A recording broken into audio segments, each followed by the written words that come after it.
One evening in February of 1992, a newly married man who lived in a quiet, peaceful neighborhood in Minnesota returned home from work.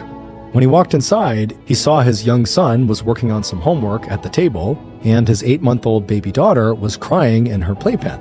But the man's wife was nowhere to be found. He asked his son if he had seen his mother, and the boy said no. So the husband began walking around the house, looking for his wife and calling out to her. But he couldn't find her, and she never called back. Eventually, during his search, the man reached the master bedroom. And when he opened the door and saw what was inside, he fell to his knees in horror. Moments later, the police were screaming to his residence, sirens blaring. But before we get into that story, if you're a fan of the strange, dark, and mysterious delivered in story format, then you've come to the right podcast, because that's all we do, and we upload twice a week, once on Monday and once on Thursday. So, if that's of interest to you, please remove the rubber lip from the Amazon Music follow button's dustpan so they can never quite get everything up when they're sweeping. Okay, let's get into today's story.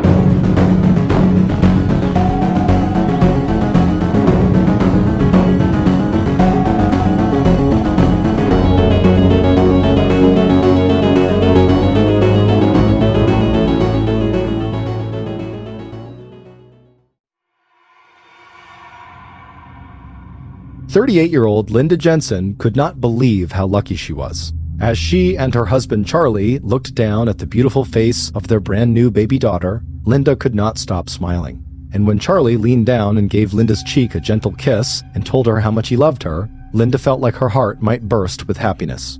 For both Linda and Charlie, this moment and this new addition to their family was something neither of them could have imagined when they first met almost 27 years earlier. That's when Linda, age 8, had gone on a summer vacation with her family to Spicer, Minnesota, where they stayed in a lakefront cabin that had been owned by one of Charlie's relatives. Charlie, who had been 12 at the time, had spent most of his time at the lake playing with Linda's 2 brothers. But as summers went by and Linda and Charlie both grew out of their awkward teenage years, the childhood friends had eventually become childhood sweethearts. And after Charlie came back home to Minnesota after serving in the U.S. Army as a combat soldier in Vietnam, everyone in both their families knew that Charlie and Linda would get married. Charlie in his dress military uniform, and Linda looking beautiful and radiant in her white bridal gown.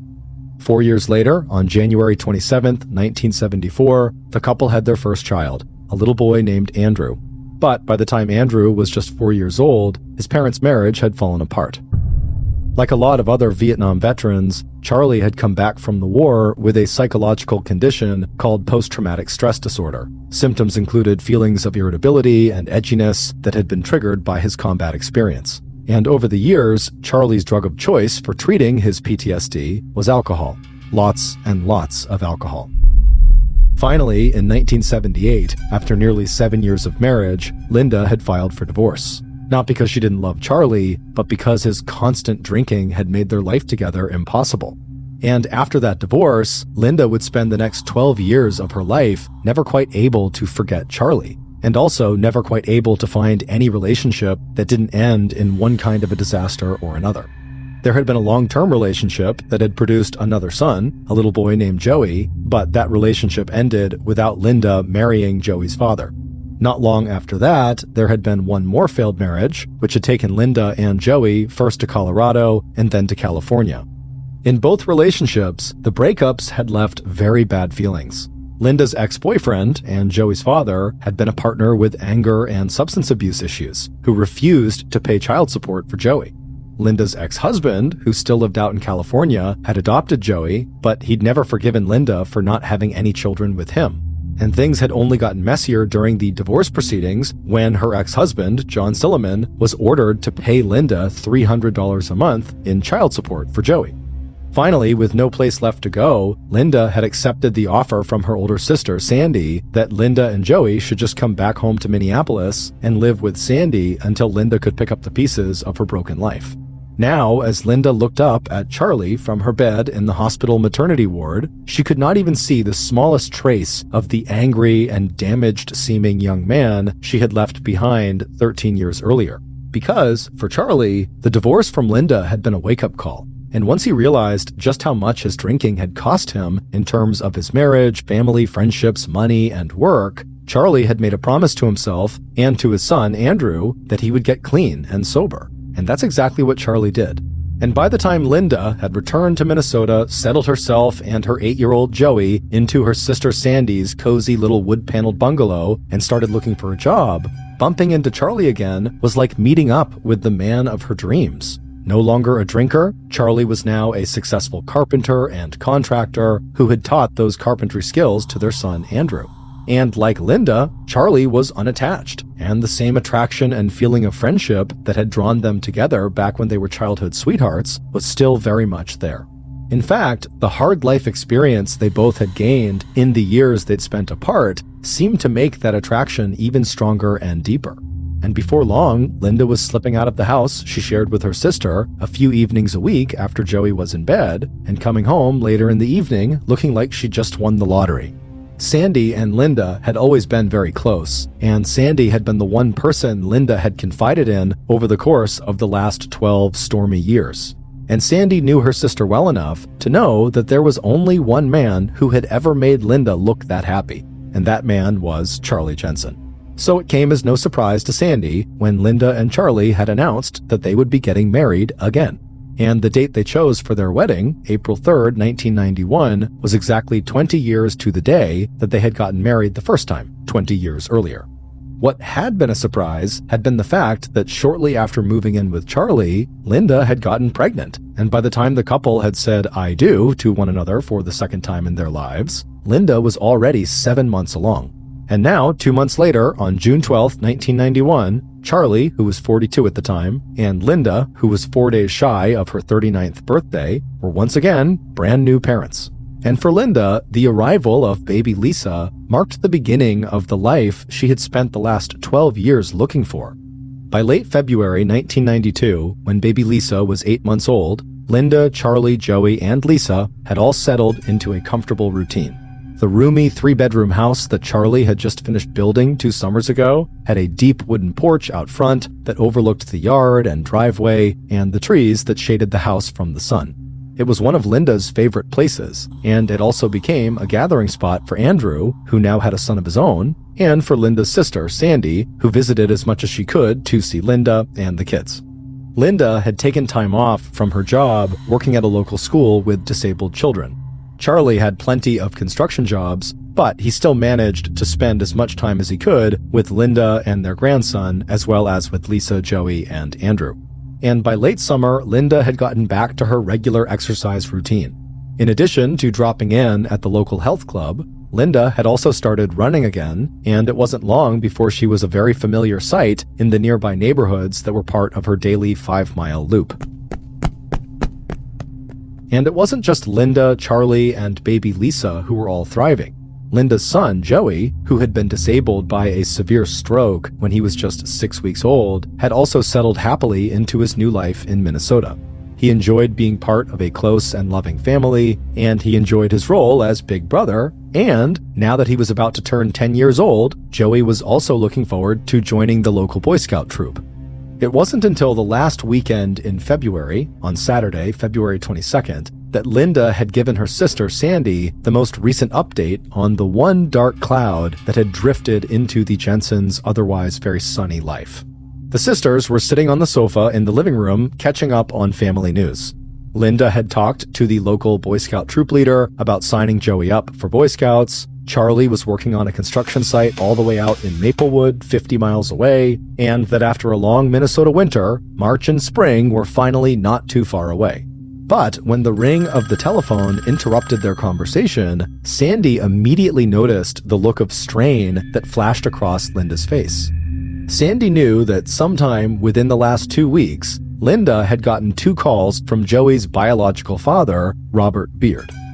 Despite having given up custody of Joey and not paying child support, Robert was now insisting on having longer and more frequent visitation with his 9-year-old son. Linda had left Robert after he had become physically abusive, so Robert's calls and escalating demands had felt very threatening as well as upsetting. But a moment later, Linda's face had relaxed, and she had insisted to Sandy that she, Linda, and Charlie had the situation under control. and by the time Sandy was ready to go, the conversation had veered into memories of the past, and Linda's announcement that Charlie had always been the only man Linda had ever loved. By the time Sandy was hugging Linda goodbye, Linda was joking that the only real problem in her life now were the painful shin splints she had gotten from all of her recent running. And 2 days later, on the morning of Monday, February 24th, that was absolutely true. When Linda woke up that morning and took her first few steps across the cold bedroom floor, she winced as the sudden pain flared up along her shin bones. But glancing at her watch, Linda actually welcomed how fast the pain had cleared her mind, because once again, she had managed to oversleep. After pulling on her sweatsuit over her t-shirt and underwear and checking that baby Lisa was still asleep, Linda hurried into Joey's room to wake him up. Linda had meant to get out of bed when Charlie had kissed her goodbye and left for work at 6:45 a.m., but the last thing she remembered was hearing Charlie tell her that he'd changed baby Lisa's diaper and that he'd see Linda that evening after he got back from Maplewood. Peeking out the window now, Linda saw that it had snowed the night before, which meant that Andrew's outdoor carpentry job would be canceled and Linda would not be watching her grandson that day. Linda was glad that Charlie's job out in Maplewood was indoors, but she also couldn't help thinking how nice it would have been if today had been a snow day for them too. By 7:45 a.m., baby Lisa was awake and had her morning feeding, and Joey, his breakfast toast still clutched in his hand, was climbing onto the school bus and waving back to Linda and his 8-month-old sister. After watching the bus drive off down County Road 15, Linda turned back to the house and walked on sore legs to the front door. She had told Charlie before he left for work, and before she fell asleep instead of getting up, that her shins hurt too much to go running that day, so her plan for the day was just to hang out with the children and enjoy the view through the sliding glass door that led out onto the front deck. Now standing at baby Lisa's changing table, Linda unwrapped Lisa from her cocoon of blankets, but decided to leave the baby in her pajamas in the playpen while Linda cleaned up the breakfast dishes. But just as Linda was ready to go back out to the living room and get Lisa dressed for the day, Linda was surprised by the sound of a knock on the front door.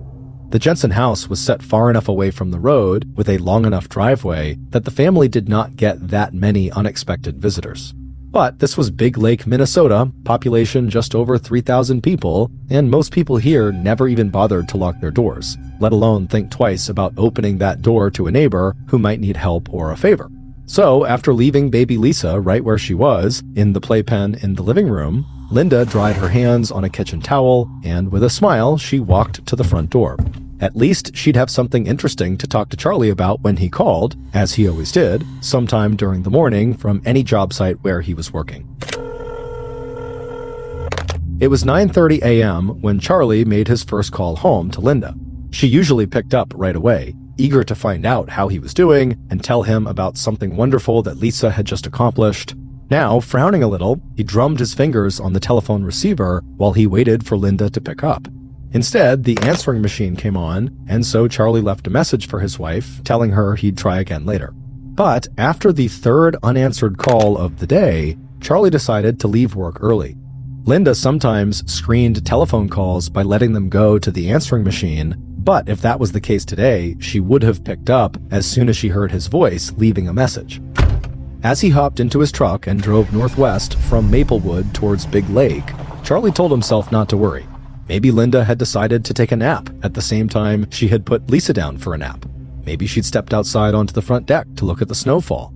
And besides, school had let out, so by now, Joey should be home with his mom and baby sister. By the time Charlie walked into his house, it was 4:05 p.m., and the first thing he noticed was the sound of 8-month-old Lisa crying. Charlie immediately yelled out for Linda, but Linda didn't yell back.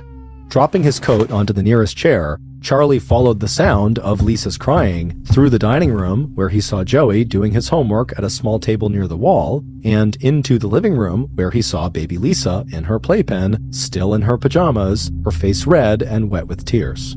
Even as Charlie picked Lisa out of the playpen and stepped over to the foot of the stairs to call his wife's name again, he knew something was wrong.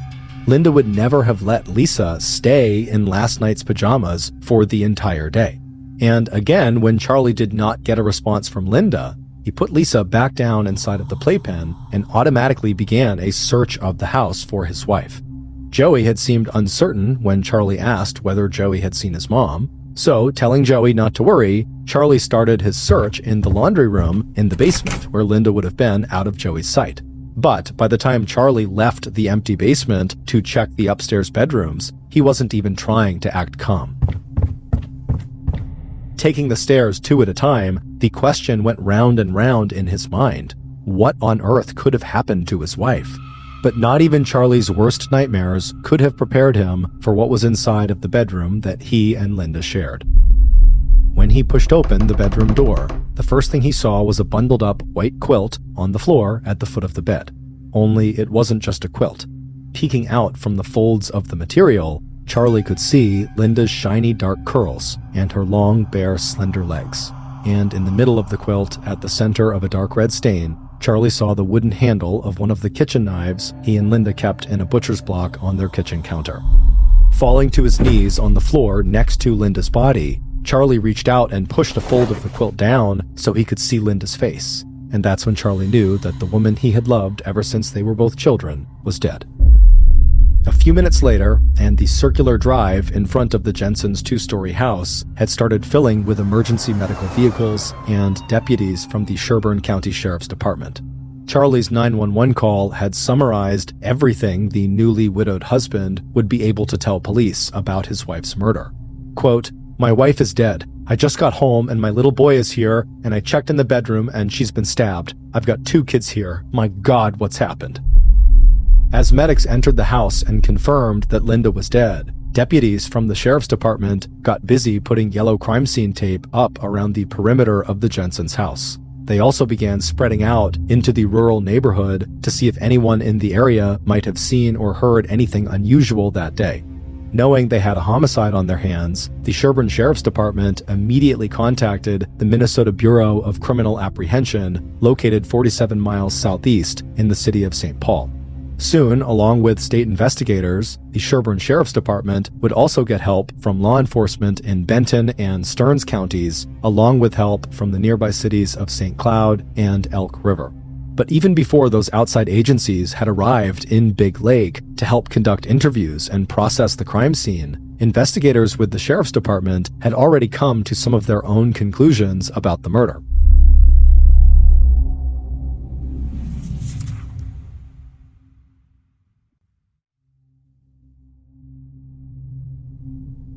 After doing an informal interview with Charlie, who had described his entire day and all his interactions with his wife, from the time he woke up and left for work, to the series of unanswered phone calls, right up until the moment he dialed 911, police were working on the assumption that Linda had probably been murdered sometime that morning.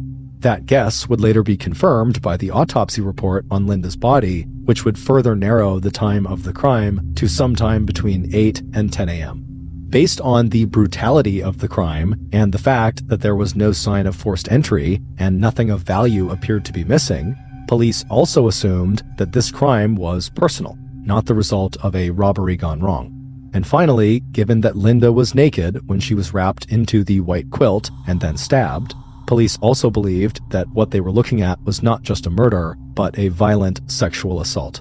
And this assumption would also be confirmed when the medical examiner found traces of semen on Linda's ankle and inside of her body, along with defensive wounds that suggested that she had struggled with all her might against her attacker. The medical examiner would also discover that the actual cause of Linda's death was strangulation, and that she had likely been dead even before the killer had plunged the 10-inch long blade of the butcher's knife so deeply into her chest that the fabric of the quilt had become embedded in the wound. According to one investigator, it looked to the police like someone had actually tried to carve Linda's heart out of her chest. And Linda's sister, Sandy, would later remember the medical examiner telling her that along with the surface bruises, scratches, and deeper bruising to her sister's body, there was a single dried tear on Linda's cheek. But, unfortunately for investigators, even though they had lots of details about how Linda had died, they did not have many clues about who might have committed the crime. It would also turn out that aside from the semen samples that the medical examiner would find in and on Linda's body, There just wasn't much physical and forensic evidence that crime scene techs were able to recover from inside of the Jensen house. Whoever had raped and killed Linda had stripped the sheets, which may have contained hair, blood, and skin tissues, and taken them away with them. According to Charlie, the only other items that appeared to be missing might also have contained DNA evidence: the t-shirt and underwear that Linda had been wearing that morning, and that she was probably still wearing when she was attacked. The first obvious suspect in Linda's murder was her husband, Charlie Jensen. It hadn't taken police long to learn that the couple had been married back in 1971, but had divorced because of Charlie's post-traumatic stress disorder, which made him prone to anger and irritability, coupled with his alcohol abuse. But over the next 72 hours, the police would confirm Charlie's work alibi. Charlie would also pass a lie detector test and volunteer a DNA sample that would eventually rule him out as Linda's killer. But even as Charlie was being cleared from the suspect list, police were already following what they believed was a very promising lead provided by the mail carrier who delivered mail along the rural route where Charlie and Linda lived. According to the mail carrier, when she had arrived at the Jensen house at 11:30 a.m. on Monday, February 24th, the day of the murder, she saw a white male in a copper-colored pickup truck pulling out of the Jensen's driveway. The mail carrier's description was detailed enough that police artists were able to put together a sketch that showed a man in his 30s or maybe 40s with scraggly brown hair and a gray flecked beard who had what looked, to the mail carrier, like red scratches on his hands. Less than an hour after the sketch was released to the media and featured in print and TV news, the tips from the public started to pour in. And soon police were interviewing anyone in Big Lake Township who had reported seeing the copper-colored 1970s Ford pickup truck or its alleged driver. On March 2nd, 6 days after Linda's murder and 2 days after her funeral service, a heartbroken Charlie Jensen packed up the home he had built for himself and Linda and moved his little family into an apartment building. As Charlie would tell his adult son Andrew and Linda's sister Sandy, it was just too hard for Charlie to walk into that bedroom where Linda had been killed. 11 days later, and 17 days after Linda's death, police saw their only solid lead in the Linda Jensen homicide go up in smoke. The mail carrier, who had helped police draw a sketch of a possible suspect she saw driving away from the Jensen's property on the morning of the murder, began to change her story. She now thought that instead of being copper-colored, the truck she saw might have been light green with white panels and snowplow brackets on the front. And instead of having a scraggly beard, the driver may have been wearing a coat with a fur-lined collar. Meanwhile, police investigating other men in Linda's life were also running into dead ends. After learning that Joey's biological father, Robert Beard, had been arguing with Linda in the 2 weeks before her death about visitation with Joey, they didn't waste any time bringing Robert in for questioning. Police also knew from conversations with Linda's family that Linda had said that Robert had been physically abusive and had a bad temper as well as substance abuse issues. And at first, Robert Beard looked like he could become the new #1 murder suspect. In conversations with police, he was angry and defensive. He lied to investigators, denying that he had recently spoken with Linda on the phone. His alibi, that he was home alone at the time of the murder, was weak. But Robert also pointed out that since he did not have a car or driver's license, there was no way he could have gotten undetected to Linda's house and killed her. Once Robert lawyered up and refused to give police a DNA sample, the only thing police could do was keep him on the suspect list and move on to the next man in Linda's life, her ex-husband, John Silliman, who lived in California. Although John's alibi, that he was working at a local elementary school on the day of Linda's murder, turned out to be airtight, there was something about John that just made police suspicious. He'd clearly had a volatile relationship with Linda, and he told police that Linda had pressured him into adopting Joey instead of having children of their own. It wasn't until police went through John's financial records with a fine-tooth comb to rule out any murder-for-hire scheme that police crossed John off their list of suspects. By the end of May 1992, 9 weeks after Linda had been found brutally raped and murdered in her own bedroom, the investigation into her death had ground to a halt. Police from 3 different jurisdictions had followed up on more than 1,000 tips. They had interviewed hundreds of friends, co-workers, family members, neighbors, and possible suspects. They had searched but failed to find any trace of the sheets and clothing that had been taken from the Jensen house on the morning of Monday, February 24th. They had also collected and stored more than 80 DNA samples from men who had any connection to Linda, from a trainer at her gym who had once given her a bouquet of flowers, to her ex-lover and husbands. None of them would match the semen sample collected from Linda's body. But while investigators may have quietly and reluctantly shelved the murder book on Linda Jensen, there were 3 people in Linda's life who absolutely refused to let the case go completely cold. At least twice a week for the next 7 years, Linda's older sister, Sandy, called the Sherburne County Sheriff's Department asking if there had been any developments in the case. Charlie also remained in touch with police, and he and Sandy made an appearance together on a popular TV show that featured true crime, hoping that the publicity might result in someone coming forward with new evidence. The third person who would not let the case go was one of its lead investigators. Bruce Anderson had made a promise to the Jensen family that he would not retire from the Sherburne County Sheriff's Department until law enforcement had found the person who had killed Linda Jensen. Like Sandy, Deputy Anderson was convinced that someone out in Big Lake Township held the key to solving this homicide, that someone had information that they might be holding back or that they didn't realize was important. Even after all the leads seemed to dry up, Sandy, Charlie, and Deputy Anderson had one strategy left. They all urged law enforcement and the media to ask again if anyone could remember anything that might turn out to be related to the murder. But it wasn't until the early summer of 2000, more than 8 years after Linda Jensen's murder, that police finally got the tip they needed to break Linda's unsolved homicide case wide open. By then, Bruce Anderson had been elected sheriff of the Sherburne County Sheriff's Department, a position that gave him the authority to call for the creation of a special cold case task force of state and local law enforcement whose job would be to reopen the investigation into Linda's murder. The new round of publicity, along with a $20,000 reward for information leading to the arrest and conviction of Linda's killer, was enough to get people, once again, talking and thinking about the unsolved homicide that had terrified the residents of Big Lake back in 1992. And on a mild day in June of 2000, the Sherburne County Sheriff's Department got a visit from a woman named Angela Hennon.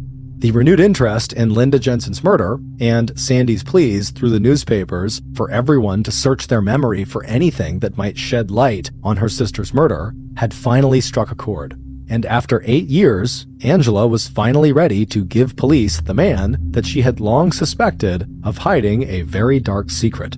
What police found out when they followed up on Angela's tip would send shockwaves throughout the state of Minnesota. And based on that information, here is a reconstruction of what investigators believe really happened to Linda Jensen on the morning of Monday, February 24th, 1992. The knock on the front door of Charlie and Linda's house was so not expected that Linda almost dropped the plate she was holding into the open dishwasher.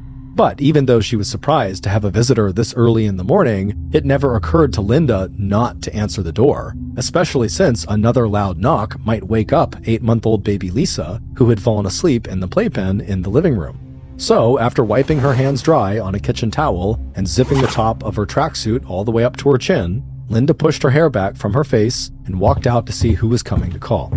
Even as she started to peer out one of the front windows, Linda recognized the voice calling to her from outside. A moment later, and Linda's visitor was stamping the snow off his boots before stepping through the open door. But even as Linda closed the door behind her visitor and apologized for how untidy her house was, Linda's killer was hardly listening. Instead, he was drinking in every detail of Linda's appearance. He had been watching Linda for such a long time, but until now, he had never really been alone with her. Never really had a chance to let her know how he felt about her. He wanted to ask her if she was planning to go for a run that day, and he wanted to tell her how much he always looked forward to seeing her jog past the house where he lived with his wife and 4 kids.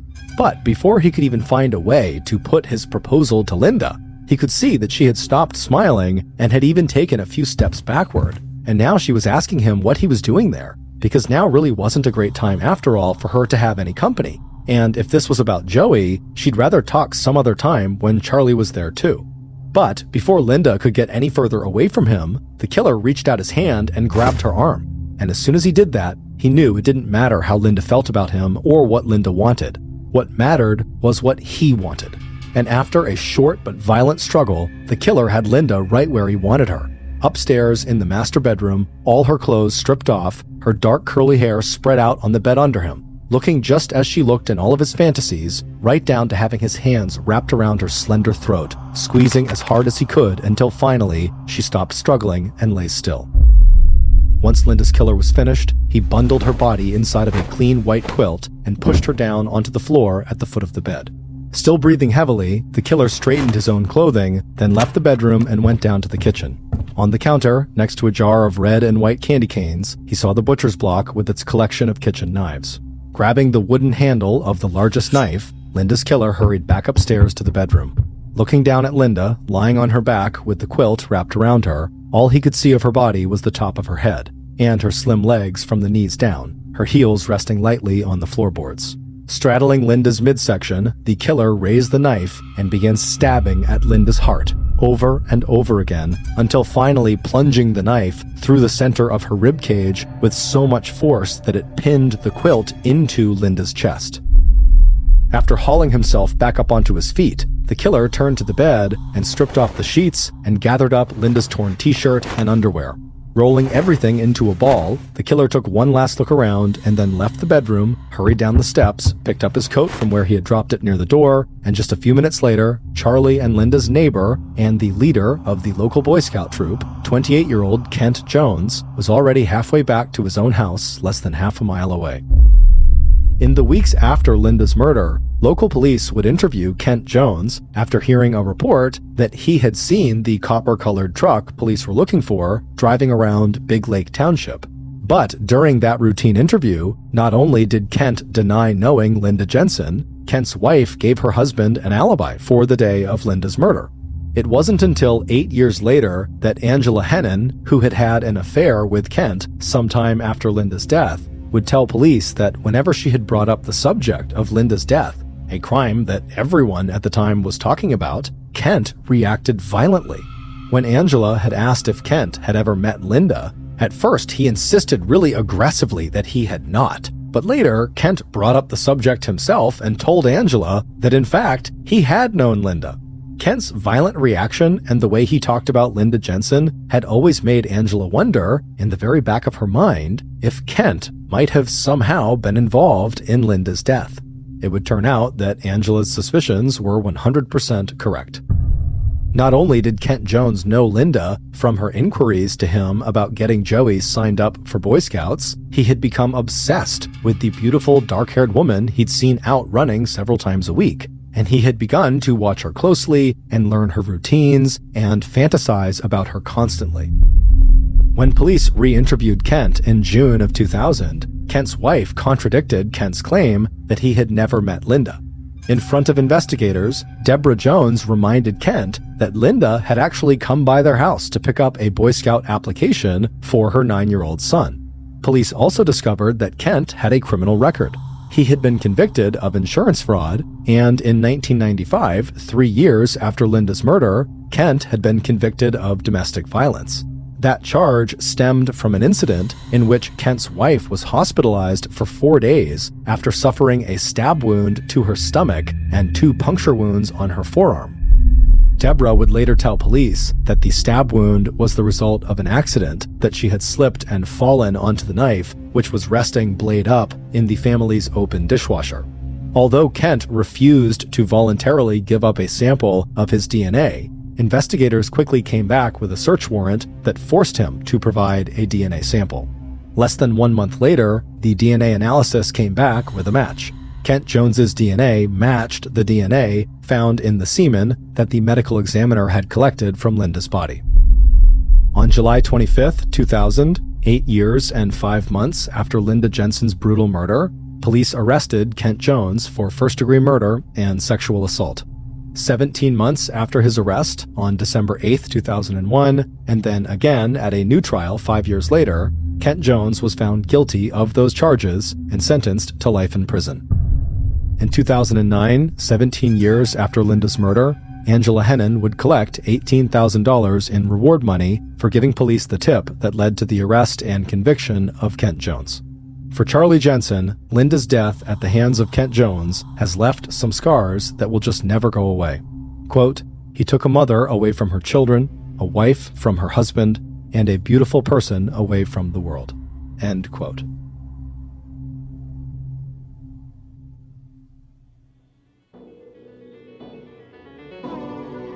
Thank you for listening to the Mr. Ballin podcast. If you got something out of this episode and you haven't done this already, please remove the rubber lip from the Amazon Music follow button's dustpan so they can never quite get everything up when they are sweeping.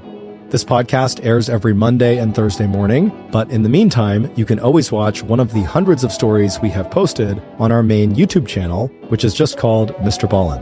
Consider donating to our charity. It's called the Mr. Ballin Foundation, and it provides support to victims of violent crime as well as their families. Monthly donors to the Mr. Ballin Foundation Honor Them Society will receive free gifts and exclusive invites to special live events. Go to mrballin.foundation and click Get Involved to join the Honor Them Society today.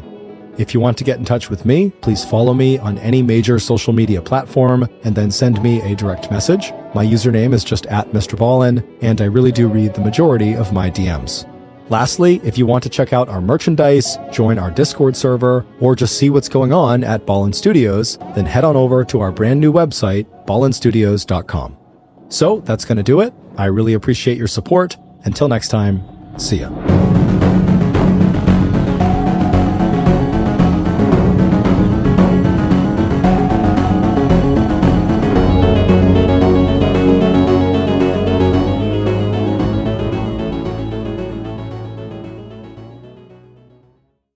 Today's podcast will feature 3 stories that are all about people who appeared to have a paranormal encounter. The audio from all 3 of these stories has been pulled from our main YouTube channel and has been remastered for today's episode. The links to the original YouTube videos are in the description. The first story you'll hear is called The Friend, and it's about a girl who gets lost hiking, and while she's lost, she makes contact with a very strange companion. The second story you'll hear is called The Midnight Man, and it's about a woman who wakes up in the middle of the night and sees a man just in her room. And the third and final story you'll hear is called From the Field, and it's about a man who gets into a freak accident while riding his motorcycle, but no one can explain the series of events that happen next. But before we get into today's stories, if you're a fan of the strange, dark, and mysterious delivered in story format, then you've come to the right place, because that's all we do, and we upload 2, 3, even 4 times every week. So if that's of interest to you, please replace the Follow Button's 2026 calendar with a 2025 calendar that just has a 6 glued over the 5. Okay, let's get into our first story called The Friend.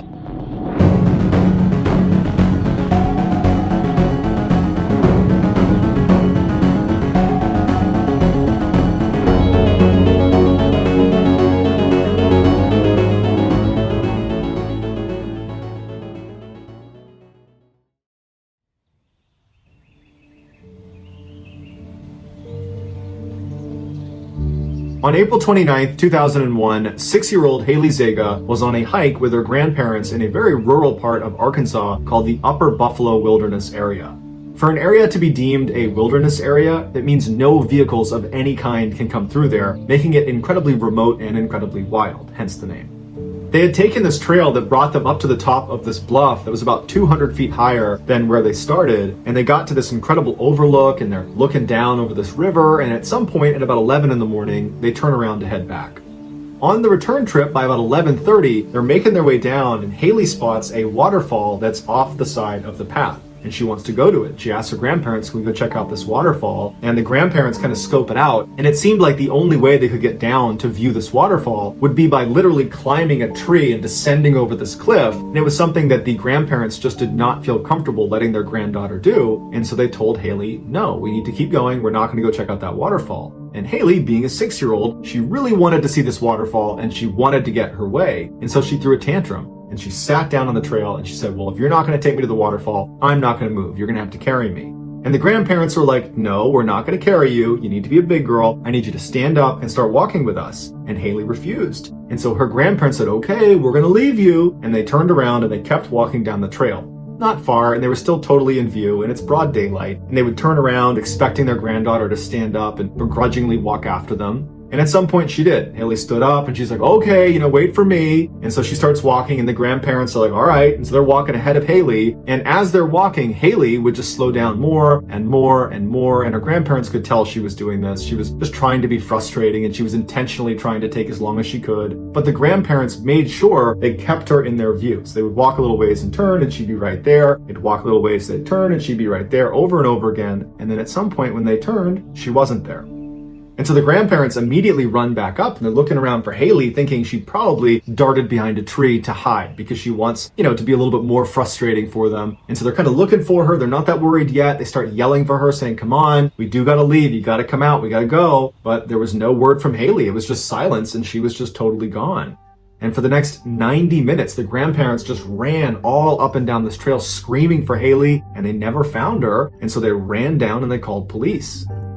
The largest search and rescue mission in the history of Arkansas was launched for Haley Zega. It included hundreds of searchers on the ground, including 8 dog teams and helicopters overhead. There were firefighters, the National Guard was involved. But after 2 days, despite this incredible search, really no progress had been made. The only thing that had been found was one of the dog teams had tracked her scent up to a nearby road where the dog stopped, meaning the scent is now gone. And unfortunately, what that told investigators is it looks like Haley got picked up by some motorist. But 51 hours into the ordeal, there were 2 searchers well outside of the primary search area. They were about 2 miles away from where she'd gone missing. They spotted her. She was sitting next to this brook with her feet dangling in the water. And when she saw them, she kind of waved and they said, are you Haley Zega? And she said, yeah. And she had a couple of scratches on her arm and on her face, but overall she seemed okay. And so Haley was reunited with her family and then she was brought to the hospital to be observed. After Haley had regained some of her strength, investigators asked her, what happened? And she said that she was walking behind her grandparents and that she looked down. And then when she looked up again, not only were her grandparents gone, but she was looking at this wall of trees. Like she was not on the trail anymore. She didn't know where she was. And since she was only 6 years old, she didn't stop and look around or yell. Instead, she just kept walking in this direction that she didn't recognize. And she walked and walked and walked and she never found the trail again. She said pretty soon it got dark and she slept on top of that bluff. And then the next day when the sun came up, she walked down the bluff and she made it to the river. Then she walked along the river until she found a cave where she slept for the second night. And then the next day when she got up, she was found. After she gave this explanation, investigators had a lot of questions, like, if you were sleeping up on the bluff on that first night, then why couldn't the helicopter see you? Because that's all they were doing was flying over the bluff, and they had thermal imaging. They could have very easily picked you up. And so they asked her, are you sure that's where you were? And she said, yeah, that's where Alicia told me to stay. And they were like, who's Alicia? And she said, oh, she's my imaginary friend. I met her on the bluff. And so immediately the investigators and the parents are like, okay, she's clearly coping with this traumatic event by creating this imaginary friend. And so they don't ask any more questions about the imaginary friend. Instead, they continue to ask questions about basically how she got from where she was lost to where she was found. And they say, okay, Haley, how did you get down the bluffs? Because there's only one way down and it can be hard to find, especially if you're off the trail. And Haley said, well, Alicia brought me to a trail and she led me down the bluffs. And she stood in front of me and made sure that I didn't fall forward. And so her parents and the investigators are now starting to think, maybe this isn't an imaginary friend if this person is right in front of her kind of propping her up. And so they asked Haley, can you describe what Alicia looks like? And Haley said, sure, she has black hair, brown eyes, she's a little bit shorter than me, she's 4 years old, she likes to tell jokes, and she likes to sing songs. And then Haley began singing songs that she had learned from Alicia and began telling jokes she had learned from Alicia. Even though Haley was giving this vivid description of this 4-year-old girl named Alicia running around the bluffs, it just couldn't be possible. And so Haley's parents and the investigators went back to treating Alicia as just an imaginary friend, just a simple coping mechanism. And so the investigators went back to just doing their interview with Haley. They got all the information about how she got from the bluffs down to the river as much as they could. And then because Haley was fine, they said, okay, you're good. See you later. Now, Haley's case was a really big deal and it was all over the news, especially after she was found. And so her interview where she said this imaginary friend named Alicia had assisted her in getting down the bluffs and had basically taken care of her, that was put in print. And after it was published, there were some readers that realized there was another little girl who had gone missing in the exact same spot as Haley 23 years earlier. She was 4 years old, she had black hair, brown eyes, her name was Alana, and she had died on those bluffs. After this connection was made, it got national media attention because suddenly news outlets were saying this imaginary friend was actually Alana and that she was Haley's guardian angel. In fact, Haley was brought on Dateline to talk about her imaginary friend.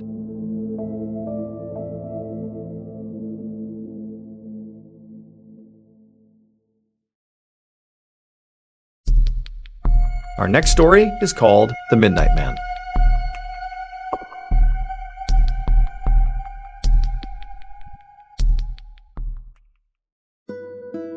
One night in the summer of 1904, a young woman named Anna Gray was laying in her bed in her second-story room in a bed and breakfast in Chicago, Illinois. Except she couldn't sleep. She couldn't really tell why she couldn't sleep, but, her stomach was kind of upset from the mince pie she had eaten earlier, and it was kind of, her stomach was rumbling around, and so maybe that was why. And also, the air in the room was very stuffy, there wasn't any circulation, and so she's just laying in silence as her stomach is growling, and it was very uncomfortable. And so eventually, Anna felt so frustrated that she was not able to sleep that finally she just threw the covers off, hopped out of her bed, and walked over to the window, and she opened it up to let in some fresh air. And even though, her stomach still felt pretty upset, having the fresh air hit her and sort of circulate through the room did, even if it was just by a small percentage, make her feel a little bit better. And now that she was standing up near the window and sort of realizing how late it was, she suddenly did feel sort of tired. And she was like, great, I'll leave the window open and I'll go back to sleep. So she walked back to her bed, laid down, pulled the covers up over her, and sure enough, just a couple of minutes later, she had fallen asleep. But several hours later, Anna suddenly woke up. She's laying in her bed, her eyes shoot open, and for a second as she's laying there, she can't quite remember where she is. She's confused, disoriented, and then she remembers, oh yeah, I'm in that bed and breakfast, I'm in Chicago, okay, I'm going home tomorrow, okay. But as she's laying there, sort of putting together what's happening, she just has this weird feeling that something just feels off in the room. She can't quite place it, but there's something wrong here. And so instinctively, Anna sits up in her bed, and she kind of just surveys this small room that she's in. And at first, everything seems totally in order. There's nothing odd here at all. It's just a late night inside of a bed and breakfast. It's still, it's quiet. There's nothing going on here. But then as she scans the room one more time, her eyes stop on the open window. Because now there is a man sitting on the windowsill, looking into the room right at her, unflinching, just staring right at her. And Anna, in an instant, is looking at the sky and a million thoughts go through her head. She's thinking, oh my God, he's here to hurt me. He must have climbed up and he's about to come in here and attack me. Like, what's going on here? She doesn't know if she's dreaming. She's just completely panicked. And unlike a lot of people who in this situation might freeze completely or scream and try to hide or run away, Anna's fight or flight response was to fight. And so it was almost like in a fraction of a second, she had leapt out of the bed to confront this man, this stranger in her room. But the man, as soon as she jumped up, he didn't budge. He's just sitting there staring at her. Then almost like delicately, he leaned backwards and fell out the window. And now Anna's thinking, oh my God, is he okay? She doesn't know who he is, but it's a serious fall. They're on the second floor. And so she runs to the window, looking out, expecting to see this guy, with a broken neck down on the ground. But she looks down and there's nobody there. The window's wide open. She left it open before. And so she's kind of looking around to make sure, did he really fall out the window? Did he come into the room? But no, she's all alone in her room. And so she's looking down to see if maybe he kind of ran up against the side of the house and maybe he's going to show himself, but there's nobody. And then at some point she notices there's this long, dark car that's parked out on the street underneath the streetlight. And she couldn't remember if that car had been parked there the whole time. It seemed sort of out of place, but she just couldn't remember. And so she's looking at this vehicle and she realizes there's somebody in the car. And as she's staring at the car, the driver begins to move. They sort of position their bodies down low and they look up at Anna. And Anna realizes it's the same guy who was just sitting in her windowsill and fell out the window a second ago. He's in this car.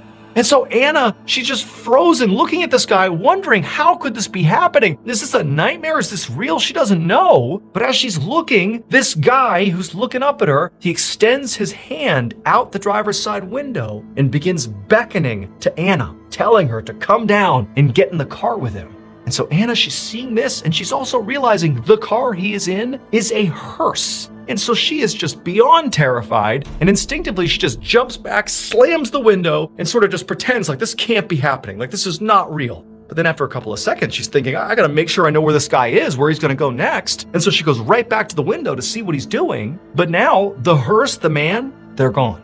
And so Anna remained at this window for quite a while, just looking out the window, just making sure this guy really was gone. Because again, she just doesn't know, like, was this real? Am I imagining things? Am I going crazy? Was this a nightmare? Like, she doesn't know. And so she's just standing there waiting, watching, but this guy doesn't reappear, the hearse doesn't reappear. And so eventually she crawls back in bed, and after what felt like forever, she drifted off into a fairly light sleep.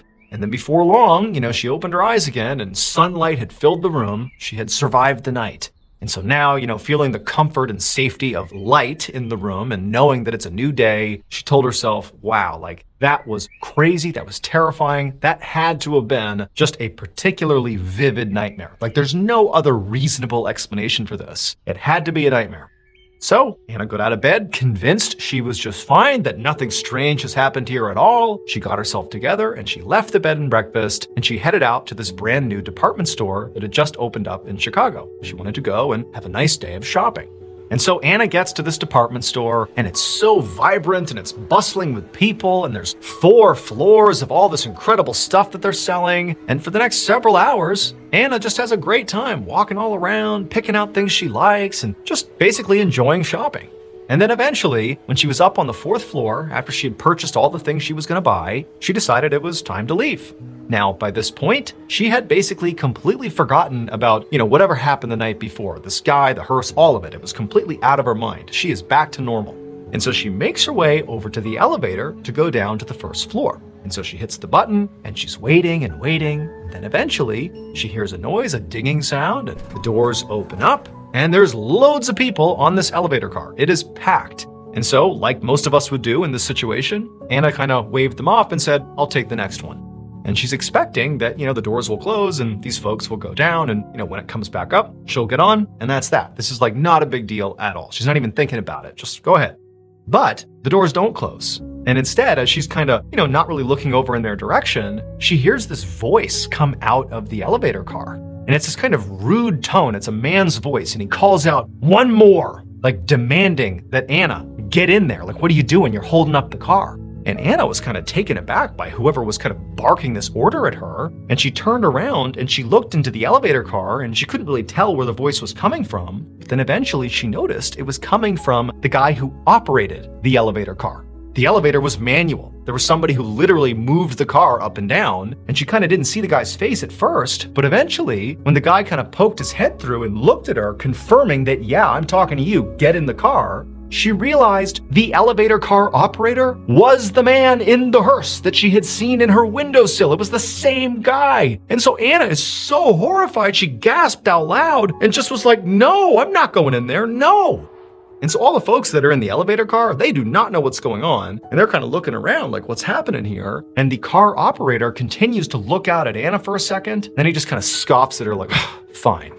Then the doors close and the elevator disappears. And for a moment, Anna's telling herself like, what is going on? That can't be the same guy. It's just going to be a coincidence, right? But as she's having these thoughts, these crazy thoughts, trying to rationalize something that's not rational, she suddenly heard this loud metallic crunching sound inside of the elevator shaft, followed by what was obviously people screaming. It would turn out that elevator car that she nearly got into, but didn't because of her fear of this guy that she was seeing again, the same guy from her bedroom the night before, that elevator car, as it began its descent, it malfunctioned and fell 4 stories, killing 2 people on board. Now, unfortunately, we don't really know much more about what ultimately happened with the elevator operator, if they ever confirmed without a doubt that, that guy is the same one Anna saw the night before, or if he even really was on the elevator car. We don't know that. But what we do know is Anna did speak to reporters, and they did widely publish this story. And that is how we know about it.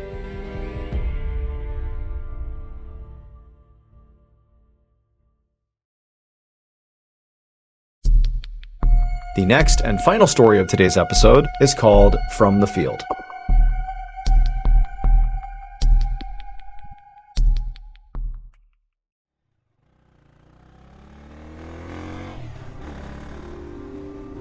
At 5:15 p.m. on June 28, 1980, a 38-year-old man named Robert Davidson drove his motorcycle down Interstate 74 in Acton, Indiana, which is a small community just outside of Indianapolis.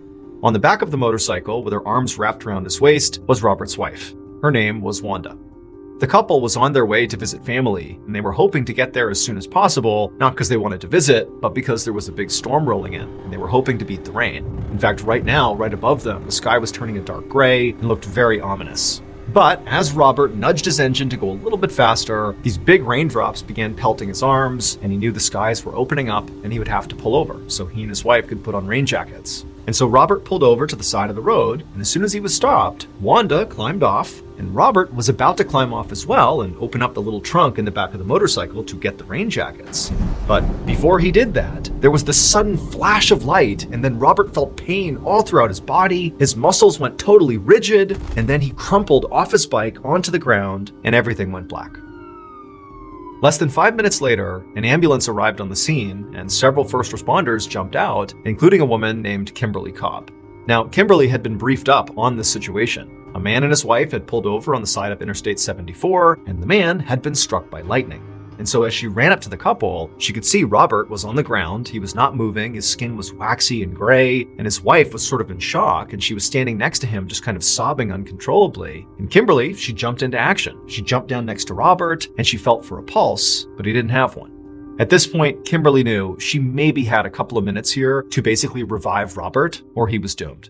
And so Kimberly, she worked immediately on stabilizing Robert's spine while one of her team members, one of the other first responders, jumped in and began doing CPR. And then a third first responder hopped on the ambulance radio and called in an emergency medical helicopter to get here and fly Robert to a hospital as soon as possible.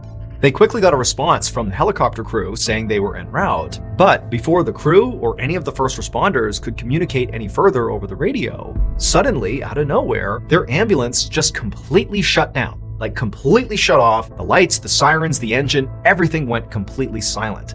And this was a huge problem because some of the medical equipment that they needed to keep Robert alive until the helicopter got here required the ambulance to be on to use it. And so with the ambulance off, it was useless. But in addition to just what a problem this was, this also was like really confusing to Kimberly and the other first responders. Because when ambulances are built, they are built with the idea that there can never be a situation where the ambulance just totally turns off. Because again, it's like a worst case scenario.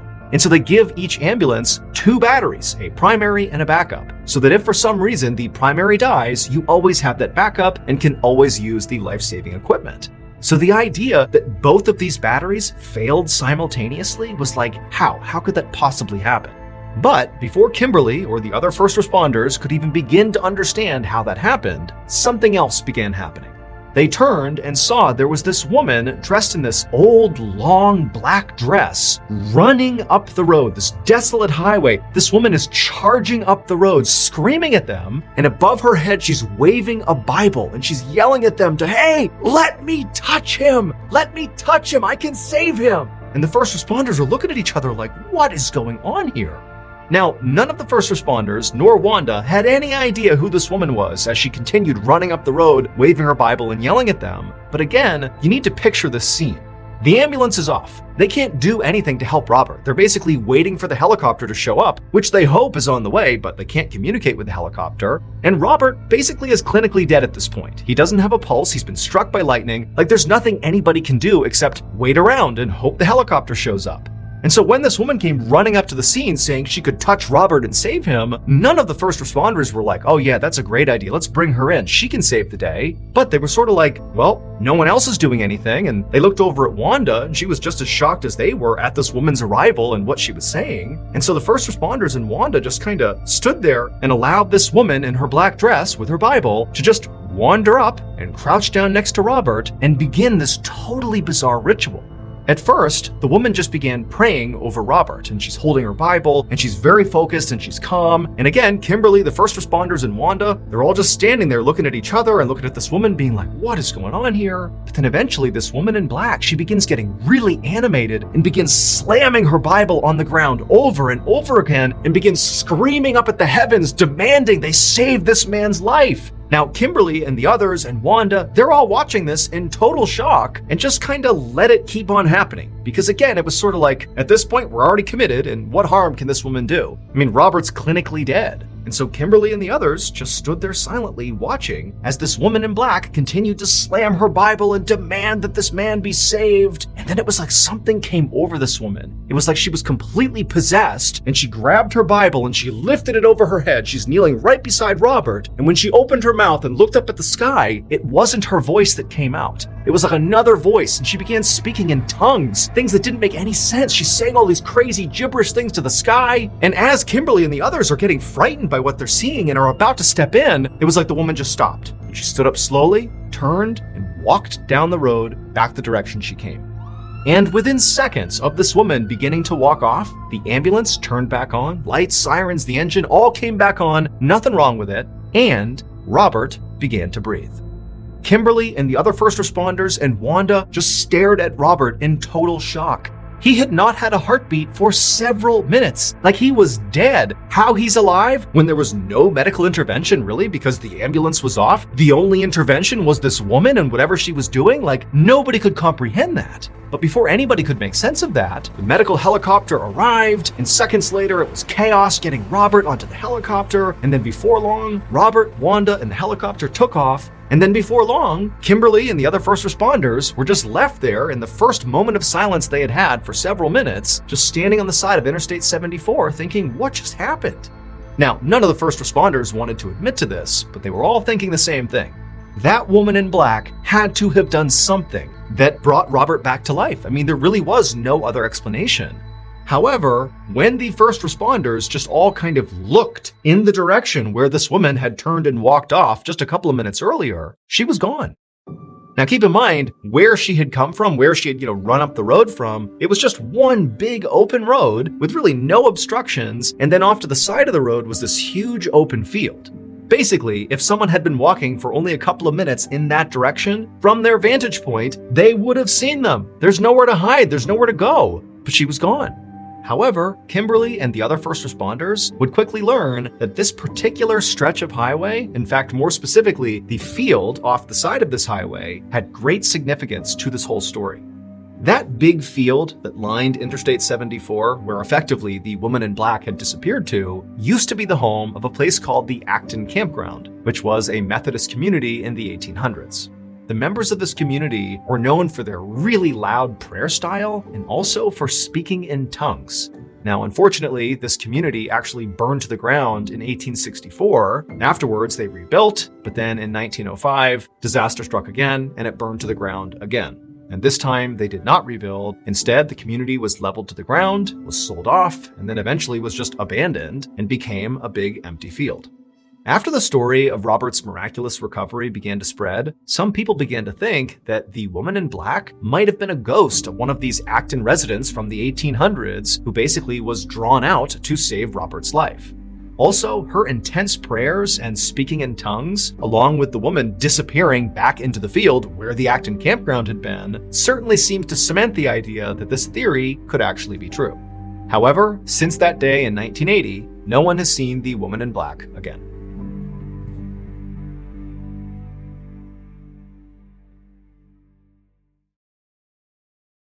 A quick note about our stories. They are all based on true events, but we sometimes use pseudonyms to protect the people involved, and some details are fictionalized for dramatic purposes. The Mr. Ballin podcast, Strange, Dark, and Mysterious Stories, is hosted and executive produced by me, Mr. Ballin.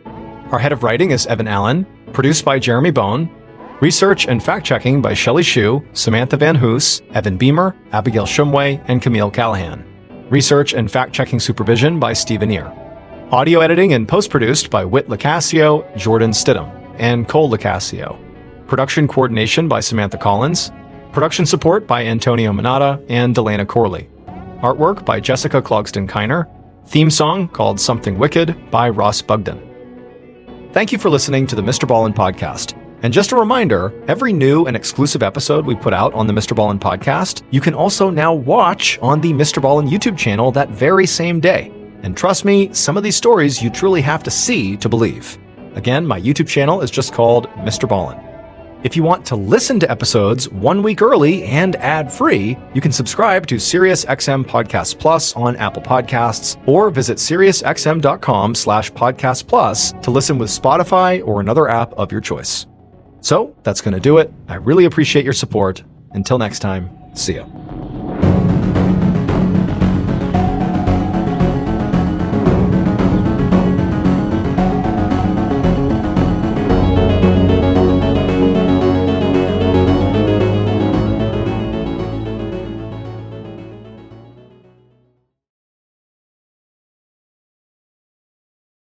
At around 2 a.m. on May 12, 2007, a 20-year-old woman named Maggie woke up totally confused in her bedroom. As she sat there looking around her dark room trying to get her bearings, she suddenly became aware of loud screaming coming from the room next door, her brother's room. Then she heard loud crashing and banging sounds coming from next door, like the sound of people wrestling. Maggie had no idea what was going on, but she knew she had to go out there and investigate. So she took a deep breath, she got out of her bed, she walked up to her closed door, and then she opened it and stepped into the hallway. Moments later, local police would arrive at Maggie's house, and at first, when they searched the home, it was still and quiet, almost eerie. But when they went upstairs, they discovered something so horrible that trying to use words to describe it just falls short. And so, fair warning, this story is not for the faint of heart. But before we get into that story, if you're a fan of the strange, dark, and mysterious delivered in story format, then you come to the right podcast because that's all we do, and we upload twice a week, once on Monday and once on Thursday. So if that's of interest to you, please place headphones on the Amazon Music follow button while they're sleeping, and then wake it up by blasting episode number 4 of Bedtime Stories, the brand new Ballin Studios podcast and my favorite new show. Just search for Ballin Studios and then look for Bedtime Stories on Amazon Music. Okay, let's get into today's story.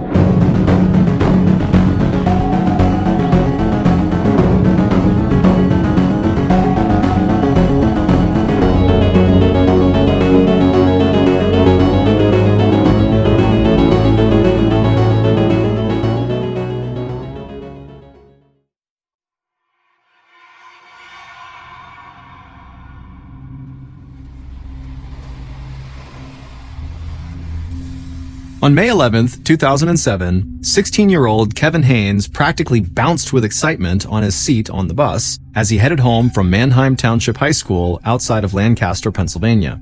His older sister Maggie had just come home from college the day before, and their dad was going to make his signature spaghetti and meatballs to celebrate her return.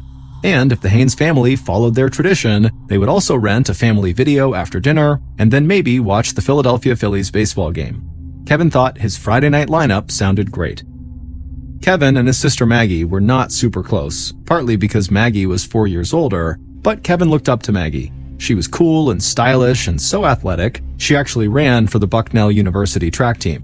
And Maggie admired her brother right back, even bragging about him to her college friends. Kevin was a straight-A student in his school's gifted program and a member of the school's Quiz Bowl team, which competed against other high schools to show who was the smartest. And his big sister had plans to make Kevin even better. This summer, she had promised to fix his nerdy fashion sense. She told him no more knee-high white socks with khaki shorts.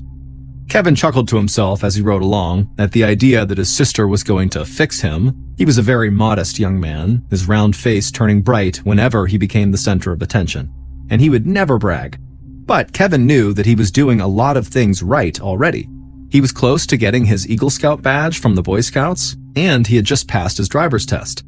He was a homebody by nature, but he was emerging as a young man ready to take on the world.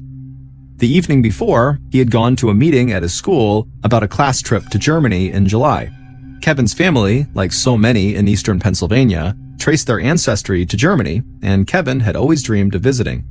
Finally, it was actually happening, and, best of all, his roommate on the trip would be one of his 2 best friends, Alec Kreider. Now, on the bus, he and Alec chatted excitedly about all the things they planned to do in Berlin, Germany's capital. When Kevin waltzed into the kitchen of his family's neatly kept middle-class home that Friday afternoon, he plopped his backpack down onto a chair and went to the refrigerator to look for a snack. He was daydreaming about Germany and pulling out the blueberry pie when his sister Maggie walked in and reminded him they needed to get Mother's Day cards for their mom. So Kevin wolfed down his pie, and then the pair drove off to a nearby strip mall to shop for cards. Kevin and Maggie often joked about how perfectly boring their family was, comparing themselves to the Cleaver family from the 1950s TV show Leave It to Beaver. Their father, Tom Haynes, was an industrial supply store manager who loved his work, while their mom, Lisa Haynes, taught preschool at a church school. None of them did drugs or drank much alcohol, and neither Kevin nor Maggie had ever had a serious romance. On Sundays, they all went to church. The Haynes family also prided themselves on leaving their doors unlocked, except when they went away for vacation. Their town was on the edge of Amish country, where the straight-laced Amish people still travel in horse-drawn wagons, and crime was so rare that many of their neighbors did the same thing. In Manheim Township, people felt safe. But a boring lifestyle worked just fine for Kevin, Maggie, and their parents. They enjoyed each other's company and looked forward to being together. Both Maggie and Kevin were back at the house by the time their father, Tom, came blazing in promptly at 5 to start getting dinner ready. Tom had recently had surgery for prostate cancer, and he still had a catheter implanted, but you'd never know it by his good cheer and energy. At 5:30, the whole family gathered around the dining room table for pasta and lots of catching up. It was Kevin's mom, Lisa's, last day of preschool, and she had been touched by the gifts that her preschool students had given her. She planned to write notes back to all of her little scholars. Maggie talked about her professors at Bucknell, some she loved, others not so much, and everyone at the table talked about how glad they were that Maggie was home. They had missed her last summer when she stayed at college to work on a biology project. Kevin loved the dinner. His dad had a magic touch with the meatballs. But Kevin didn't love the family movie that night. Maggie and his mother had picked out a romantic comedy at the local video store, and Kevin groaned as soon as his mom pulled it out of the bag. He tried to watch it, but the film seemed sentimental and dumb to him, and he could feel his eyelids drooping about halfway through. So, not long after 9 p.m., Kevin told his family that he loved them, but he needed to go to bed. Maggie teased her brother as he headed for the stairs, saying he might be the only teenager alive going to bed so early. But Kevin didn't mind. He was going to read until he fell asleep. Maggie and her parents watched the rest of the movie. Then Maggie and her father stayed up a bit longer to watch the Philadelphia Phillies beat the Chicago Cubs. By 11, everyone retired to their bedrooms, passing Kevin's darkened room along the hallway. Tom and Lisa quickly fell asleep, but their daughter Maggie was still on a college student schedule. She watched TV programs on her laptop and then chatted online with college friends until she finally nodded off around 1 a.m. An hour later, at a little after 2 a.m., Maggie was suddenly jolted awake by the sound of screaming. There were no words, just the ear-splitting screams of a man, along with loud thuds as if people were wrestling. And all these sounds were coming from her brother's bedroom. Totally confused and now trembling with fear, Maggie grabbed her glasses from off the nightstand and stepped into the hallway to investigate. But the terrible noises coming from Kevin's room made her so scared that Maggie just ran back inside her bedroom, slammed the door, and sat with her back pressed against it. She tried desperately to make sense of what was happening amid all the screeching. Was there an intruder in the house who was attacking her brother? And if there was, what hope did she have of preventing the intruder from breaking into her room next? She couldn't just sit there and wait. So Maggie summoned all her courage and ran across the hall to her parents' room where the light was on. Her father was lying motionless, while her mother was sitting at the end of the bed, hunched over and crying hysterically. When Lisa Haynes saw her daughter, she told her in a voice barely above a whisper, "Go get help." Maggie didn't need to be told twice. She ran wildly down the stairs and out into the cool spring night, banging on one neighbor's door after another until finally one woman turned on a light and let her inside.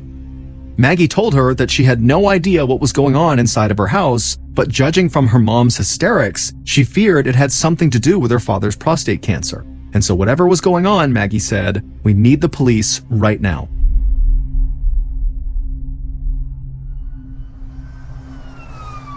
Officer Steve Newman, working the night shift just weeks after finishing the police academy, got to the scene first. He went straight to the neighbor's house where Maggie had made the 911 call. Maggie was teary-eyed and dressed in a sweatshirt decorated with a cartoon penguin. and she was totally confused about what was going on in her house across the street. She said her dad might be having some kind of health crisis, or maybe there was a home invasion going on. When Newman left the neighbor's home and went across the street and rang the doorbell on the Haynes family home, no one answered. So he opened the unlocked door and went inside, mindful that an intruder could be lurking in the darkness. On the first floor, Newman, along with a second officer, saw nothing unusual except that the glass sliding door in the kitchen was open. Otherwise, the house was still. But as Newman climbed the stairs, gun drawn, he saw a spot of blood. Then he saw two more further up. As he reached the top of the stairs, he could see bloody footprints on the hallway carpet, and there, in the doorway of his bedroom, lay Kevin Haynes in his Boy Scout t-shirt, face down in a pool of blood. Newman could see that his throat and face had been severely slashed, while his arms were covered with knife wounds, as though he had put up a desperate fight to live.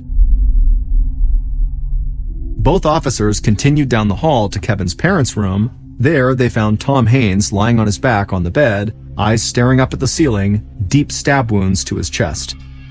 At the end of the bed, curled up in the fetal position, lay Lisa Haynes. Lisa was still warm, and for a moment, Newman hoped she might be alive, but then he saw the deep gash on her throat. All three were dead.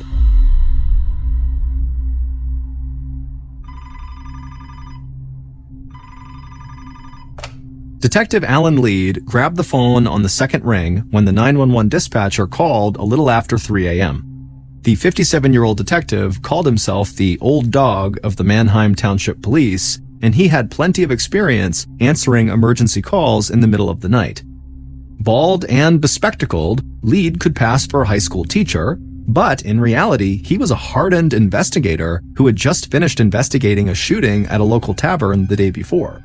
He was also a veteran of the Vietnam War who had learned a valuable lesson a long time ago: treat people the way you would want to be treated. The other detectives looked up to Lead, and they often went to him for advice about their cases.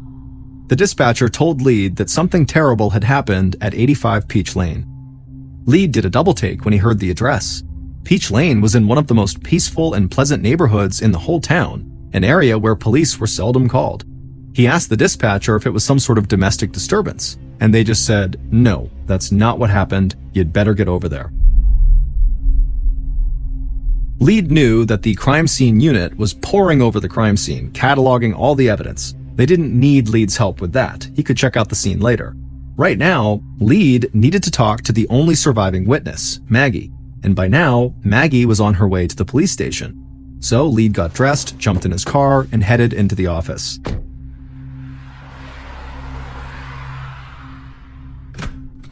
Maggie was already in an interview room talking to another detective when Lead arrived, and the detective excused himself to brief Lead on how it was going. The whole conversation was making him uncomfortable, the detective said. Maggie seemed relaxed and chatty, and she kept talking about her family in the present tense as though they were not dead. The detective said she didn't seem like a woman who had just lost her entire family. Lead looked through the one-way glass into the room where Maggie was still sitting, occasionally looking up and smiling in their direction. Other times, she smoothed her hair and sat with her hands folded on her lap as though she was just awaiting instructions. The other detective was right. She certainly did not seem heartbroken. But Lead said that the most important thing they could do right now would be to get as much information out of Maggie as they could. For all they knew, the killer could be planning to strike again, so time was of the essence. He asked the detective to get a written statement from Maggie that included everything she could remember about the evening, no matter how minor it seemed to her. The tiniest detail could turn out to be a critical clue. So the detective set Maggie up with a laptop computer and gave her an assignment. Tell us what happened. And Maggie took it to heart, typing page after page about everything that took place since she returned home from college. She wrote about the TV shows she watched and how her parents didn't understand the TV show Grey's Anatomy. She wrote about doing a crossword puzzle with her mother, and she wrote about the score in the Phillies game that she watched. But when Maggie got to the moment that she heard screaming from her brother's bedroom, her account became less and less specific. She never saw the intruder. She didn't realize her parents had both been stabbed, even though she was in their bedroom with the lights on, and she never investigated what was causing all the noise in her brother's bedroom. When she needed to describe her reaction to learning that her family was dead, she wrote simply, quote, and you know the rest." End quote. Lead and the other detectives didn't know what to think. Some details in Maggie's statement were touching, depicting an unusually close family. But it's a basic principle in police investigation that when a witness fills their statement with irrelevant details, they may not be telling the whole story. Lead didn't think of Maggie as a suspect, but it did seem odd that the killings came just 2 days after she returned home from college and that she was miraculously spared. It was also strange that she had seen so little of the loud, bloody attack unfolding all around her in her home. But Lead thought to himself that Maggie's performance was so bad that she had to be telling the truth. After all, if Maggie was connected to the crime in any way, wouldn't she put on a major display of grief to cover her tracks? As dawn broke over Mannheim Township, Lead was facing perhaps the most appalling murder case in his town's history, and he had little more to go on than the quirky personality of the lone survivor.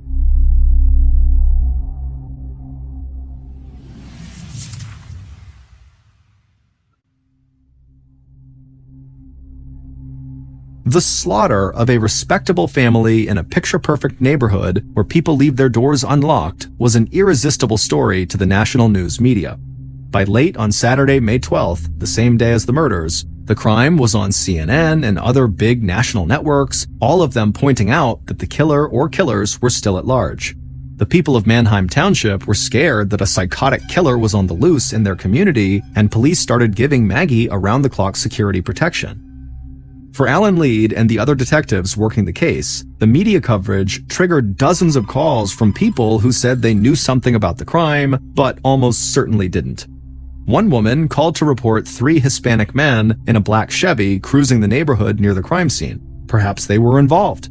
A man called to report 2 young people dressed in goth clothing who spit on him. Maybe they were the killers.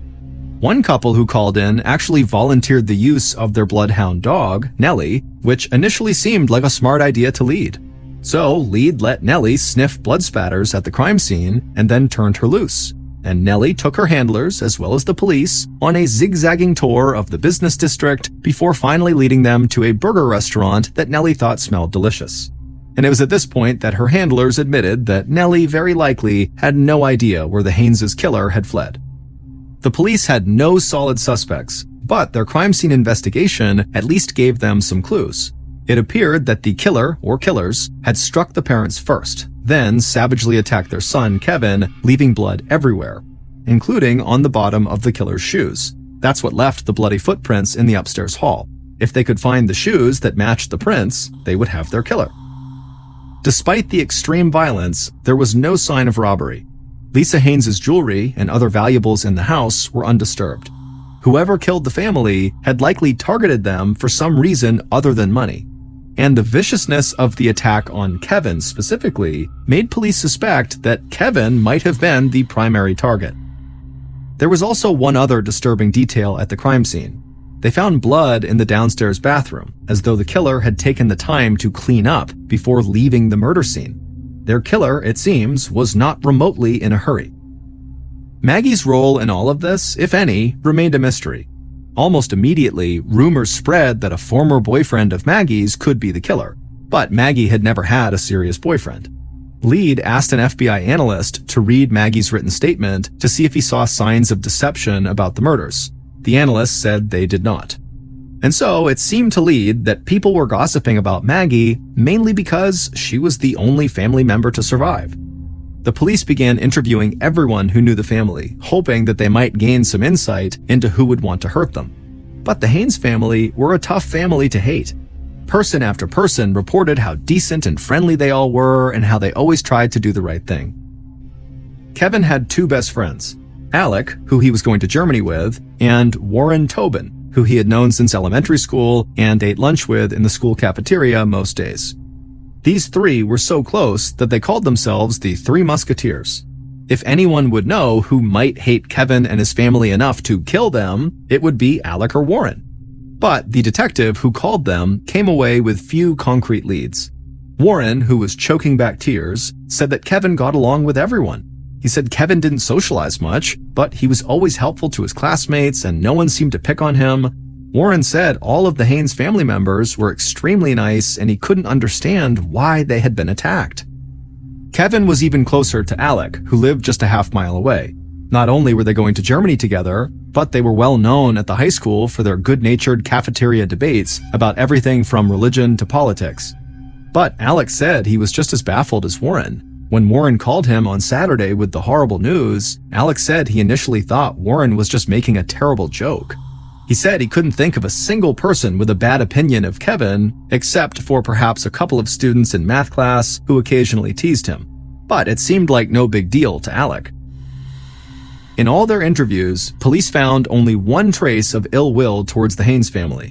One of Tom Haynes' co-workers said that Tom, in his role as a manager, had recently threatened a new employee with firing if his performance didn't improve.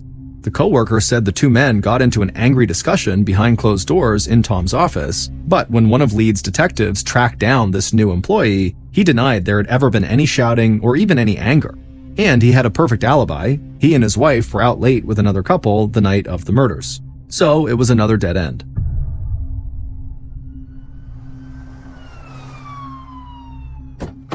Then, on May 15th, so 3 days after the murders, Lead got a call from an alert trooper in North Carolina who had pulled over two men in their 20s for speeding and then discovered they had been smoking marijuana as well. One of the men volunteered, while high, that they were heading for Florida after, quote, getting away with murder in Pennsylvania, end quote. The trooper was aware of the Haynes family murders, and so he searched this vehicle closely until he found a knife. Both of these men were locked up in the Johnson County Jail, the trooper told Lead, if he wanted to send someone to question them.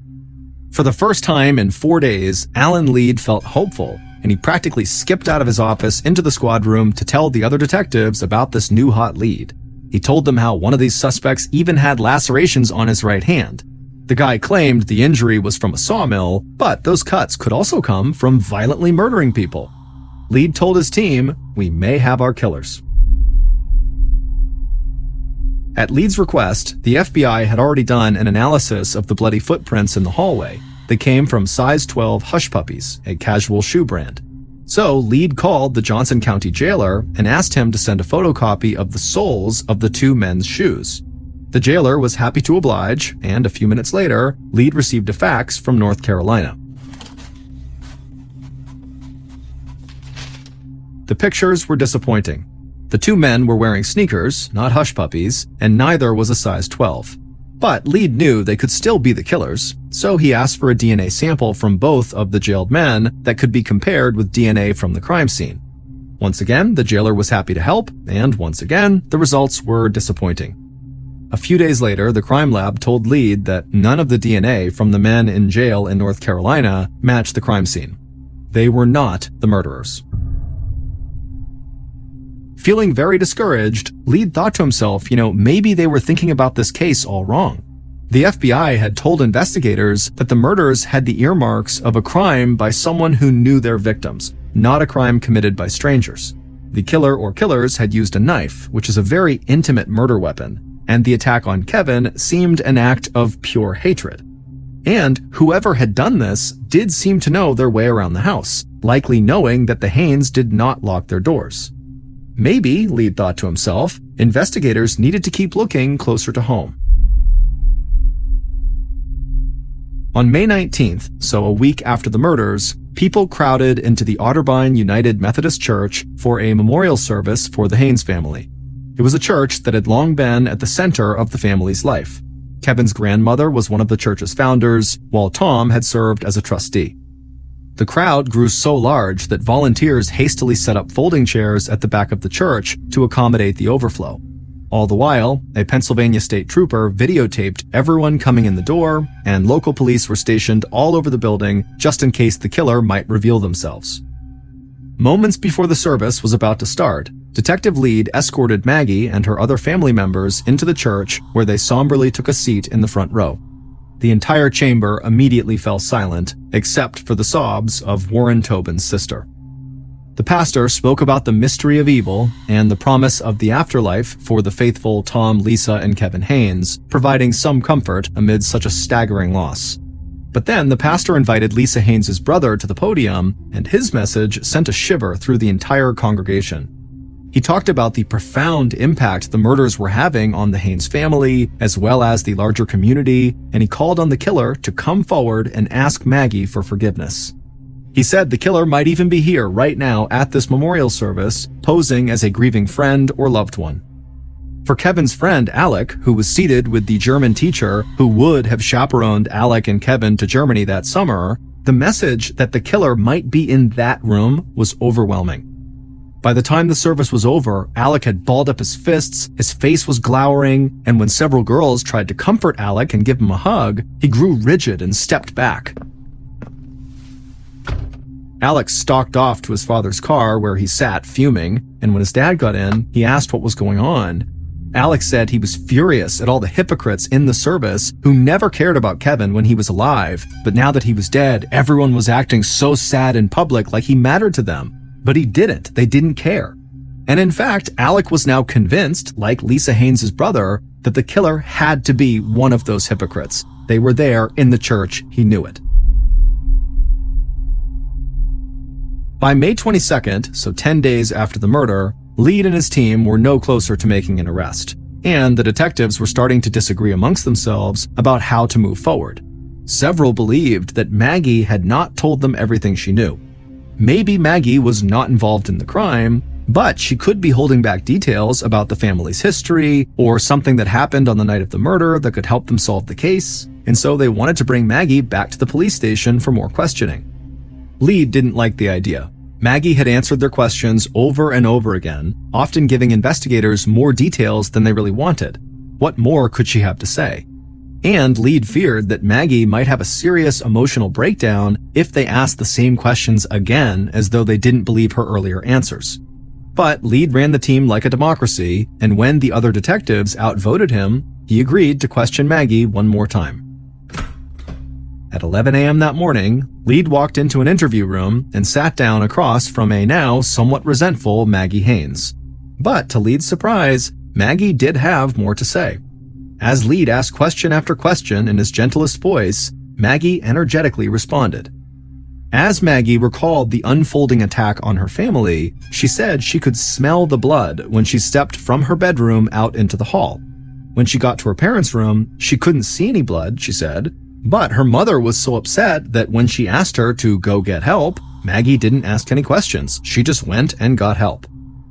In the moments after Maggie had learned that her parents and brother were dead, she said the first person she wanted to call was the head of her prayer group at college. She wanted to know why God would let something so terrible happen. And then Maggie started to cry.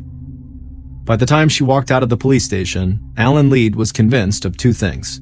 One, Maggie had nothing to do with the crime. And two, she had told them everything she knew. Over the next 2 weeks, tips about the Haynes murders continued to come into police, but the results were much the same. They put a microphone on one informant who claimed that a guy named Amani had confessed to invading the Haynes' home and then, quote, taken care of, end quote, the people inside. But after 2 weeks of eavesdropping on Amani's conversations, all police heard about was Amani bragging about women, drugs, and guns. He did not seem to know anything about a triple murder. Meanwhile, one of Kevin's best friends, Alec Kreider, who had become really angry at the memorial service, convinced the killer was amongst them, he started to break down. In the first days after the killing, his parents worried that he was keeping his grief about Kevin's death inside, becoming even more silent and withdrawn than usual. Alec had never had an easy time expressing his feelings, and he didn't have a lot of close friends aside from Kevin and Warren.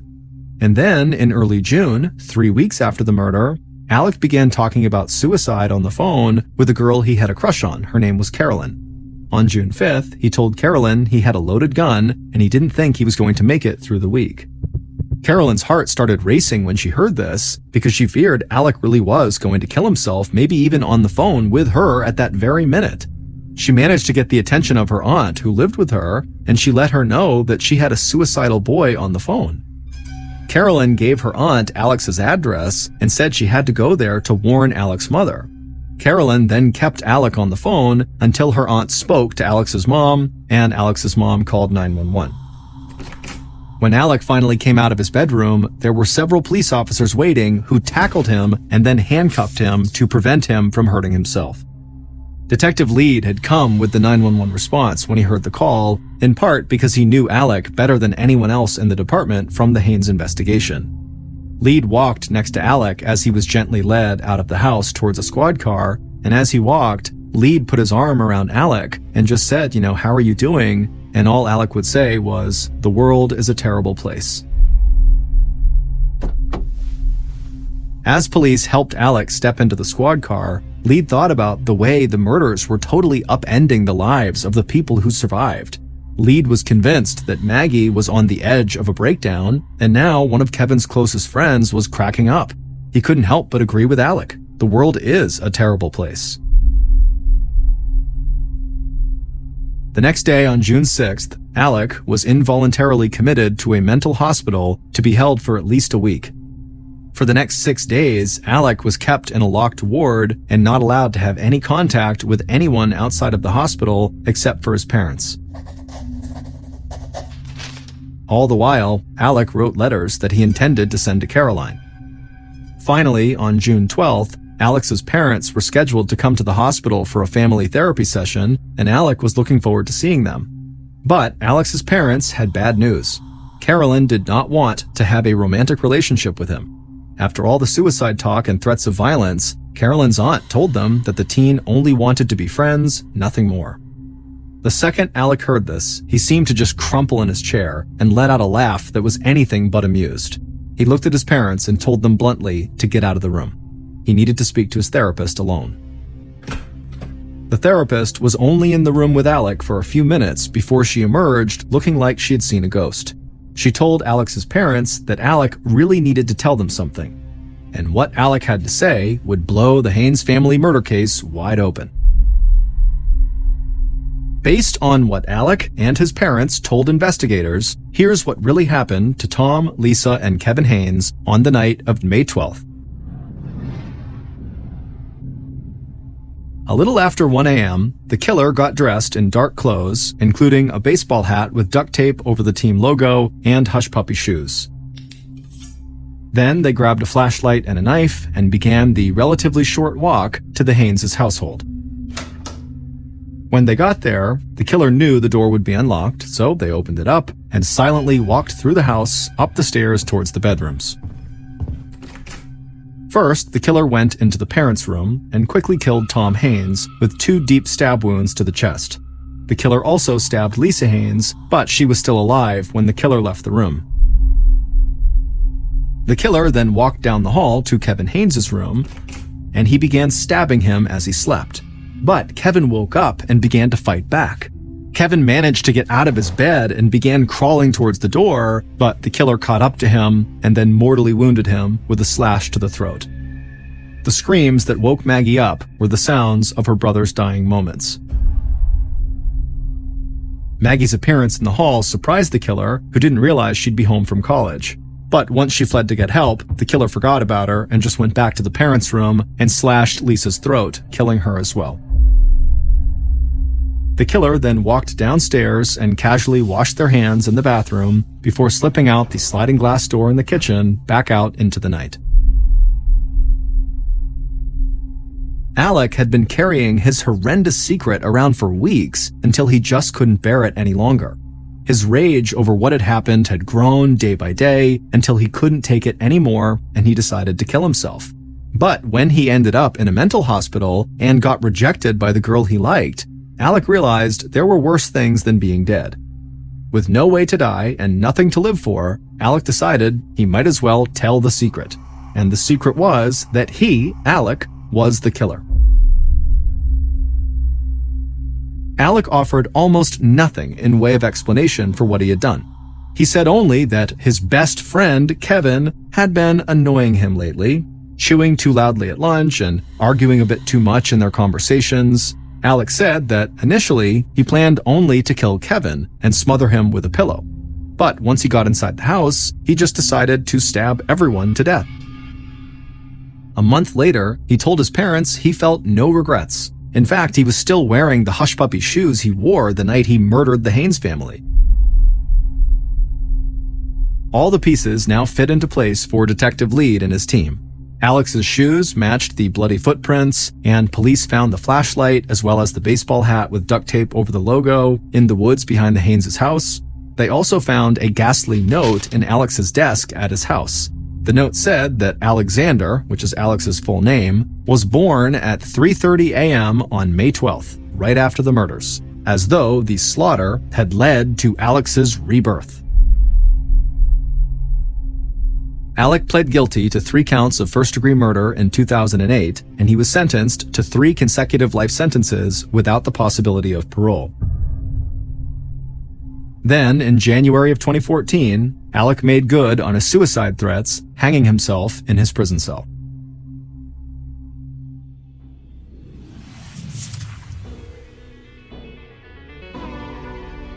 Thank you for listening to the Mr. Ballin podcast. If you enjoyed today's story, be sure to check out our YouTube channel, just called Mr. Ballin, where we have hundreds more stories just like this one, many of which are not available on this podcast. They are only available on YouTube. Again, that YouTube channel is just called Mr. Ballin. So that's going to do it. I really appreciate your support. Until next time, see ya.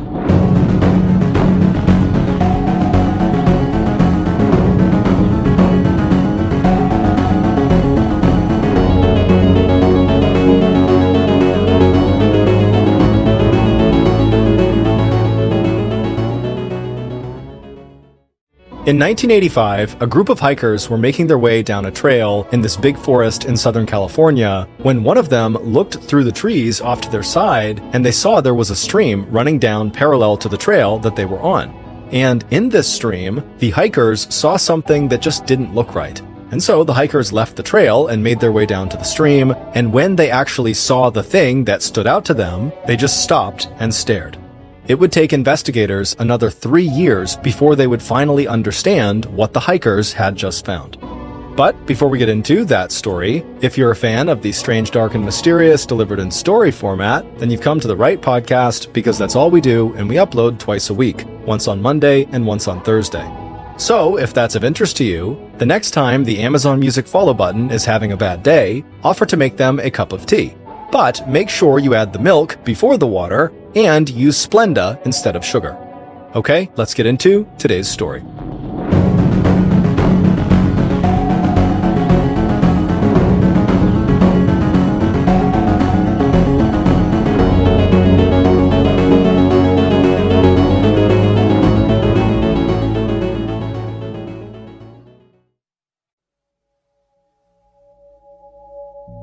In 1985, 17-year-old Michelle Avila, who just went by the nickname Missy, was a high school junior living in the working-class town of Arleta, California, which is located just north of Los Angeles, California.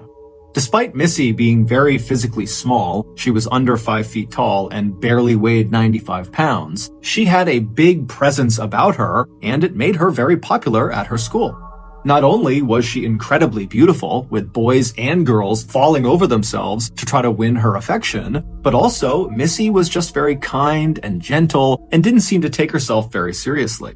But life for Missy was not all perfect. A year earlier, during her sophomore year, a nasty rumor had been spread around Missy's high school that Missy had apparently been sleeping with all of these boys who were in established relationships with girls in the school, and even though this rumor was a total lie, by the time the rumor reached the girlfriends of these boys that Missy had apparently slept with, these girls believed it. And so to get their revenge on Missy, one day after school when she had walked outside, this group of girls ganged up on her and beat her really, really badly. In fact, the beating was so severe that when Missy came home, her family immediately pressed charges on the girl that seemed to kind of lead the attack. Her name was Sonia Bond. But despite Missy and her family immediately filing these charges, the case dragged for months and months and months. But finally, by October 1st, 1985, so at the beginning of Missy's junior year, Missy was within a week of actually going to court and taking the stand and testifying against Sonia. And while Missy was certainly nervous about going to court and testifying, she knew deep down she was making the right decision. On October 1st, so a week before Missy is set to testify, Missy came home from school and she told her mom that she had plans that afternoon to go hang out with her friends. This was fairly routine for Missy, who had a big circle of friends, and so her mother, Irene, told her that was totally fine, but you gotta be home by 6 p.m.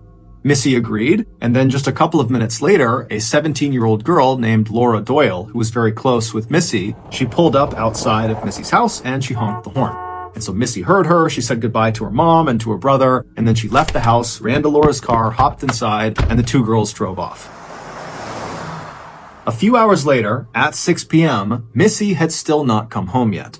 However, her mother, Irene, was not that surprised. Missy was not really a troublemaker, but she really liked staying out with her friends, and so it wasn't that uncommon for her to stay out past curfew and then come home and ask for forgiveness, or she would stay out past curfew and then she would call her mother and ask for more time. And shortly after 6 p.m., the phone rang inside of Missy's house. And so Irene, she hears the phone ringing and she's expecting it to be her daughter. And so she walks over, she picks the phone up and says, "Hello?" But it's not her daughter. It's another young girl's voice. It's Laura's voice, the girl who had picked Missy up after school to go hang out with friends. And before Irene could ask Laura why she was calling, Laura kind of awkwardly asked Irene, "Hey, is Missy home?" And Irene would say, "Laura, she left with you. Isn't she with you?" "No, she's not here. She's running late. Why? What's going on?" After Irene said this, Laura began to panic, and then she proceeded to tell Irene what happened that afternoon while she was out with her daughter. She said after she picked Missy up, the two of them just kind of drove around town, which they did all the time, and then at some point they made their way over to Stonehurst Park, where Missy and Laura and a bunch of their friends would often go and hang out. And so they drove over to Stonehurst, they made their way into the parking lot, and as soon as they were in there, Laura began looking around for other cars that she recognized to see if maybe their friends were there. But after looking around, she didn't recognize any of the cars, and so Laura just reflexively began turning the car around to leave the park. But as she was doing that, Missy stopped her and said, "Wait a minute, I know the guys over there, I want to go say hi." And so Laura stopped the car and she looked in the direction that Missy was pointing, and on the far side of the parking lot were these two guys who appeared to be maybe in their late teens, early 20s. Laura did not recognize either of them, and they were standing outside of this blue car, a blue Camaro. Now, Laura was accustomed to Missy just kind of knowing everybody in town because everybody loved Missy and Missy loved everyone. And so this type of situation was not totally uncommon. However, Laura was just not very excited at the prospect of going and hanging out with these two total strangers to her. But she could tell Missy really wanted to, and so she turns to Missy and says, "Okay, go out there, go say hi to them, and I'm gonna park and I'll meet you in a second." And so Missy, she hops out of the car and she begins walking over to these two guys and she's waving to them and they're waving back and smiling at her. And Laura, meanwhile, pulls the car into a parking spot. She throws it in park and she's about to get out when she notices her gas gauge is below empty. And so she calls out to Missy, who's now halfway to these two guys, and she says, "Hey, I'm gonna go fill my car up with gas and then I'll come back and I'll meet you." And so Missy turns around and she's like, "Okay, bye." And so Laura puts her car back in drive and she pulls out of the lot and she heads into town to get some gas. A few minutes later, when Laura pulled back into the Stonehurst parking lot, she looked in the direction of where the blue Camaro and the two guys were and where Missy was headed, and they're all gone. Missy is nowhere to be seen. Now, this was 1985, so Laura could not just call or text Missy to see where she had gone. And so instead, Laura just sat in the parking lot looking at the vacant spot where the blue car had been, kind of going over in her mind what she should do. And eventually, she told herself that, Missy was a big girl, she can handle herself, she knew those guys, I'm sure everything is just fine, and those guys will drop her off at her house when she needs to go home. And so even though Laura is telling herself this, she would leave the Stonehurst parking lot and spend a while just kind of driving around town, looking for Missy and looking for this blue Camaro and these two guys. And after finding none of them, she would head home. And then right after 6 p.m., Laura picked up the phone and she called Missy's house because she knew Missy's curfew was 6 p.m. and so she should be home by now. But of course, when Missy's mother, Irene, picked up the phone, Laura would learn Missy had not come home. And so Irene and Laura are immediately really worried about Missy, but not to the point where either of them think they should involve the police. Instead, Laura and Irene would spend the next couple of hours after that 6 p.m. phone call calling everybody they could think of that might know where Missy was. And when that yielded no results, Laura and Irene actually met up that night and began going door to door to all of Missy's friends and acquaintances' houses, asking the occupants if they knew where Missy was. But by late that night, no one had given them any information about Missy's whereabouts, and so still feeling very concerned about Missy, Laura and Irene decided the best thing to do was just to go back home and go to bed and hope in the morning Missy turned up or someone contacted them with information about where Missy was. But the following morning, Missy had still not turned up and no one had heard from her, and so that morning Irene went to the police and told them what was going on. Immediately, the police honed in on Laura and began going over every single detail of what that blue Camaro was doing, what those two guys looked like, what did Missy say about these two guys? Did she give any information about where they might go or who these guys were? And Laura, she was totally guilt-ridden and emotional about being the last person to see Missy before she has apparently vanished. And she sat there trying to give every bit of information she possibly could about what had happened that day. But unfortunately, she was just too far away from these two guys and their vehicle. She could only give them a sort of basic physical description, which Laura even admitted was not very accurate because it was really far away, and frankly, she wasn't looking that hard. And so after getting all the information they possibly could from both Laura and Irene, the police launched a very extensive search all over Arleta, California, and the surrounding areas. And while they were doing that, Irene and other members of Missy's family, along with Laura and other close friends of Missy's, began their own search. But after a couple of days, neither the professional search nor the amateur search had turned up any new information about Missy's whereabouts or the whereabouts of those two guys and their blue Camaro. But then, on October 4th, just 3 days after Missy went missing, Missy would be found. However, it would take investigators another 3 years to finally make sense of what actually happened to her. Based on eyewitness testimony, here is a recreation of what happened to Missy on the day she vanished. On that day, which was Tuesday, October 1st, 1985, Missy came back from school. She told her mother she wanted to go out and hang out with her friends. Her mother told her, okay, be home by 6. And then a couple of minutes later, Laura pulled up outside and honked the horn, and Missy ran outside, hopped in the car, and they drove off. The pair would drive around town for a few minutes before making their way to Stonehurst Park. Now, to understand what happens next, you need some context. Missy had two best friends. One of them was 17-year-old Laura Doyle, who she was with, and the other was another 17-year-old girl named Karen Severson. These three girls had met when they were in grade school, they lived basically on the same street, and they spent virtually every second of every day together. However, a month earlier in September, the trio had had a falling out. Because a month earlier, another rumor about Missy sleeping with boys who had girlfriends began circulating around the school, except this time, the girlfriends in the rumor were Laura and Karen. Now, of course, Laura and Karen were well aware of the fact that a year earlier, Missy had been accused of something similar and it had all been a big lie. And so going into this new rumor, Laura and Karen knew that the likelihood of it being real was very slim. But because this rumor directly involved them and their boyfriends, they felt a little concerned. And so Laura and Karen went to Missy and they said, hey, we don't think it's true, but is it true? Did you sleep with our boyfriends? And Missy immediately is like, are you kidding me? No, I didn't sleep with your boyfriends. Did you see what happened last year? It's the same thing. It's a lie. It's just a rumor. I can't believe you would think I would do that to you. And so pretty quickly, this discussion escalated to a full-blown fight between the girls. Or more specifically, it turned into a full-blown fight between Karen and Missy. Because Laura, she was worked up about it, but pretty quickly she was able to calm down. But Karen, she didn't calm down.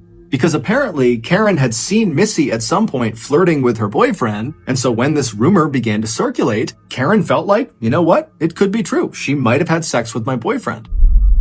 And so eventually, the three girls just stopped fighting. Not because they had reached some sort of compromise, but rather because Missy just tried to turn around and walk away. And when she did, Karen wound up and slapped her across the face. And as soon as that happened, all three girls knew a line had been crossed, and now their decade-long friendship was potentially ruined. Over the next couple of weeks, Missy and Laura were able to come together and patch things up, but Missy and Karen continued to avoid each other. However, the distance between them really wore on both of them, and so finally, on the morning of October 1st, Karen would reach out to Missy and she would apologize. And Missy was really touched by this, and before long, Missy and Karen and Laura had made plans for that afternoon to meet up at Stonehurst Park to have a good day together, just like old times. So that afternoon, Laura picks up Missy from her house, and the two of them drive around for a bit before heading over to Stonehurst Park, where they're planning to meet Karen. But when Laura pulls the car into the parking lot, they look around and Karen is not there. And the blue Camaro and those two guys standing around it on the far side of the parking lot, they weren't there either, because Laura had made up the blue Camaro and those two guys. They never existed. That was all just a big cover-up for what happens next.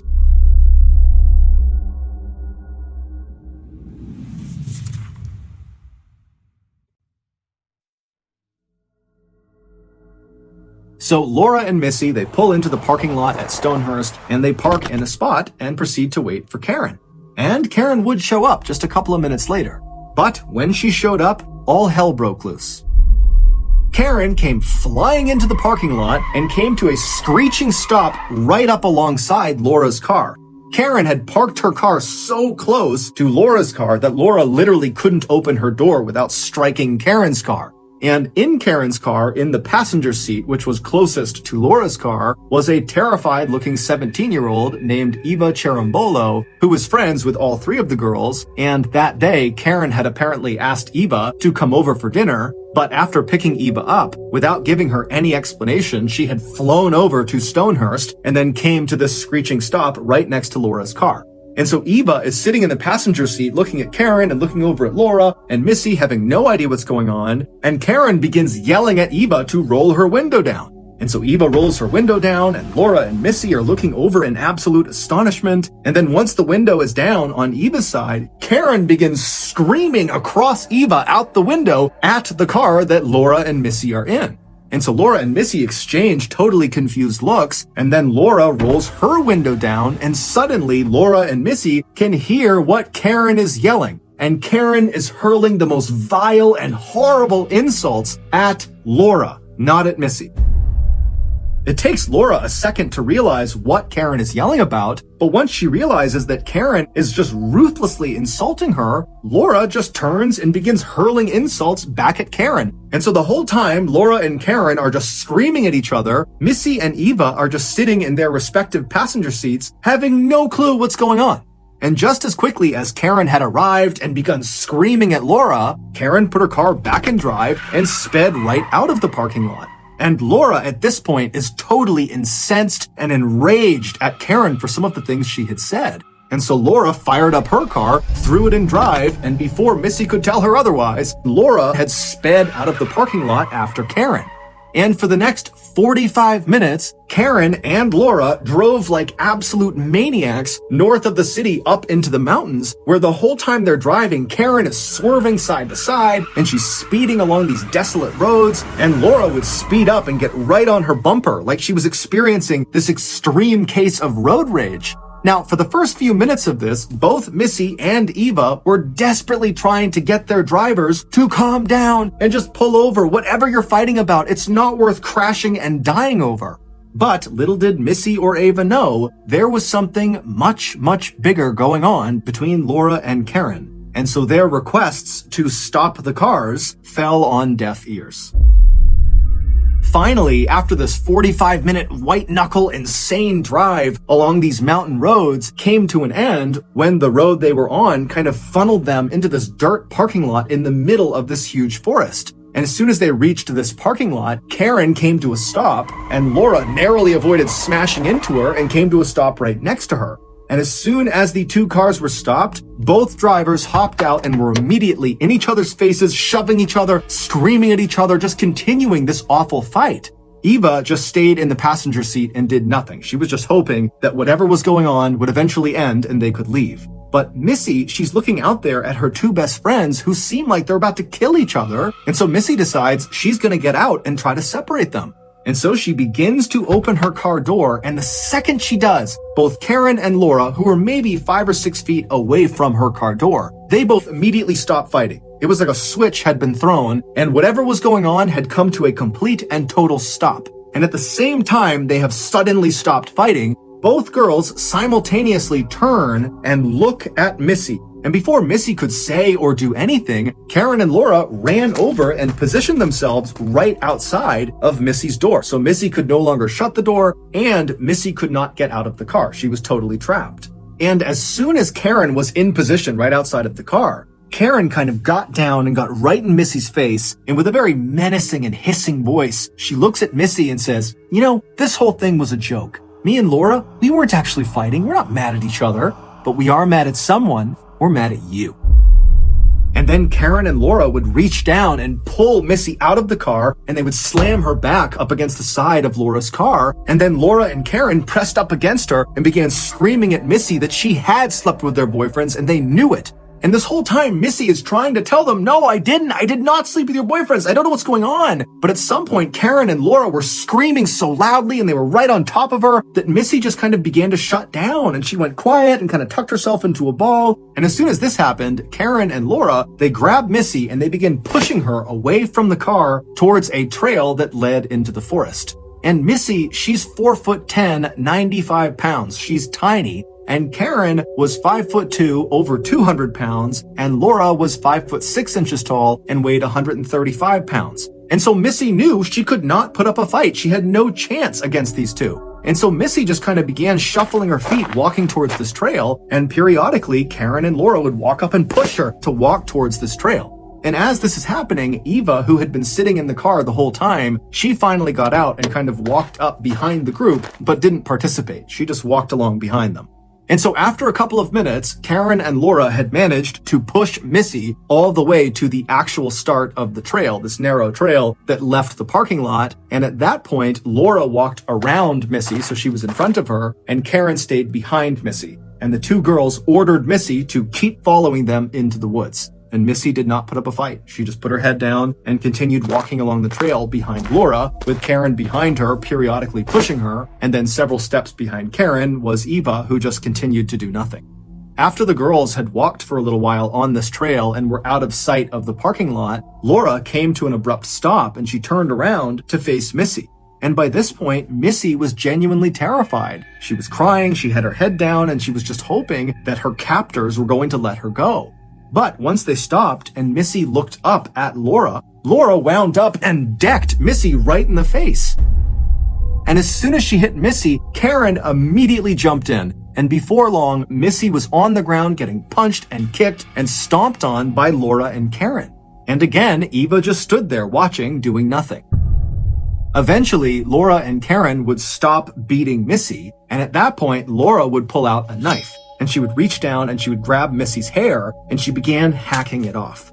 Missy was not a vain person, but she loved her hair. It had to be perfect anywhere she went. It was her prized possession, and Laura and Karen knew it. And so Laura, she begins hacking off the hair with her knife, and Karen, who wanted to get involved but didn't have a knife, just began grabbing Missy's hair and ripping it out with her fists.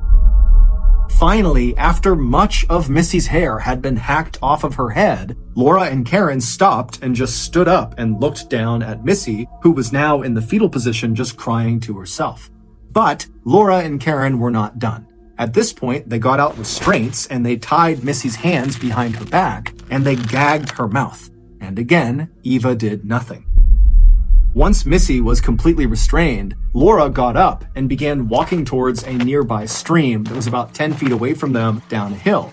And so Laura gets down to the stream, she wades in about halfway where the water comes up about 8 inches on her leg, and then she turns around and she looks up the hill at Missy and Karen and Eva, who's off to the side. And Laura, while staring directly at Missy, she reaches down and begins running her fingers through the water and says to Missy, "Why don't you come down and get in the water with me?" When Missy didn't move, Karen, who was standing next to her, hauled her up and then pushed her down the hill.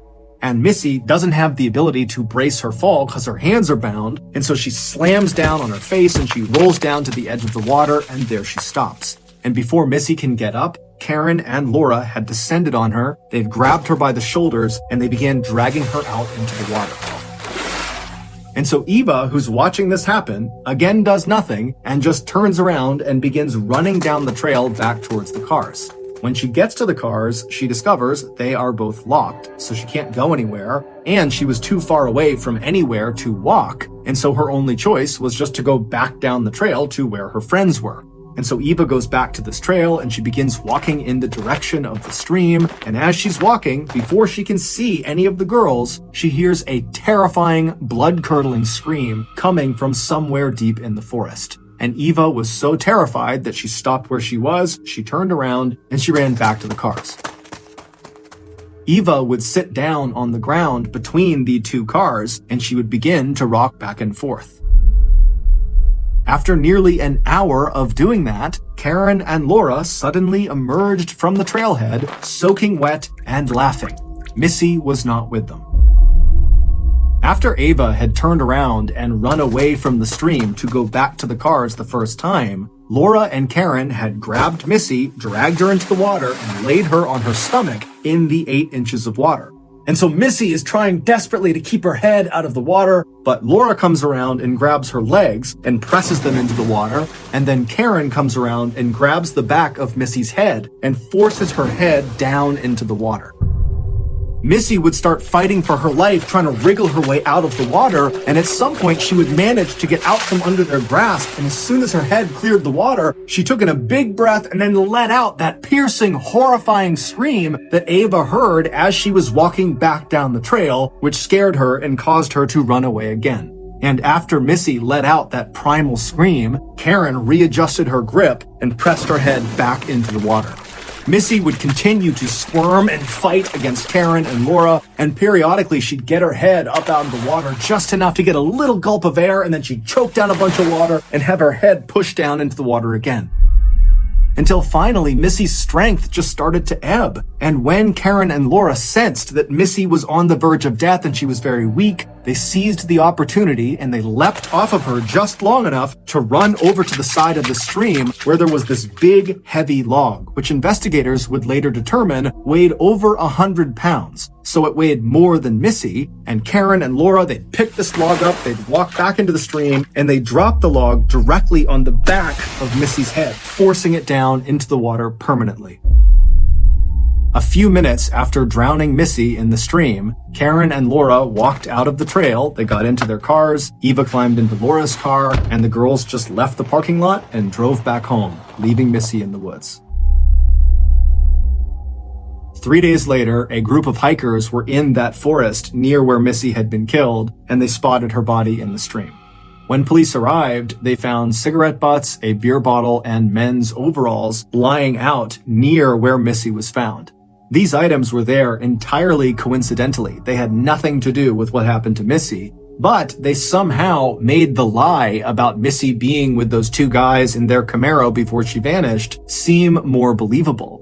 Mostly because when Laura described these two guys to police, she kind of made it seem like they were bad boys or troublemakers, like the type of guys who would go off into the woods and smoke and drink for fun. And so the police just continued to chase down this two guys and a blue Camaro lead until the murder case went cold. But 3 years after Missy was murdered, Eva, who had been threatened by Karen and Laura never to say a word about what she knew, finally came forward to police and told them that Karen and Laura had killed Missy. When Karen, Laura, and Missy became teenagers, Missy really blossomed into this beautiful young woman who everybody seemed to adore. Meanwhile, Laura and Karen had the opposite experience. They felt awkward in their bodies and felt like no one really liked them. And so in time, they became very jealous of Missy, and that jealousy turned into resentment, and that resentment turned into hatred. And so in 1984, it was Karen and Laura who started that rumor about Missy sleeping with all these boys who had girlfriends. And that lie would get Missy attacked and beat up really badly. But that wasn't enough for Karen and Laura. They felt like Missy deserved worse. And so the following year, in September of 1985, Laura and Karen decided to kill Missy. Their plan began with spreading another rumor about Missy, about how she was sleeping around with boys with girlfriends, except this time the girlfriends in this rumor would be Laura and Karen. They did this knowing this rumor would start a fight between the three of them, and they knew that Missy just would not be able to be mad at her friends. She would want to make up with them. And so Karen and Laura, they start this rumor. It does cause a big blowout fight between the three of them. But then after this fight, Laura very intentionally makes up with Missy and kind of says, hey, let's make things right again. And so she pretends to be friends with Missy. And then a couple of weeks later, on the morning of October 1st, Karen would contact Missy. She would tell her how sorry she was. And she asked her, hey, do you want to get together today, all three of us, just like old times? And Missy fell right into their trap because she was so excited at the prospect of getting to spend time with her two best friends who she really did love. And so she quickly agreed to meet up with them.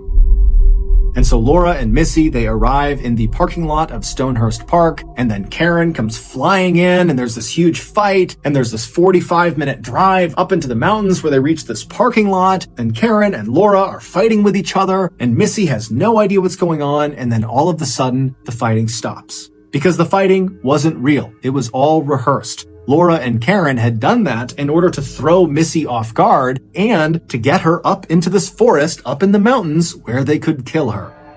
It's unclear why Laura and Karen brought Eva along, but most likely she was brought along as a decoy as well. After Missy's body was found and the police were on this mad hunt to find these two guys and the blue Camaro, Karen actually moved in to Missy's family's home. She told them she just wanted to offer support during this really difficult time, but in reality, she just wanted to keep close tabs on the investigation, and any chance she got, she wanted to make sure she threw police and Missy's family off of her and Laura's trail.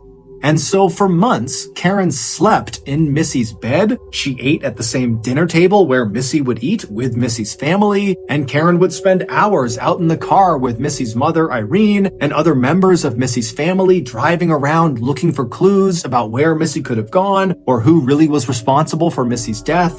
When the truth finally came out 3 years later that Karen and Laura had been the ones who killed Missy, Missy's family could not believe that their daughter's killer was literally living with them the whole time. Ultimately, Laura and Karen would be found guilty of killing Missy, and they would each be sentenced to 15 years to life in prison. Karen Severson was paroled in December of 2011, and Laura Doyle was paroled a year later in December of 2012.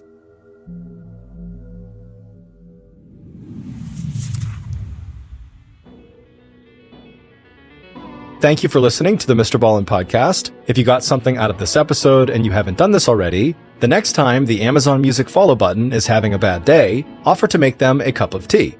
But make sure you add the milk before the water and use Splenda instead of sugar. This podcast airs every Monday and Thursday morning, but in the meantime, you can always watch one of the hundreds of stories we have posted on our main YouTube channel, which is just called Mr. Ballin. We have a registered 501c3 charitable organization called the Mr. Ballin Foundation that honors and supports victims of violent crime as well as their families. Monthly donors to the Mr. Ballin Foundation Honor Them Society will receive free gifts and exclusive invites to special live events. Go to mrballin.foundation and click Get Involved to join the Honor Them Society today. If you want to get in touch with me, please follow me on any major social media platform and then send me a direct message. My username is just @MrBallin, and I really do read the majority of my DMs. If you want to check out our merch, join our Discord server, or just see what's going on at Ballin Studios, head on over to our brand new website, ballinstudios.com. So that's going to do it. I really appreciate your support. Until next time, see ya.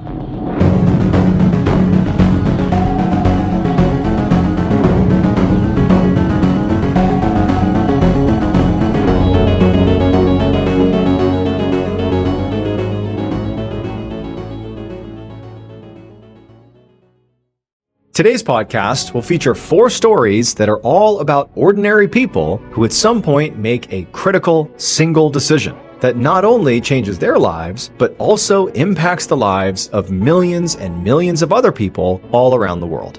The audio from all 4 of these stories has been pulled from our main YouTube channel and has been remastered for today's episode. The links to the original YouTube videos are in the description. The first story you'll hear is called The Debt Game, and it's about a man in South Korea who becomes inspired by his favorite manga. The The second story you'll hear is called Hospital Rhythms, and it's about a young boy in a hospital who finds solace in music. The third story you'll hear is called Storming the Castle, and it's about a young singer who takes a huge leap of faith. And the fourth and final story you'll hear is called Imposter Syndrome, and it's about an actor who hits rock bottom, but then the unthinkable happens. But before we get into today's stories, if you're a fan of the strange, dark, and mysterious delivered in story format, then you've come to the right podcast, because that's all we do, and we upload 4 times a week: Monday, Wednesday, Thursday, and Fridays. So if that's of interest to you, on the next really hot summer day, offer to make the follow button a nice fresh cup of lemonade. But don't tell them you used salt instead of sugar. Okay, let's get into our first story called The Debt Game.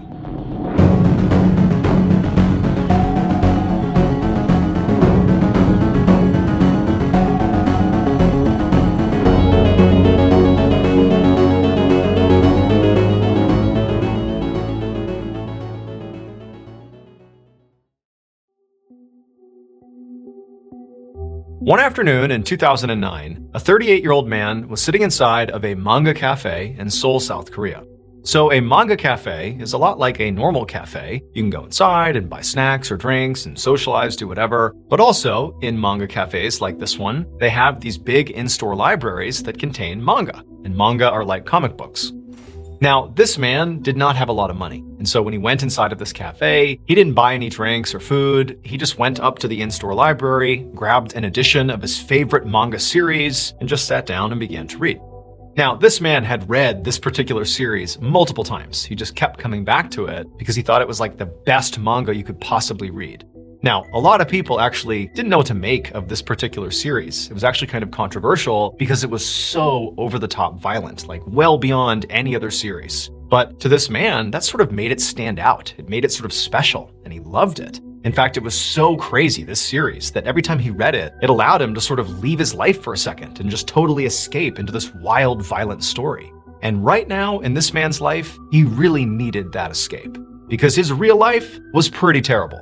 He had spent practically his whole life studying and working to try to become a professional writer and director. But in Seoul, the entertainment industry was pretty unpredictable. And so this man had successfully landed a couple of jobs here and there, doing some writing and, doing some directing, but they were small gigs and they typically fizzled out at some point. And so over and over again, like right now in this man's life, he found himself back in the same position he always was in, which was unemployed.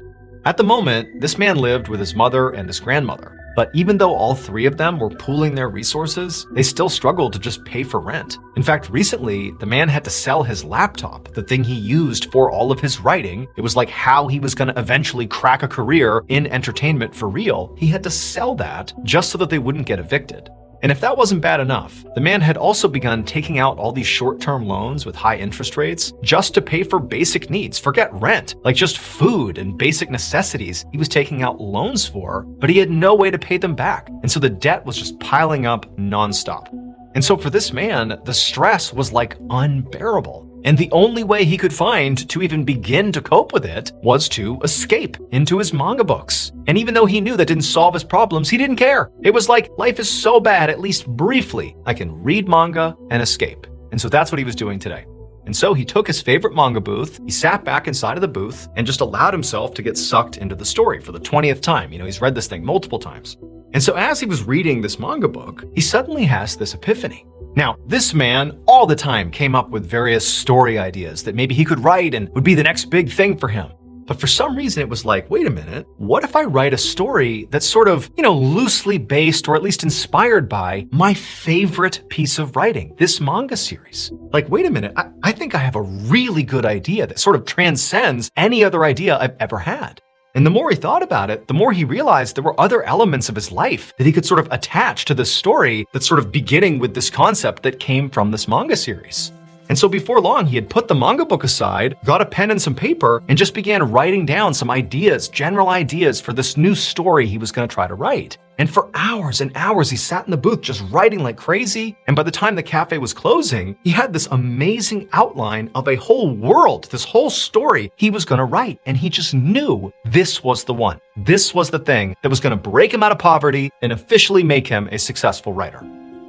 Several months later, this man had transformed that amazing outline into a fully realized project, and then he went out to try to sell it. And he's thinking, everybody's gonna want this thing. This is like an iconic, unique piece of IP. People are gonna be clamoring to buy this. But what he found very quickly is every buyer he went to hated it. They told him, this is simply too weird and way too violent. Like, this is well beyond what's reasonable. This is not something anybody's gonna want. Like, you will not have an audience for this. And the man was sort of crushed because to him it was so clear, this is an amazing idea. This story is so good. People that have experienced real poverty, who understand the lengths that people will go to make money when they're desperate, they'll relate to this. Like, there's a huge audience for this. But the buyers, they didn't see it that way.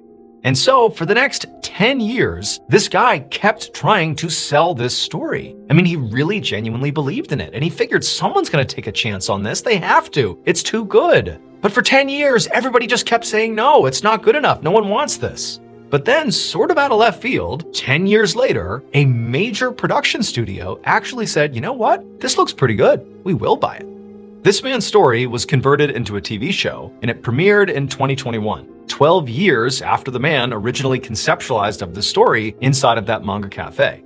And when this TV show aired, it was basically a global phenomenon overnight. It became the most talked about show anywhere in every corner of the internet pretty much immediately. It also made the production company that bought this story $900 million. And the man who actually wrote the story, he also got paid very well, and he won an Emmy. The manga series that this man read that sort of inspired all of this to happen was called Battle Royale. And in this series, these students are forced to fight to the death by a fascist government. And so what this man did is he combined that concept, fighting to the death, with something that he himself was dealing with in his own life, which was poverty. And he knew firsthand, the lengths he was willing to go just to make a little bit of money to make ends meet. And he knew other people who, were dealing with poverty were also sort of desperate, and they would go to great lengths just to make ends meet. And he said, okay, let's marry those two concepts. Poor people who were fighting to the death for money. The writer's name was Hwang Dong-hyuk, and the name of this TV series was Squid Game.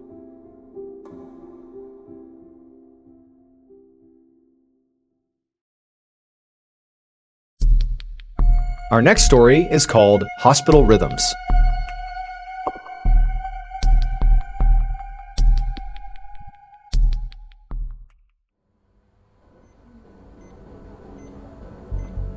In September of 1954, a 14-year-old boy named Rich shuffled his way down the hallway of a children's hospital in England. He coughed and wheezed as he slowly walked down the hall next to other sick kids as they made their way towards the hospital's classroom. Now, Rich didn't know what kind of lesson he and the other kids were going to get today, but frankly, he didn't care. Anything was better than just sitting in his hospital room, bored out of his mind. So Rich was in the hospital because he was suffering from tuberculosis, which is an infectious lung disease. And over the past 10 weeks, he'd been bouncing around to different hospitals, and in fact, his condition was still so bad that this hospital had informed his parents that Rich might need to stay in the hospital for another 2 years. And as awful as this sounded to Rich, this actually was not the first time something like this had happened to him.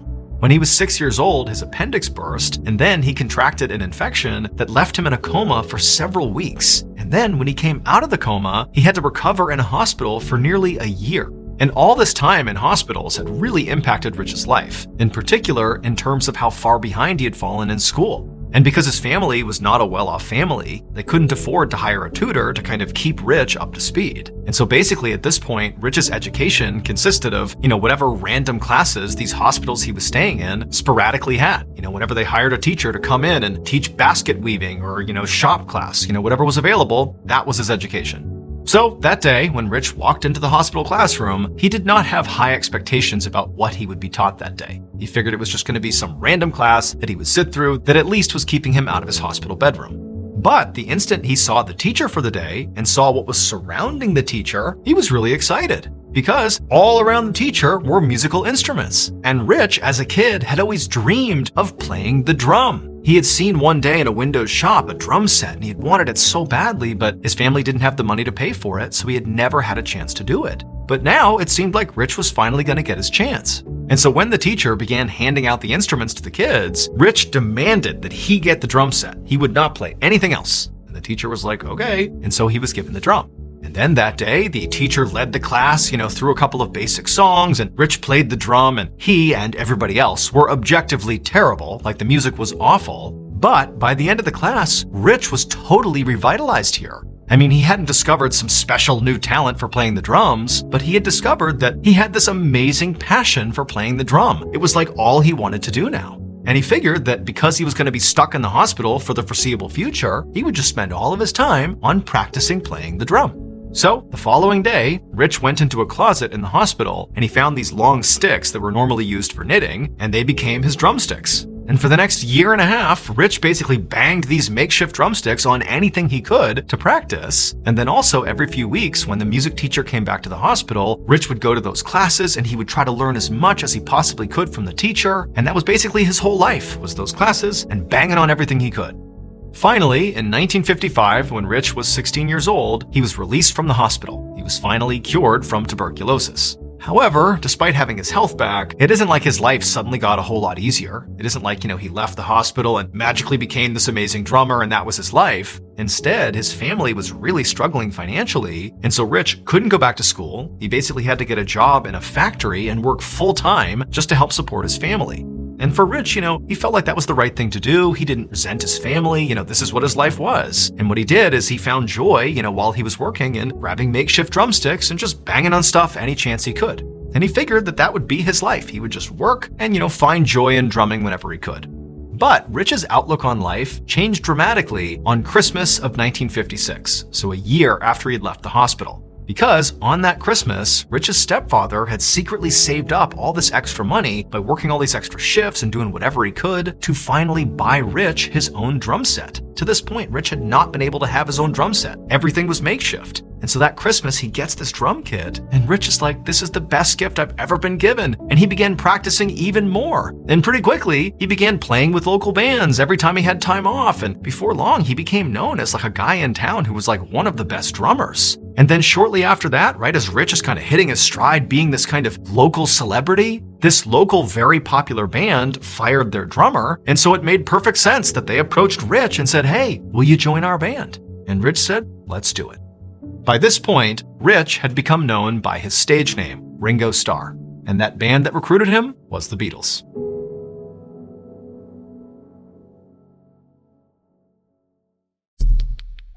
Our next story is called Storming the Castle.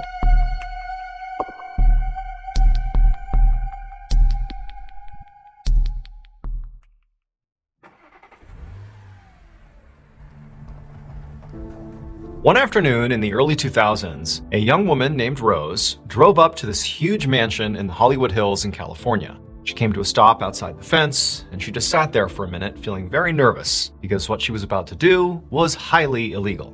So Rose was a musician, but she definitely had not made it yet. However, she was desperately trying to break into the industry. And so her big plan today was she was going to sneak in to this mansion, which was home to arguably one of the most famous people on the planet, a big-time musician. And her plan was to give them a copy of her demo CD, because she believed if they would just listen to just one song on there, they would be blown away by her talent and they would help usher her into the industry and her career would take off.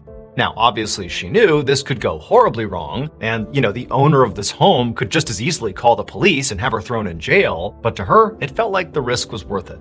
And so Rose got out of her car and she looked up this huge driveway that extended up this hill, and it reached this big gate that sort of blocked off the driveway about halfway up. And then the driveway beyond the gate continued up to the mansion. And from where she was standing, there really was nobody out on the property anywhere. It was totally quiet, just this massive mansion up on a hill. But in front of the gate, on her side of the gate, was clearly the gardener. And, at first she thought maybe, the gardener was going to be a problem, that of course they would see her if she tried to break into the property. But, Rose was desperate and she thought the gardener looked friendly enough. And so she decided she would go up and maybe try to convince the gardener to let her go through the gate. And so she took a deep breath, and with her demo CD in hand, Rose began walking up this first stretch of driveway. And as she got closer to the gate, the gardener stopped what they were doing and turned to kind of see what this person was doing. And, Rose was very young and charismatic, and she seemed friendly enough. And she comes walking up the driveway, and she approaches the gardener and pulls out a $5 bill and hands it to the gardener and just says, look, I got no money. This is my last $5. Please, will you let me go through? I just want to drop something off.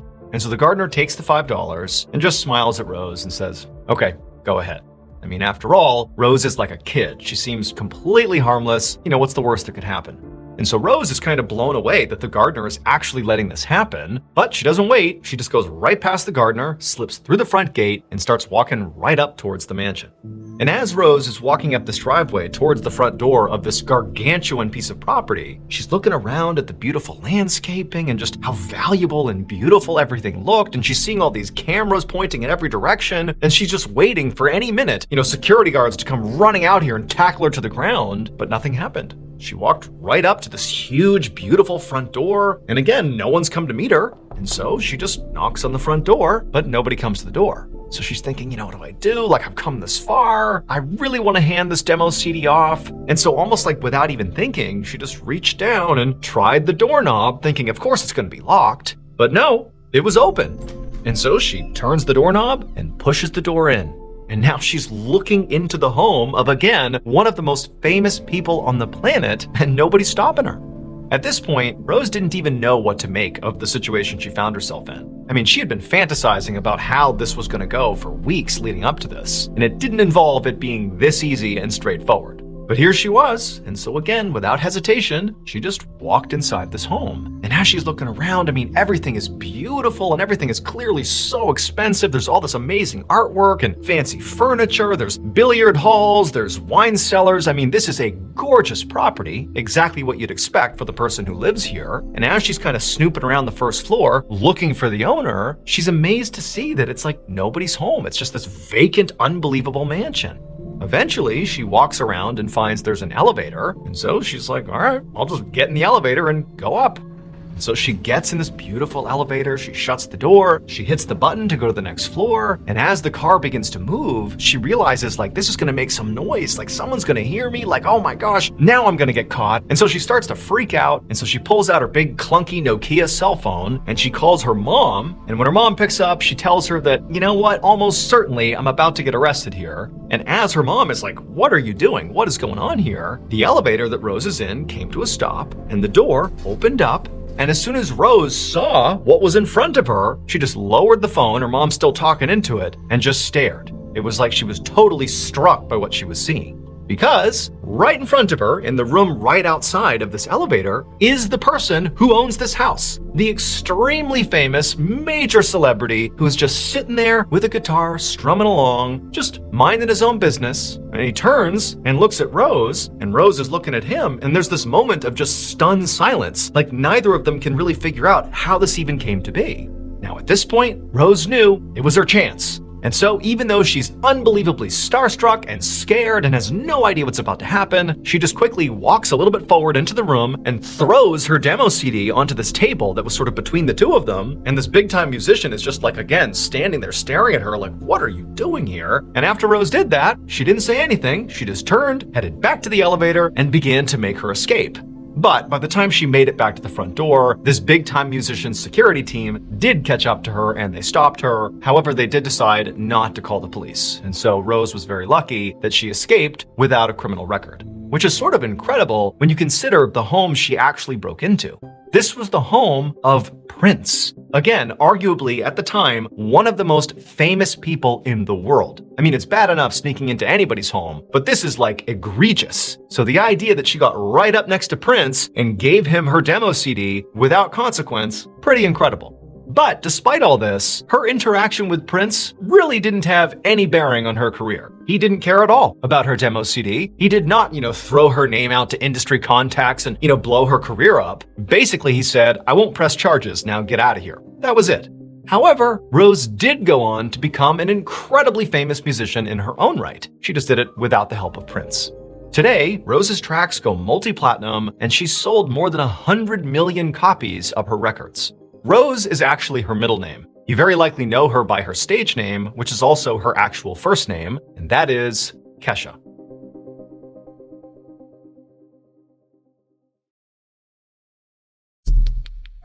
The next and final story of today's episode is called Imposter Syndrome.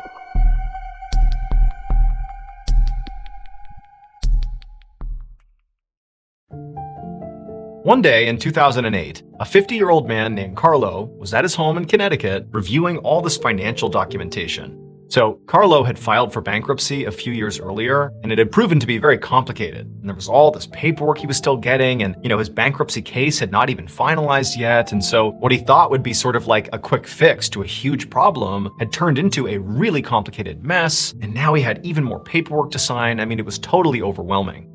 So Carlo was an actor, and in many ways he had had lots of success. He had been on Broadway, he had starred in shows and movies, like he was a respected actor with lots of contacts in the industry. But despite that, he hadn't really ever made it. Like he couldn't really consistently land high-paying or even consistent work, period. And so despite his reputation as being a very talented actor, it really wasn't translating to financial success. Now, this situation that Carlo was in would not have been that bad if he was single, but he wasn't. He was married with 4 children to take care of. And on top of that, Carlo also felt this really intense pressure that was sort of maybe felt in the industry in general, in the sort of entertainment industry, to keep up with his appearances. As much as he was struggling financially, he felt like he didn't want his peers to know that that might eat into his ability to get big roles. And so he's got all this pressure to take care of his family and all this pressure to maintain this idea that he's really successful and doing great. But in reality, he just felt like a total fraud. He had no money, and he felt like he didn't even know how he was going to dig himself out again. And so as Carlo is sitting there staring at this mountain of paperwork, he started to have this very dark thought that had sort of crept into his mind a couple of times over the past few months, as this huge issue just continued to get bigger and bigger. But now this dark idea had become fully realized in his mind. He began to think, maybe if I were to die, there could be a large insurance payout to my family. That would solve their financial problems, and it would also sort of, abscond me from looking like the fraud that I really am. Nobody would know. I'd be dead. They wouldn't know that I had all these issues. I'd just, be gone, and people would miss me and my family. They'd be financially taken care of. Maybe that's a possibility. Obviously Carlo was not trying to end his life because he didn't want to be here anymore. He just felt like he did not have another way out. And so he actually went to his wife and began sort of, nonchalantly asking her questions about their, various insurance plans to see if he had a good life insurance policy that would pay out if he were to go. And eventually he got his wife to tell him that, yeah, you have a very generous life insurance policy. We are good if, the worst were to happen and something were to happen to you. And at that point, Carlo felt like, that's it. That's the way to fix this problem. I need to die. However, when Carlo actually did begin researching this route, seeing exactly how, an insurance payout would work if he were to take his own life, he quickly learned that, payouts after a suicide on these life insurance plans are very complicated. And there's all these stipulations involved because, insurance companies do not want people taking their own life in order to get these payouts. And so Carlo was quickly seeing that if he were to take his life, it would not be like, okay, quick payout to his family. Quite the opposite. And in some cases, his family might not even be entitled to this payout. And so Carlo's thinking, well, okay, I can't take my own life. I need to find another way to have my life come to an end. And so he's thinking, okay, I'll start picking up really dangerous hobbies, and maybe I can sort of die by accident. Maybe I'll start hang gliding and fall out of my harness, and that'll be the way I die. And maybe that'll lead to a payout. Or I'll start doing base jumping, or all these different things that might reasonably explain why he suddenly died. But he also was thinking, people would see through that. I'm not the type of guy that picks up really dangerous hobbies, and so that could be kind of suspicious. He's like, okay, well, what else could I do? And he's like, oh, I could hire a hitman. Somebody else will kill me, and then, it's not my fault. Somebody else took my life. That'll allow for a payout, right? But, the more he thought about it, the more that too seemed highly suspicious. I mean, people don't usually get away with hired hits. And so several months go by, and Carlo is still alive, because he's basically discovered that there really isn't a way to intentionally end his life, directly or indirectly, without getting caught and sort of jeopardizing the one thing he wants this to do, which is to have this payout for his family. And so he's just sort of stuck in this situation that he does not feel like he can get out of. Like, he's just completely buried by debt and this general financial crisis he's in. And so Carlo was doing really the only thing he knew he could do, which is just to get out there and audition for as many shows and movies and various acting opportunities as he possibly could to at least, get some amount of money coming in, even though clearly it was still never going to be enough. But in late 2008, Carlo got an interesting call from his agent who worked to get him some of these roles. Now, Carlo's agent, who did understand Carlo was in dire straits here, quickly explained to Carlo that, this role didn't really pay much, but, you'd be able to be a part of a very big show. I mean, yeah, your role is sort of minimal, but this is huge. It's a big credit, and, maybe it lends itself to you getting other work. This could be a great opportunity for you. Now, Carlo had heard his agent sort of pitch him on various roles and the opportunity and all that before, and so he was grateful to be, told this is a good opportunity, but he was sort of skeptical. But he received the script and he began reading about, what his character would be doing in the show. And he quickly realized that, this role actually might be more perfect for me than even the producers and directors might realize. So this role was for this particular character on the show who sort of, in the show, hides in plain sight. Like that's sort of the way they need to be portrayed. They're this huge influential character in one way, but to the eye of the audience, they sort of look like a nobody. They're sort of, again, hiding in plain sight. And Carlo, in his own life, very much felt like he was sort of hiding in plain sight. To his peers in the industry, he's this acclaimed actor who's getting all these roles and everything's so great. He's a family man with 4 kids. But privately, he's living this hell. He's got all this financial debt. He's considered killing himself for an insurance payout to pay for his life. Like he's living a completely double life here. And so he felt like, I know how to hide in plain sight. It's literally what I do every day. That's my actual life. And so he takes this role, and Carlo does such a world-class job portraying this character who hides in plain sight that the director and all these people who are working on the show, they're like, oh my goodness, Carlo is incredible, and this character that he's portraying, we gotta find a way to expand this character and make them more meaningful in this show. And so they quickly began writing in additional scenes into this big time show for Carlo's character. Again, not because the character was so good, but because Carlo was so good at portraying that character. And as this character's role grew in the show itself began to succeed even more. Like the audience was like, wow, we love that character. And so the character only grew and became a staple in this show, and it ultimately completely changed Carlo's life. Not only because this would be the opportunity that would make him massively famous and hugely successful, but also because he got paid and he was able to escape the financial hell that he was in. Through this incredible experience, Carlo would get paid millions and millions of dollars and would be nominated for multiple Emmy Awards.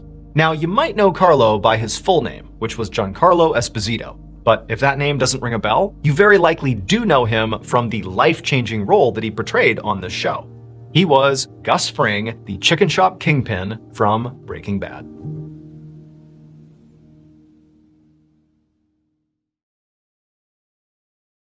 A quick note about our stories. They are all based on true events. But we sometimes use pseudonyms to protect the people involved, and some details are fictionalized for dramatic purposes.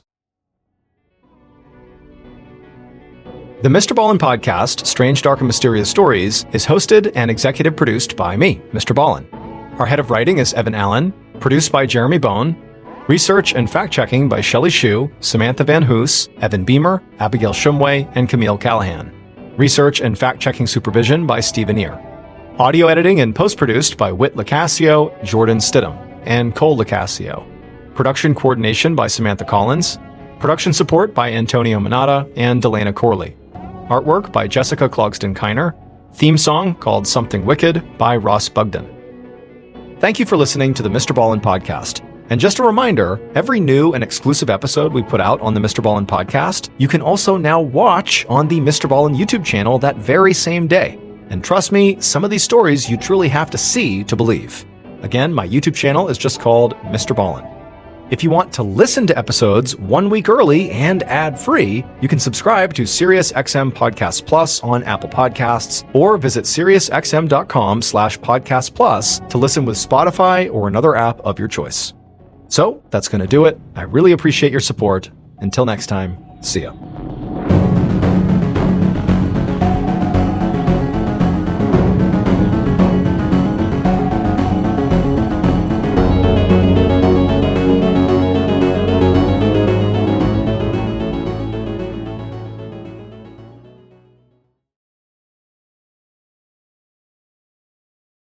On March 22, 1994, 4 people were sitting in a circle inside of a dark hotel room in England.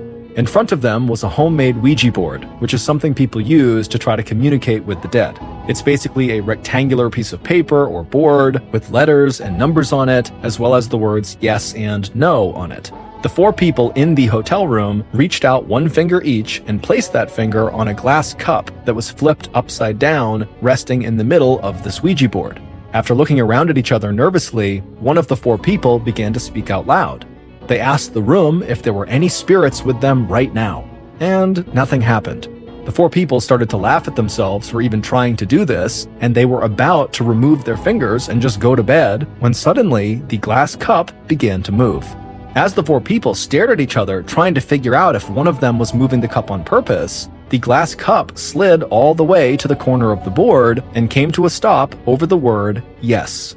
This Ouija board session, which would continue for several more minutes and would terrify the 4 people in this room, would not only become one of the most famous Ouija board sessions of all time, but also it would have a dramatic impact on a major criminal case.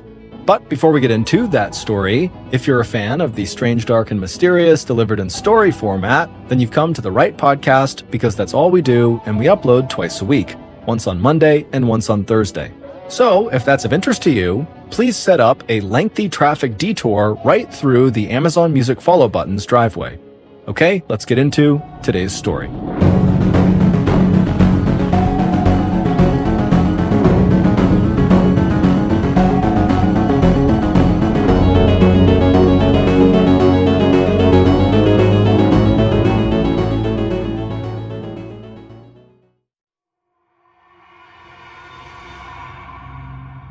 On the evening of February 9th, 1993, a 45-year-old man named Harry Fuller drove down High Street in Wadhurst, a small village in East Sussex, England.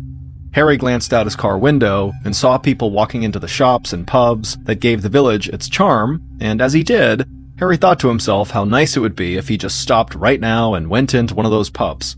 But Harry knew he still had some work to do, so he kept on driving and grabbed his mobile phone, and with one eye on the road, he dialed one of his clients. Harry was a car salesman, but he didn't work out of a dealership. He specialized in buying cars at auctions and then resold them for a profit. And earlier that day, he'd seen a car coming up for auction soon that he thought he could sell to one of his clients. That client picked up on the other line, and in a big, excited voice, Harry went right into his sales pitch. When Harry was a child, he had struggled with reading and writing, so to make up for that, he developed his public speaking skills. His friends said Harry could tell a story like nobody else, and that gift for storytelling had served him well as a salesman. On the phone, Harry told his client that the car he'd seen was everything the man could ever hope for in a vehicle, and he painted a vivid picture of what it would feel like to sit behind the wheel. And within minutes, Harry knew he'd won this man over, and that there was going to be a big sale and a big commission in Harry's future.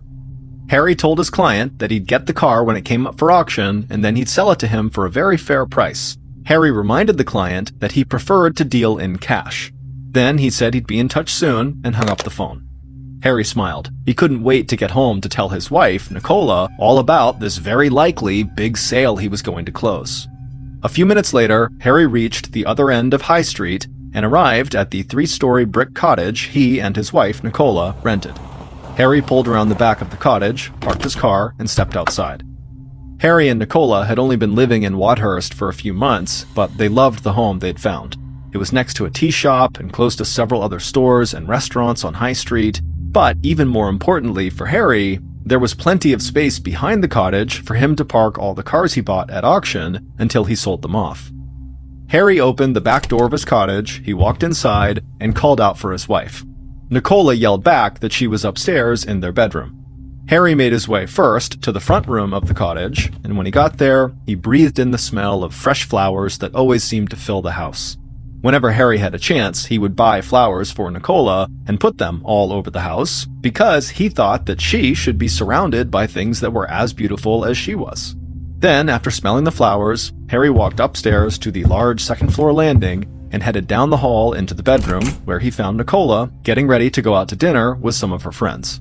When Nicola heard Harry come into the room, she walked over to him, threw her arms around his neck, and kissed him. And Harry kissed her back and told her about this big sale he was likely going to close. There were things about Harry's work that Nicola did not totally understand, but she knew he was always happy when he could sell a car, so she was happy for him. Then Harry took a step back, looked at the dress Nicola was wearing, and told her she looked absolutely gorgeous. Harry and Nicola had been married for about 6 months, and their friends and family said they already were the perfect couple.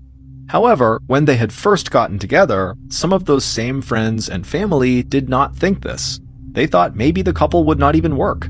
Nicola was 27 years old, almost 20 years younger than Harry, and while Harry loved to talk, tell stories, and meet new people, Nicola was the opposite. She was quiet and reserved.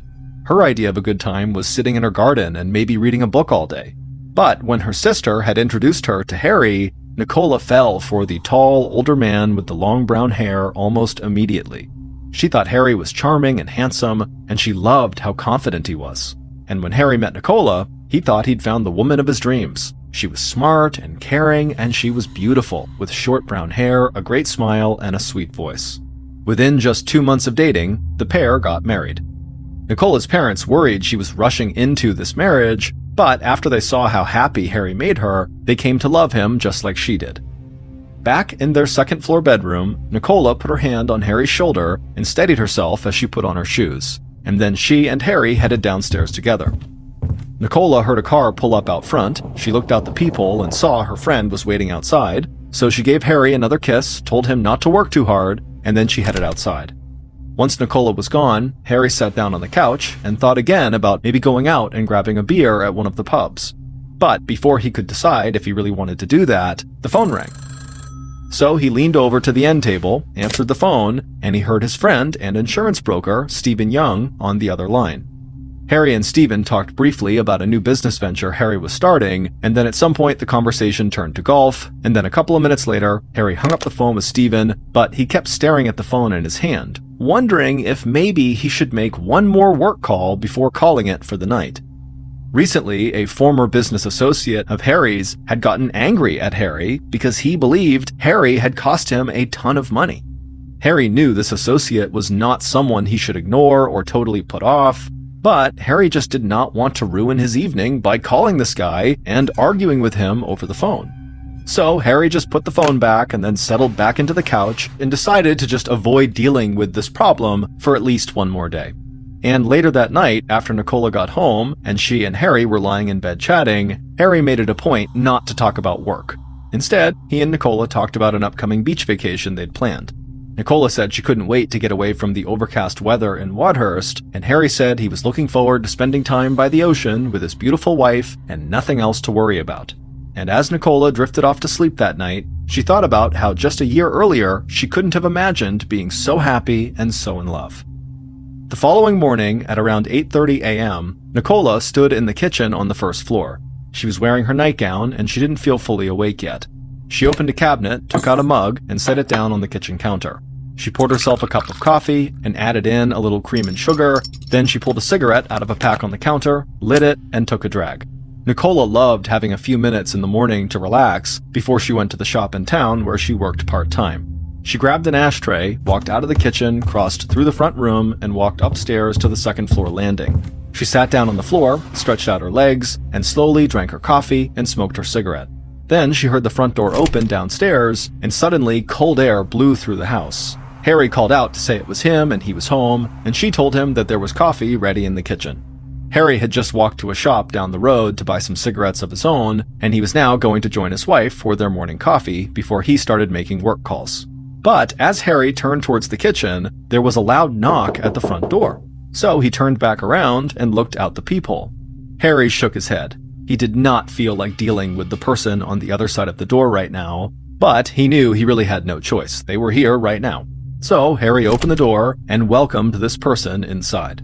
From the second-floor landing, Nicola heard Harry and this other person say hello to each other, but before she could even figure out who had come into her home, she heard a loud crashing sound coming from downstairs in the front room.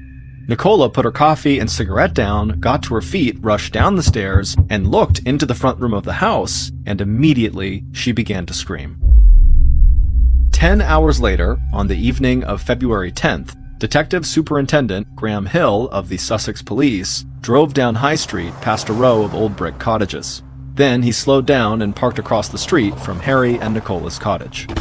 Hill glanced out his car window, and in the glow of the streetlights, he saw a crowd of local residents gathered nearby.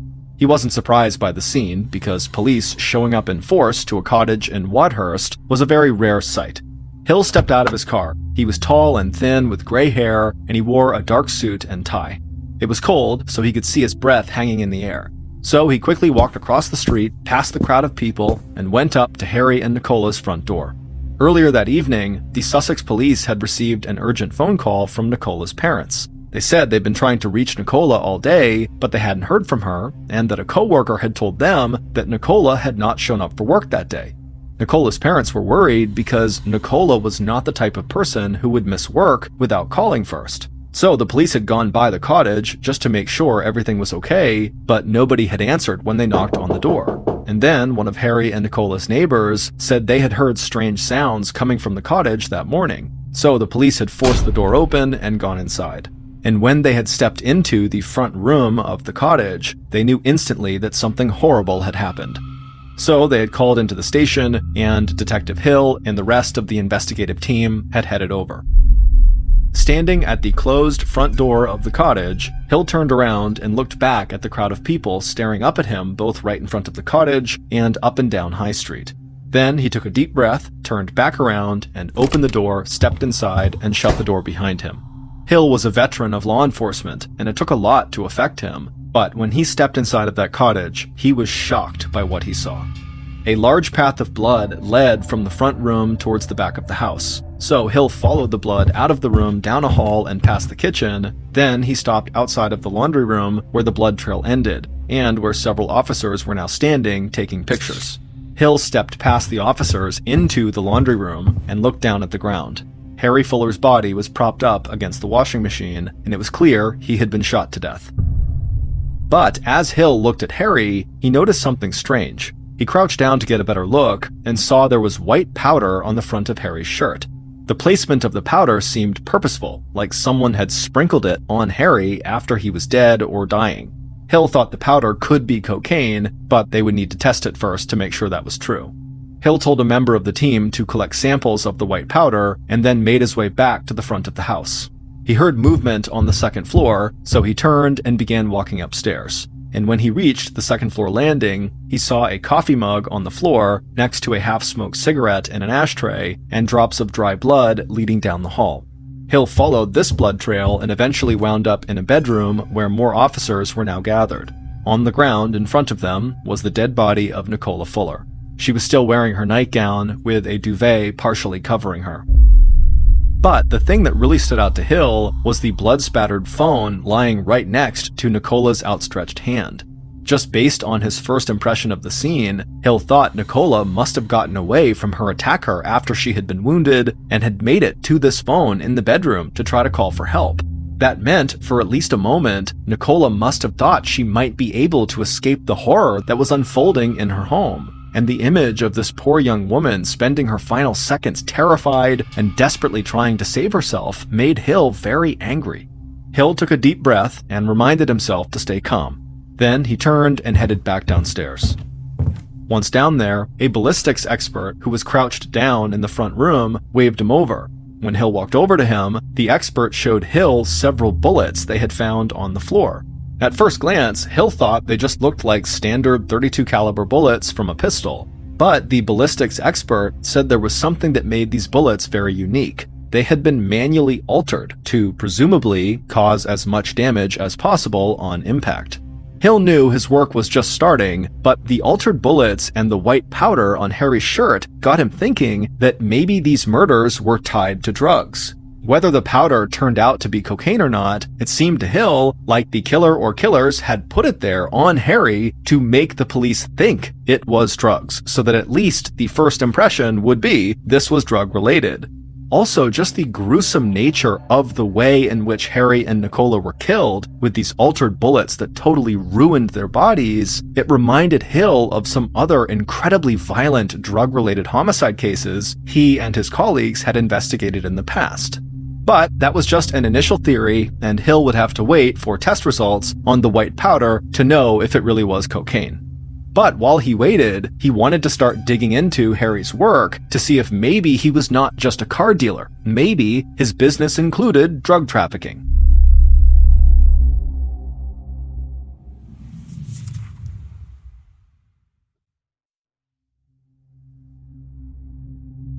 So, in the days following the murders, Hill began looking into Harry's business practices. But he didn't find any links to the drug trade, and when the lab results came back on that white powder from Harry's shirt, it turned out just to be sugar. Hill didn't really know what to make of this revelation. He just knew that whoever had placed that sugar there had done so on purpose. It was a message of some kind. He just didn't know what it was. So Hill kept digging into Harry's business operations, and he started to get a much clearer picture of Harry's work and his personality. From interviews with work associates, friends, and people in town, Hill learned that Harry had earned the nickname Flash Harry because he loved flashy cars, flashy clothes, and flashing large stacks of cash around. Hill knew that the cars and clothes could just be part of Harry's larger-than-life persona that had attracted Nicola to him and had made him such an effective salesman. But Hill took notice when he heard a bunch of stories about Harry walking into pubs, reaching into his pockets, and showing off thousands of pounds, which is British money. Hill also learned that Harry would brag that the money in his pockets was nothing, and that he had tens of thousands of pounds in cash stashed away at home. And when police spoke to Harry's insurance broker, Stephen Young, he confirmed that Harry did most of his business in cash. Now, there was nothing necessarily illegal about that, but Hill knew people often used cash in business transactions just so they wouldn't leave any records behind. And so, the more Hill learned about how Harry operated, the more he became convinced that the murderer had to be someone Harry had done business with. And then, in late February, about 2 weeks after the murders, Hill discovered something that he thought might break the case wide open. Hill found out that weeks before the murders, Harry had unknowingly purchased a stolen high-end car at an auction to sell to a client. And when police had informed him that the car was stolen and pressed him for more information, Harry had eventually exposed another car theft operation in the area that he knew about. And he even pointed to a man he'd done business with, Roger Lee, as being the potential leader of that car theft ring. Police hadn't been able to tie Roger Lee to the car thefts yet, but they learned from people who knew Lee that he blamed Harry for costing him a lot of money, and Lee wanted revenge. Lee was the person calling the night before Harry was killed, who Harry decided to ignore and deal with another day. On a cold February afternoon, over 2 weeks after the murders, Hill dispatched one of his detectives to meet with Roger Lee to try to learn more about his connections to Harry. The detective left the station, and when he'd driven about an hour, he turned off the main road onto a narrow dirt road surrounded by huge green trees. The detective followed this road deep into the forest until it reached Lee's caravan, or trailer home. The detective parked in front of the trailer, stepped out of the car, and looked out at the woods. The surroundings made him feel uneasy, like he was in the middle of nowhere. Then he walked up to the trailer and knocked on the door. A few moments later, the door opened, and Lee stared out at him. Lee was stocky with a wide face and dark eyes, and he had a reputation for being someone who admired the famous American mobster Al Capone. And similar to Al Capone, Lee had a reputation for threatening violence against anyone who stood in his way. The detective introduced himself and told Lee he just needed to ask him a few questions. And to the detective's surprise, Lee smiled politely and welcomed him inside. Once they were sitting down, the detective looked Lee in the eye and asked him if he knew a man named Harry Fuller. A huge grin immediately came across Lee's face, and he replied, "No comment." So the detective leaned forward and asked if Harry Fuller had played a part in shutting down a car theft operation that Lee was allegedly linked to. Lee grinned again and said, "No comment." The detective would ask several more questions and would get several more no-comment responses, and so eventually the detective gave up for the day, headed to the door, and just told Lee not to leave town because they would be in touch. The news about Roger Lee not answering any questions annoyed Detective Hill, but it didn't change his mind about Lee's possible involvement in the murders. In fact, Hill still considered Lee a very important suspect, but he knew he would have to keep digging to find enough evidence to connect Lee to the murder if he wanted to arrest him and hold him for questioning. But as February came to an end, things started to run cold for the murder investigation. No murder weapon had been found, no fingerprints in the house had turned up anything useful, and nothing had been discovered that placed Roger Lee in Wadhurst at the time Harry and Nicola were killed. Hill was getting frustrated, and Nicola's parents were getting angry. They wanted action, and they wanted the person who had killed their daughter to be brought to justice. In mid-March, over a month after the murders, Hill and his team walked back into Harry and Nicola's cottage like they had done so many times over the last several weeks, hoping that this time they would find something they had missed, so maybe they could get the investigation back on track. Once inside, Hill began walking upstairs as the other officers he was with began searching the front room. But before Hill reached the second floor, he heard someone downstairs shout his name. So Hill quickly turned around and walked back downstairs and into the front room. And immediately, Hill felt a jolt of excitement when he saw one of the officers lying face down on the floor with their arms stretched out under the couch like they were reaching for something. Then that officer pulled something out from underneath, stood up, walked over to Hill, and handed it to him. It was a recording device that they had all overlooked every other time they had been inside of this home. Hill called over all the other members of his team who were there, and then he hit play on the device. Hill could feel the anticipation in the room. Then they heard Harry's voice and the voice of another man, and they realized they were listening to both sides of a phone call. It would turn out, for several days right before he was murdered, Harry had begun using this recording device to record all of his phone calls. Police would never know exactly why Harry had done this, but Hill suspected it might have been because Harry was afraid someone was coming after him, and Hill still thought that person coming after Harry could be Roger Lee, the wannabe Al Capone. Over the following weeks, police began identifying and speaking with all the people who popped up on Harry's recording device, and as they spoke to each of these people, they learned nothing new. Finally, the police were down to just one more person on the recording that they had not yet spoken to, and the reason they had not spoken to them was because the police couldn't actually identify who it was.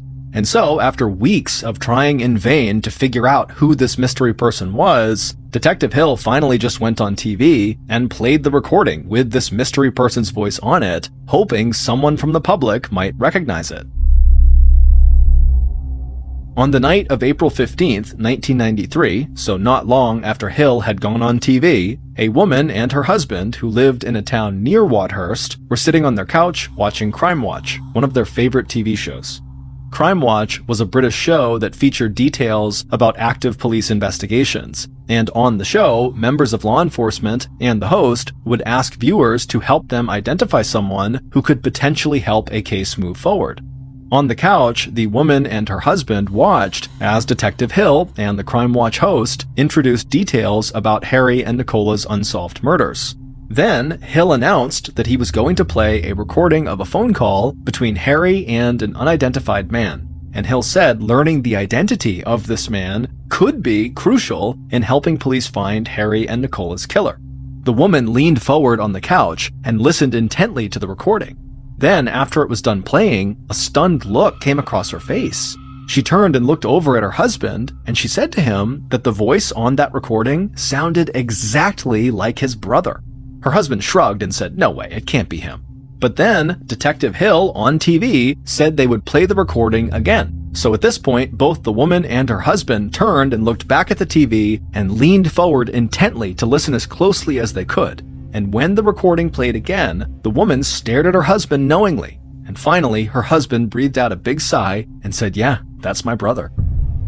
The woman immediately got off the couch, she grabbed the phone, and she called her brother-in-law. And when he picked up, she told him what she had just seen on TV and said he needed to contact the police right away to make it clear he had nothing to do with Harry and Nicola's murder. After they hung up, this brother-in-law would immediately call the Sussex police to say that yes, he was the mystery caller. And when Detective Hill followed up with this brother-in-law and got more information from him, Hill would come to realize that he'd been totally wrong about the killer's motive. Based on conversations with this brother-in-law, who was the mystery voice on the recording, and interviews conducted throughout the investigation, and evidence found at the crime scene, here is what Sussex police believe happened on the morning that Harry and Nicola Fuller were murdered, February 10th, 1993. Just before 8:30 a.m. on February 10th, the killer pulled their customized white Volkswagen car around the back of Harry and Nicola's cottage and parked it amongst the other cars that Harry kept back there. Then the killer picked up their mobile phone, called Harry, and told him they needed to talk in person. Harry said he was about to walk down the street to grab cigarettes, but he'd be home soon. So the killer stepped out of their car and walked to the side of the cottage where they could watch the street out front without actually being seen. The killer was calm and patient as they waited. Then, a few minutes later, the killer saw Harry walking down the sidewalk, and then he saw him go up to his cottage front door, open it up, go inside, and shut the door behind him. Once Harry was inside, the killer walked around to the front of the cottage and knocked on the front door. Harry eventually opened the front door, and the killer greeted him and stepped inside. Then Harry closed the door, and the two of them walked into the front room of the cottage. And while Harry was facing the other way, the killer took a quick breath, reached into their pocket, and pulled out a Walter PPK pistol, raised it, and fired. The bullet hit Harry in the back, and he crashed to the floor. Harry died almost instantly, but before the killer could make sure, they heard movement on the stairs. The killer looked up and saw Nicola come into view, and when Nicola saw Harry lying on the floor bleeding, she began to scream and turned to run back up the stairs. The killer immediately raised the gun again and fired, striking Nicola in the shoulder. She stumbled forward on the stairs but caught herself and got back up on her feet and kept going up the stairs. But when she turned around to see how close the killer was, she heard another bang and she felt a bullet graze her forehead. Nicola screamed as another round struck her in the cheek, cutting through her tongue and shattering the bones around her eye. Covered in blood, Nicola fell to her knees, but somehow she managed to drag herself up the remaining few stairs and down the hall towards her bedroom. The killer, who was still at the bottom of the stairs, just stood there in shock. The plan had been to kill Harry, not to kill his wife, and now the killer questioned what they had done and what they should do next. Meanwhile, Nicola had crawled all the way down her hall into her upstairs bedroom, where she pulled herself across the floor to the bedside table. She reached up, grabbed the phone, and dialed 999, the English number for emergency services. But when the emergency operator answered, Nicola couldn't speak because of the damage to her mouth and tongue, so she screamed, hoping that would be enough. However, the operator mistook her screams for that of a child who had mistakenly dialed 999, and so the operator began asking Nicola if she could please speak with her mommy. Nicola tried to talk again, but no words came out, so she just kept on screaming. And unfortunately, the operator just continued to assume that this was a child who had accidentally dialed 999, and so this was not a real emergency. Moments later, the killer wandered into the bedroom and shot Nicola in the head. As she lay dead on the floor, the operator, who had somehow not heard the gunshot, simply hung up and did not send police to the cottage. After partially covering Nicola with a duvet cover, the killer took several deep breaths to try to calm themselves down, and then they walked across the room to the dresser and opened the drawers. The killer dug through Harry's clothes and then finally found what they were looking for, an envelope with thousands of pounds in cash tucked away inside. The killer slipped the envelope into their pocket and then ran out of the room and down the stairs. Back on the first floor, the killer grabbed Harry's dead body under his arms and dragged him from the front room over to the laundry room and leaned him against the washing machine. Then the killer crouched down, reached into their pocket, and pulled out a plastic bag with sugar inside of it and sprinkled the sugar all over Harry's shirt. The killer then stood up, walked outside through the back door, and climbed into their car. Then they calmly drove to the insurance brokerage firm they owned like nothing had ever happened. It would turn out Harry's friend and insurance broker, Stephen Young, was the killer. When Young's sister-in-law had called him to say that she heard his voice on Crime Watch, Young went to meet with the police. The police had interviewed him early on and had not suspected him at all, so he assumed he could easily just go right back in, talk to police, and get himself cleared of any wrongdoing. But when Young talked to police this second time, he made a fatal error that quickly turned him into Detective Hill's primary suspect. When police had asked if Young owned a gun, he said yes, he owns several legally registered guns. But then, without prompting, Young also told them that he altered his bullets in his home workshop. Young made it sound like altering bullets was a money-saving practice, but this information made Detective Hill and his ballistics expert immediately suspicious because they had found altered bullets at the crime scene. So Hill felt like they had enough to get a warrant to search Young's home and office, and when they went to Young's house, they discovered a huge collection of weapons along with bullets that had been altered in the exact same way as the bullets found inside of Harry and Nicola's home. When they searched Hill's insurance brokerage firm, they found records indicating his business was in debt and in danger of going under. But a payment of £6,000 to a creditor had been made on the day following Harry and Nicola's murder, and that payment had allowed Young to barely keep his company afloat. It would turn out that the murders had nothing to do with the drug trade or Harry talking to the police about a potential car theft operation. Harry had just bragged about having lots of cash on hand to the wrong person. When Young had called Harry to discuss Harry's new business venture the night before the murders, this was the call that was heard on that recording, Harry said he had just secured a large investment in cash and he was holding on to the money. So Young murdered Harry to steal that money and save his own business. Nicola was never intended to be a target. Young killed her just so there would be no witnesses. As for the sugar that Young sprinkled all over Harry's shirt after he killed him, he had done that in hopes that the police would think it was cocaine and so would go down an investigative path that would not lead to him. Stephen Young was ultimately arrested and found guilty of committing the double homicide. He would be sentenced to 2 life sentences. However, this was not the end of the story. On March 22, 1994, the night before Stephen Young would be found guilty in court, 4 of the jurors in his murder trial were sitting together in an old wood-paneled hotel bar. All 12 jurors had been given rooms in this hotel for that night, but most of the jurors had gone to bed. However, these 4 had stayed up drinking and talking. The hotel they were staying in was hundreds of years old and had a reputation for being haunted. And so as they consumed more and more alcohol, the jury foreman, who was one of the 4 staying up late, suggested they go back to one of their rooms and host a seance to see if maybe they could contact one of the ghosts roaming the hotel's halls. So they left the hotel bar and stumbled upstairs to one of their rooms, and then once inside, the foreman grabbed a pen and several pieces of paper from the bedside table. Then he sat down on the floor and created a makeshift Ouija board, which is a board with the letters of the alphabet and the words yes and no on it that people will use to try to communicate with the spirits of the dead. When the jury foreman finished making this homemade Ouija board, he grabbed one of the hotel room's drinking glasses and placed it on the center of the board upside down. Then all 4 jurors sat down on the floor in a circle, and then each of them placed a finger on the top of this glass and then sat quietly waiting for instruction. The foreman called for complete silence, and then in a low, serious tone, he asked out loud if any spirits were present in the room with them right now. For a second, nothing happened. But right as the group was about to take their fingers off the glass and go to bed, the glass began to slide across the Ouija board and ultimately landed on the word yes. The jurors gasped and looked at each other and asked who had moved the glass, but they all said they hadn't done anything, so the glass must have moved on its own.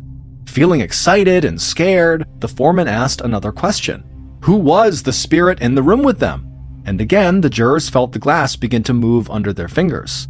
This time it circled around the board, stopping on the letter H before moving to the letter A, then it slid across to letter R, and so on and so forth until it had spelled out the name Harry Fuller.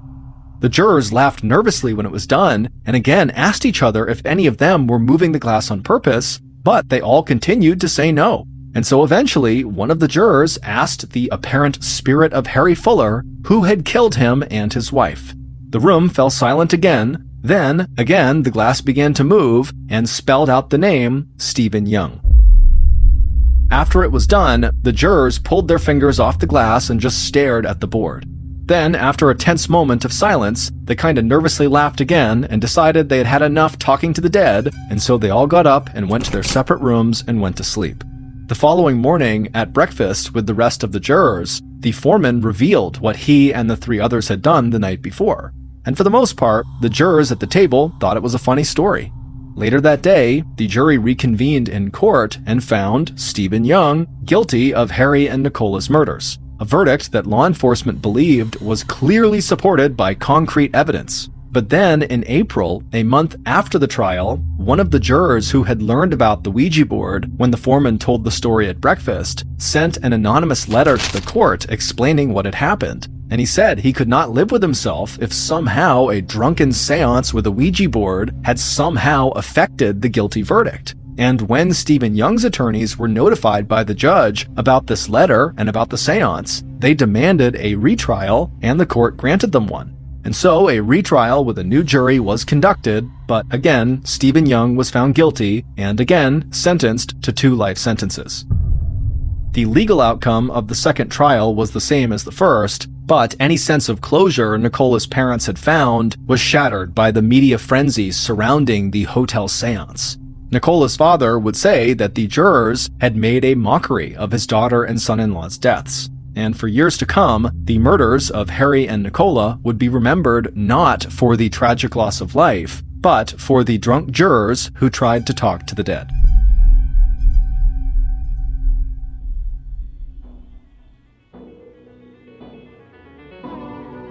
Thank you for listening to the Mr. Ballin podcast. If you enjoyed today's story, be sure to check out our YouTube channel, just called Mr. Ballin, where we have hundreds more stories just like this one, many of which are only available on YouTube. So that's going to do it. I really appreciate your support. Until next time, see ya.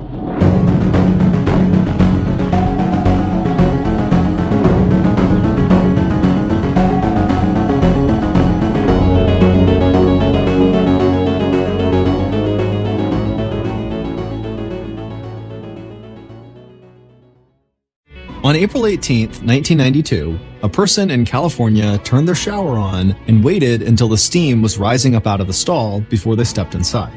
Once under the water, this person grabbed a can of shaving cream and applied it to their entire body. And slowly, they began shaving off every hair on their body except for the hair on their head. After they were done, they hopped out of the shower, they toweled off, got dressed, and then began the next phase of their prep, packing their backpack with things like latex gloves and plastic sheets. After they were done, they climbed into bed and set their alarm for very early the next morning. They were nervous about what was going to happen the next day, but they were confident that they were ready. 24 hours later, and what this hairless person had done was all over the news.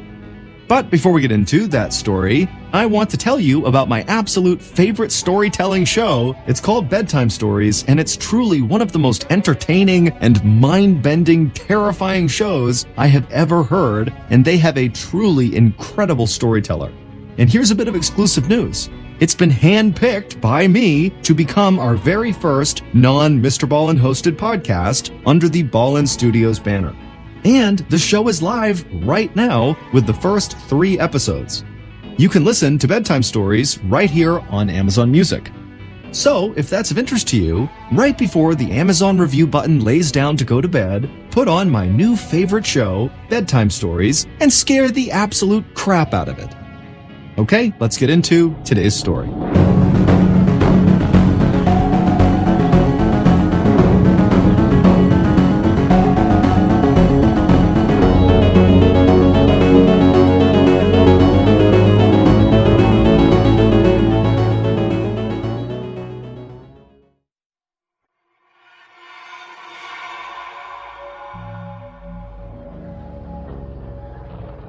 On Friday, April 17th, 1993, 59-year-old millionaire Dale Ewell was flying his Beechcraft Bonanza single-engine airplane thousands of feet above Fresno, California. Dale was a handsome man with blue eyes and dark hair that was starting to turn gray. He was flying his plane from where he lived in Fresno to a small airport about 45 minutes away because he was going to meet his wife and kids at the family's beach house for Easter weekend. In the cockpit, Dale looked out at the clear blue sky and listened to the hum of the plane's engine, and suddenly any stress he might have been dealing with just kind of disappeared. Airplanes had been a huge part of Dale's life for almost 40 years, and he never felt better than when he was flying. In the 1950s, Dale had flown twin-engine turboprop planes as a member of the United States Air Force, and then after he left the military, Dale had gotten a job selling small airplanes to private pilots and California ranchers for a company owned by a man named Frank Lamb. Frank had taken Dale under his wing and taught him everything he could about the airplane industry, and Dale had turned out to be a very gifted airplane salesman. Part of Dale's skill as a salesman was that he was very charming and he felt comfortable talking to all kinds of people. But really the main reason Dale had been so successful at selling planes was because his love of being a pilot really rubbed off on people. And when he talked to potential clients about the peace and the awe he felt when he was flying, they wanted to experience the same thing. And so Dale had quickly moved up the company ladder, and when Frank had stepped away from the business 20 years earlier, Dale had taken over and become the owner and president of the company. Once Dale was in charge, he had started making a lot of money, and he invested that money really well. So in 1992, as Dale approached his 60th birthday, he was worth about $8 million, which would be over $17 million in 2023. When Dale got to be about 20 miles away from the airport where he was going, he radioed air traffic control and got clearance to make his final approach. Dale descended to an altitude of about 2,000 feet and then started the landing procedure. And when he touched down on the runway, he was already looking forward to flying again in a couple of days. But first, he was eager to spend some time relaxing with his family. Dale got into a car that he had arranged to have waiting for him at the airport, and then he drove a few miles to Pajaro Dunes, a small upscale beachfront community in Northern California. He made his way down a secluded street, past large homes that looked out onto the Pacific Ocean, and then finally he pulled up to his own beach house, he parked his car, and stepped outside. His wife, Glee, and his daughter, Tiffany, were sitting on the porch waiting for him. Glee and Tiffany had driven to the beach house together the day before. Glee, who had short brown hair and a big smile, stood up and kissed her husband when he stepped onto the porch. Glee and Dale had been married for 31 years, and when they had started making a lot of money, Glee had really committed herself to community service and philanthropy. And so as a result, back in Fresno where they lived, Glee was admired as a community leader. But Glee had a past that most people in Fresno didn't know anything about. She was extremely smart and she had a talent for speaking foreign languages. And in the late 1950s, before she and Dale had gotten married, Glee's skills had landed her a job in South America as a translator for the Central Intelligence Agency, or CIA, which is a federal agency in the United States that specializes in foreign intelligence. Glee's children thought it was exciting that their mom had once worked for the CIA, but Glee thought about her time in South America like it was from a different life. On the porch, Glee and Dale's daughter, Tiffany, got up and hugged her dad. Then she opened the door, and they all went inside the beach house. Tiffany was 24 years old, with cropped blonde hair and a smile that was almost identical to her mother's. She was quiet and reserved around people she didn't know, and in fact, she'd been named the shyest person in class when she was in college. But Tiffany's family and her few close friends knew she was funny and sweet and a great person to talk to once she'd let her guard down. So Dale, Glee, and Tiffany spent a lot of that day just talking to each other, and their main topic of conversation was the youngest member of the family, Dana, and his new girlfriend, Monica Zent. The two had met at their dorm at Santa Clara University, which was a little over an hour from the beach house. And the next day, Dana was supposed to bring Monica out to the beach house to meet the rest of his family. The following morning, 20-year-old Dana Ewell pulled up to the front of the beach house in his gold Mercedes-Benz, and he, along with his girlfriend, Monica, got out of the car and walked towards the front door. Dana was tall and thin with dark brown hair, and this day he wore a t-shirt and jeans. But that outfit was actually kind of unusual for him. Most of the time, when Dana went anywhere, even to his college classes, he wore a tailored Armani suit, which is very fancy. Dana looked up to his father, and he really wanted to be successful like his dad was, and so he thought it was important to dress the part. Dana and Monica walked inside the beach house, and Dana right away called out for his parents. Monica looked around the large front room and listened to the sound of the ocean just outside, and she was kind of in shock.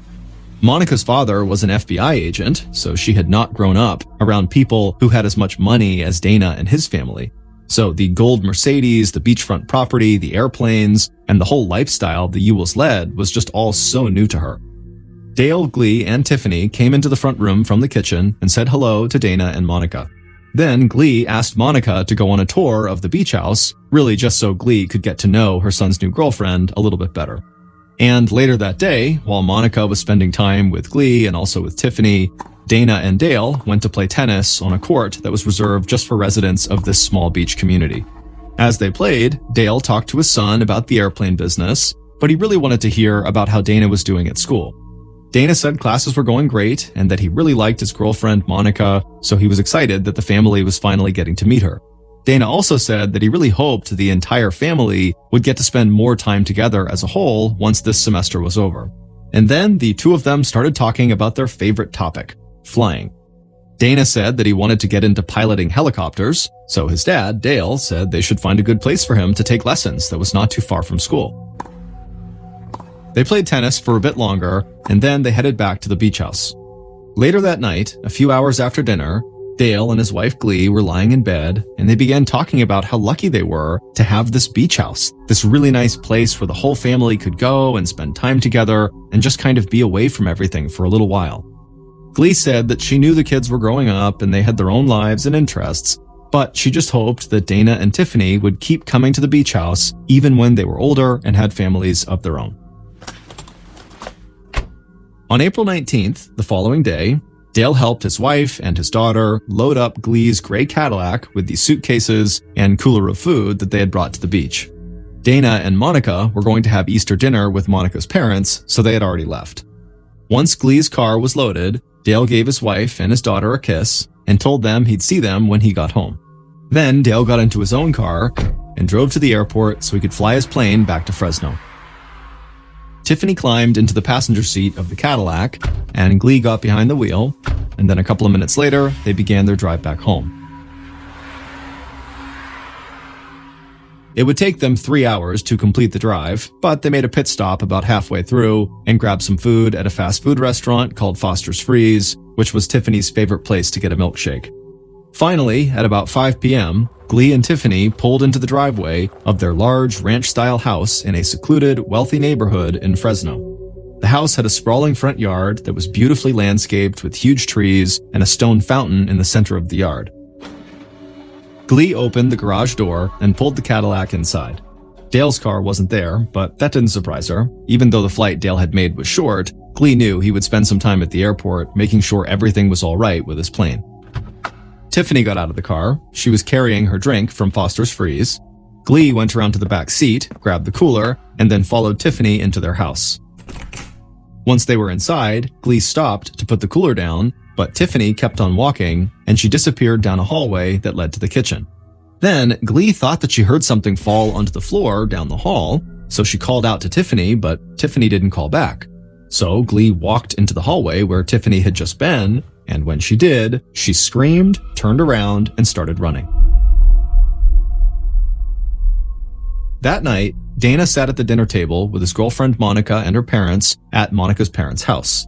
They had just finished a large Easter dinner, and Dana thanked Monica's parents for letting him spend the holiday with them. Then, not long after that, Dana and Monica drove back to their college campus in Dana's car. When they got to Dana's dorm room, he called home, but nobody answered. Dana thought it was odd that they were not picking up because he figured by now his family would be back from the beach, but Monica told him that they might have gone out for Easter dinner, or maybe they had all been worn out from the trip and just went straight to bed. But the following afternoon, Dana called home again after his classes, and there still was not any answer. So Dana called his father's office. And his father's assistant said that Dale had not checked in with her that day, but she thought it was possible that maybe Dale was just taking another day off after Easter. Dana said it seemed really strange to him that his dad had not even called the office to let her know. Dana finally hung up the phone, and then he went to find Monica in her dorm room. And as soon as Monica saw him, she knew something was wrong. Dana was pacing back and forth, and he had a really worried look on his face. Monica asked what was going on, and he told her that he still couldn't get a hold of his parents or his sister. Monica stood up and walked over to him and put her hands on his shoulders and tried to get him to calm down. And she said if he was really worried, he could totally call her dad because he was an FBI agent and he would know what to do. Dana said he really was worried, so Monica did call her father and then handed the phone over to Dana. Dana thanked Monica's dad for talking with him, and then he told him what was going on with his family. And Monica's dad pretty much immediately urged Dana to just stay calm, and then he also told Dana that, he would be happy to look around on his end to see if he could learn anything about what was going on with them. Later that day, Monica's dad would call Dana back, And even though he didn't have much information, what he did know was the Ewell's home security alarm company had not gotten any indication that the alarm had gone off or that anything out of the ordinary had occurred at the house. After hearing this, Dana did feel a bit more relaxed, and Monica would say to him that, probably he just missed his family at the house when he had called. Dana figured she was right, and he told her that he would just try to get a hold of them in the morning if they still had not contacted him by then. The next day at 9 a.m., so this was April 21st, 2 days after Glee and her daughter Tiffany had gotten back to their home in Fresno, the Ewell's housekeeper walked up to their front door, unlocked it with a key that she had, and she went inside. She was surprised that the alarm didn't beep when she walked in. The family was usually gone when she was there, and they almost always set the alarm when they left. So the housekeeper called out for Glee to see if she was home, but nobody responded. Then the housekeeper walked through the foyer into the living room that had high vaulted ceilings, and she got scared. Cushions from the couch were on the floor, and pictures had been pulled off the wall. The housekeeper called out to Glee again, but still nobody responded. And so the housekeeper took a breath and tried to calm her nerves, but when she walked into the hallway that led to the kitchen, she immediately screamed and ran back through the house out the front door, and when she got out there, she just happened to see a man walking towards her, and she began screaming out at him. The man tried to figure out what was going on. He would say that he was the Ewell's neighbor, and that their son, Dana, had called him that morning because Dana was worried about his parents. The housekeeper just shook her head, started to cry, and pointed to the Ewell's front door. The neighbor would go inside, and he would see the house was a total mess. Then he too stepped into the hallway, and immediately he ran to the phone and dialed 911. A few minutes after that 911 call, the sound of police sirens cut through the quiet morning in the Ewell's wealthy Fresno neighborhood. Lead investigator John Souza of the Fresno County Sheriff's Department parked his car in front of the Ewell's house and stepped outside. It was a warm spring day, about 80 degrees Fahrenheit. Souza was short with dark hair and a thick mustache, and it was bright out, so he had his sunglasses on. From behind his glasses, he could see that the police sirens had already attracted a crowd. People up and down the street were now standing on their lawns, just staring over at the Ewell's house, wondering what was going on. Detective Souza saw the Ewell's housekeeper and their neighbor, who had called 911, standing outside. The housekeeper was inconsolable, and the neighbor looked like he was still in shock.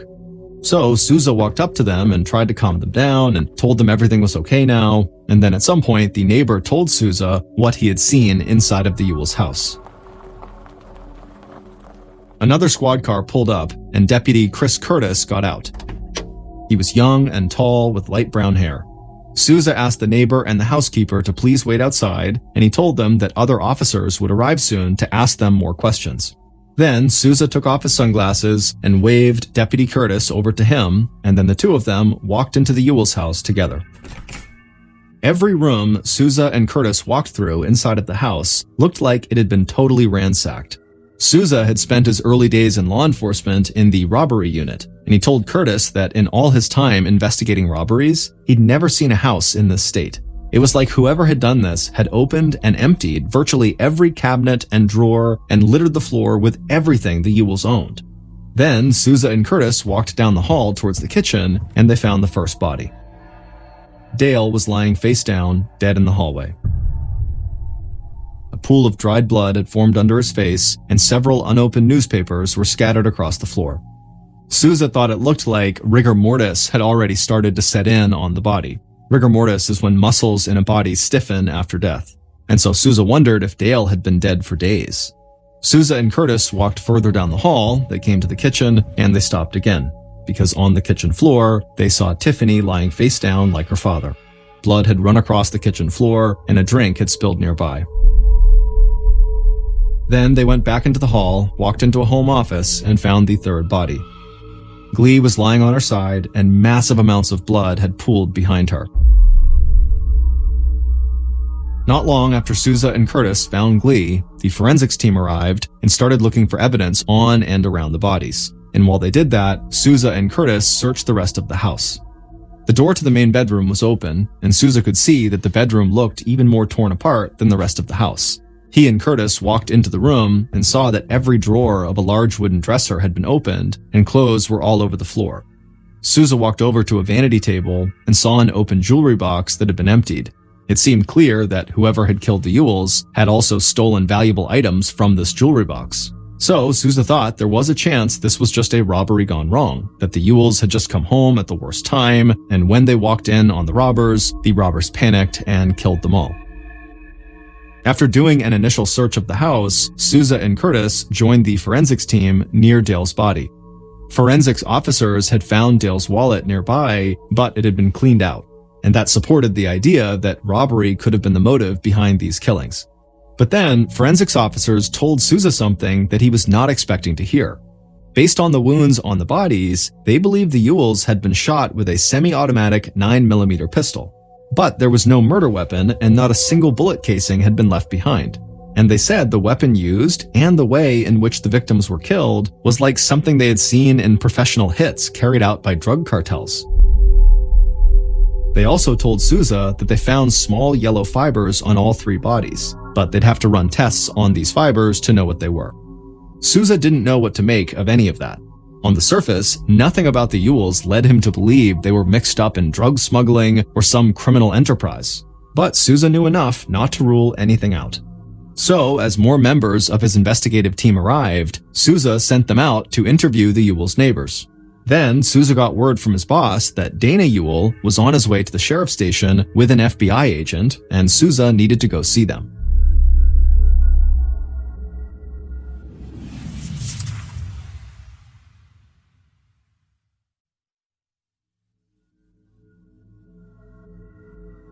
At around noon, so 3 hours after the bodies had been discovered, Dana sat with his girlfriend Monica and her father, the FBI agent, in a small office in the Fresno County Sheriff's Department. Dana had called his parents' neighbor to ask him to check on the house. After the neighbor found the bodies and called 911, he had called Dana back and told Dana he needed to come home right now. But when Dana asked what was going on, the neighbor just kept saying over and over that he just needed to come home. Right after that, Dana had found Monica, and they called Monica's dad, the FBI agent. Dana said he knew something had to be really wrong, even if the neighbor wouldn't say what it was. And so using his law enforcement contacts, Monica's dad found out what had happened, and he had called ahead to the Fresno Sheriff's Department to let them know that he and Dana would be there soon. Then Dana, Monica, and her dad had flown to Fresno and headed right to the Sheriff's Department. In the office, Monica held Dana's hand tight. Dana hadn't heard all of the details, but he knew his parents and his sister were dead. Detective Sousa and Deputy Curtis walked into the office, fresh from the crime scene. Sousa told Dana right away how sorry he was about what had happened. In a quiet voice, Dana asked if there was anything he could do to help. And Sousa said, well, I know your father was a wealthy businessman. Do you know if maybe he had any enemies in the corporate world? Dana looked up in surprise, and then looked at his girlfriend, and then over at her father, and then he looked up at Sousa and said as far as he knew, his dad did not have any enemies. They talked a while longer, and anytime Dana had questions about the investigation process, he would look to Monica's dad for help. Monica's dad and Sousa both explained that it could take a while to figure out exactly what had happened. So Dana said he would stay with his uncle, who lived close by, in case the police needed anything else from him. Sousa thanked them all for coming in and said he'd be in touch soon. But the following day, Dana would reach out to Sousa, and he would tell him that he really needed to speak to the police again. And when Sousa and Dana met for the second time in that same small office at the Sheriff's Department, Dana said he had not been completely honest the day before because he did not want to upset his girlfriend or his girlfriend's father. Sousa was a little thrown off by this, but he said he understood, and then he asked Dana to tell him anything that might help police in their investigation. Dana told Sousa that his father, Dale, did have one enemy that he was aware of, and his name was Frank Lamb, the man who had mentored his father and who had owned the airplane business before handing it over to Dale. Detective Sousa thanked Dana for coming back in and for being honest with him. And later that day, Sousa discovered that Frank Lamb had not just walked away from his company in the 1970s and sold it to Dale. It turned out Frank had been busted in a federal drug trafficking case, and when he got sent to prison for 3 years, Dale had swooped in and taken the company out from under him. A few days after the murder, Sousa and Curtis went to meet Frank at his house. Frank, who was very soft-spoken and polite, quickly welcomed the investigators inside. Frank said he'd read about the deaths of Dale and his family, and regardless of whatever bad blood had existed between them, Frank was sad to hear about what had happened. Souza and Curtis pressed Frank about his connection to known drug smugglers that had landed him in prison back in the 1970s. Frank said he had no connection to any drug runners and that he had nothing to do with Dale's murder. Then he smiled at Souza and said, Dale was very selfish and a very hard guy to work with, so I wouldn't be surprised if Dale had made a lot of people angry over his career. Souza and Curtis left Frank's house with not much more to go on than what they had arrived with. Souza didn't necessarily trust Frank, but the idea that Frank had waited 20 years to exact some kind of revenge on Dale didn't seem right to Souza. Still, there were details at the crime scene that made it look like the murders could have been carried out by a hitman from a drug cartel. So Souza didn't want to totally dismiss Frank as a suspect. But later that week, Souza and Curtis made a discovery that seemed even more bizarre than the idea that the Ewells were connected to a drug smuggling operation. They found out that Glee had once worked for the CIA.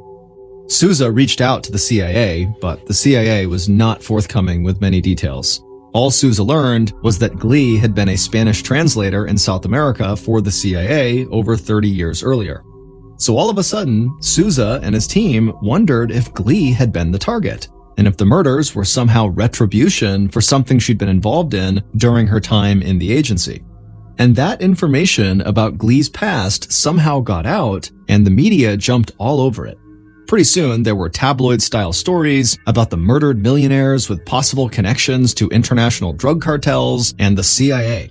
With all this media attention, the spotlight got even brighter on the Fresno Sheriff's Department, and Dana and other members of the Ewell family and some friends started to publicly question if Souza and his team were really up to the task here. Dana got so frustrated with the lack of progress and the crazy rumors swirling around about his family that he publicly compared Souza and Curtis to Bert and Ernie from Sesame Street, the kids show. Dana thought these two would never find the person who had killed his parents and his sister. Souza and his team tried to block out the noise and just stay focused on their investigation. And as they continued to turn over all the evidence in front of them, they realized that despite the possible links to drug cartels and the CIA, Souza came to believe that the case might be a lot simpler than that. The Ewells were rich, and their house had been ransacked. But all the families in their neighborhood were rich too, and no other homes had been hit. So Souza wanted to focus on people who would have known how wealthy the Ewells were and who had a direct connection to them. But when Souza and his team shifted their investigation in this direction, it became clear that anyone who went to school with Dana would have known about his family's money. Because not only did Dana walk around campus in expensive Armani suits, but his college newspaper had also done a story about him. And in that story, Dana had talked a lot about the success of his father's business and his family's wealth. So Souza and his team reached out to some of Dana's friends at Santa Clara University, and a few of them said there was one person who police really needed to talk to, a recent graduate named Joel Radovich. They all said Joel was a loner and kind of a strange guy, and that he had always seemed a little obsessed with Dana. On May 8th, almost 3 weeks after the murders, Souza drove 2.5 hours from Fresno to Santa Clara to meet Joel Radovich. And when Souza had talked to Joel on the phone to arrange this meeting, he just got an odd feeling about him. Joel said he did not want police to come to his mother's house, so he would go to the motel where Souza was going to be staying. But that wasn't really what had grabbed Souza's attention. Before Souza had hung up, Joel asked him if he was going to be arrested. Souza had told Joel that, "No, I really just want to talk to you," but Souza did think it was very odd that someone would jump to the conclusion that they were being arrested right off the bat. Outside the motel, Souza saw Joel pull into the parking lot in his black Honda CRX car. Joel got out of the car and began walking over to Souza. Joel was 22 years old with bleached blonde hair. He wore a baggy long-sleeve shirt and baggy jeans. Souza introduced himself and then led Joel to a small motel room, and then they both sat down at a table that was pushed up against the wall. And before Souza could even ask a question, Joel asked again if he was going to be arrested. A look of surprise came across Souza's face, and he asked why Joel was so worried about that. Joel said that he'd actually been arrested years earlier for stealing furniture from a dorm at Santa Clara University. And since then, he said the Santa Clara police were always harassing him. Souza told Joel that he didn't have anything to do with the Santa Clara police or the stolen furniture. But Souza made a note that Joel had just admitted to having committed a robbery in the past. Souza asked Joel how he knew Dana. Joel said they had met in the dorm and hung out a few times, but that was really it. Joel was a couple of years ahead of Dana in college, so they weren't really close, and Joel said he had not kept in touch with Dana, or really anybody from school, since he had graduated a year earlier. Then Souza asked Joel where he had been on Easter Sunday. Joel immediately looked up at the ceiling like he was trying to remember something, and then he looked down and he said that he'd actually been at a paint and body shop getting some work done on his car. After chatting for a bit longer, Souza finally smiled and thanked Joel for driving all this way out to the motel to meet him, and then Joel got up and walked out of the motel. But right after Joel was gone, Souza got in touch with members of his team. He couldn't put his finger on it, but he thought Joel was hiding something. He wasn't sure the kid was a killer, but he was almost positive Joel knew more than he was saying. So Souza wanted to learn as much about him as he could. It would take months for the sheriff's department to get everything in place, but eventually they got clearance to conduct full-time surveillance on Joel. And what police learned from that surveillance operation and from digging deeper into Joel's life convinced Souza the investigation was on the right track.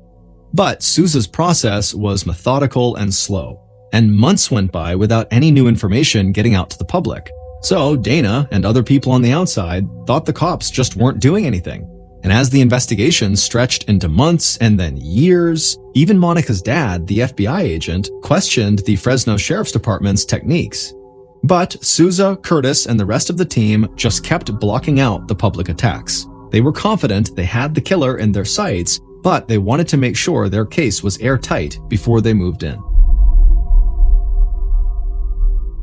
In early March of 1995, almost 3 years after the murders, Souza, Curtis, and local police officers approached a TGI Fridays restaurant in a town just outside of Los Angeles.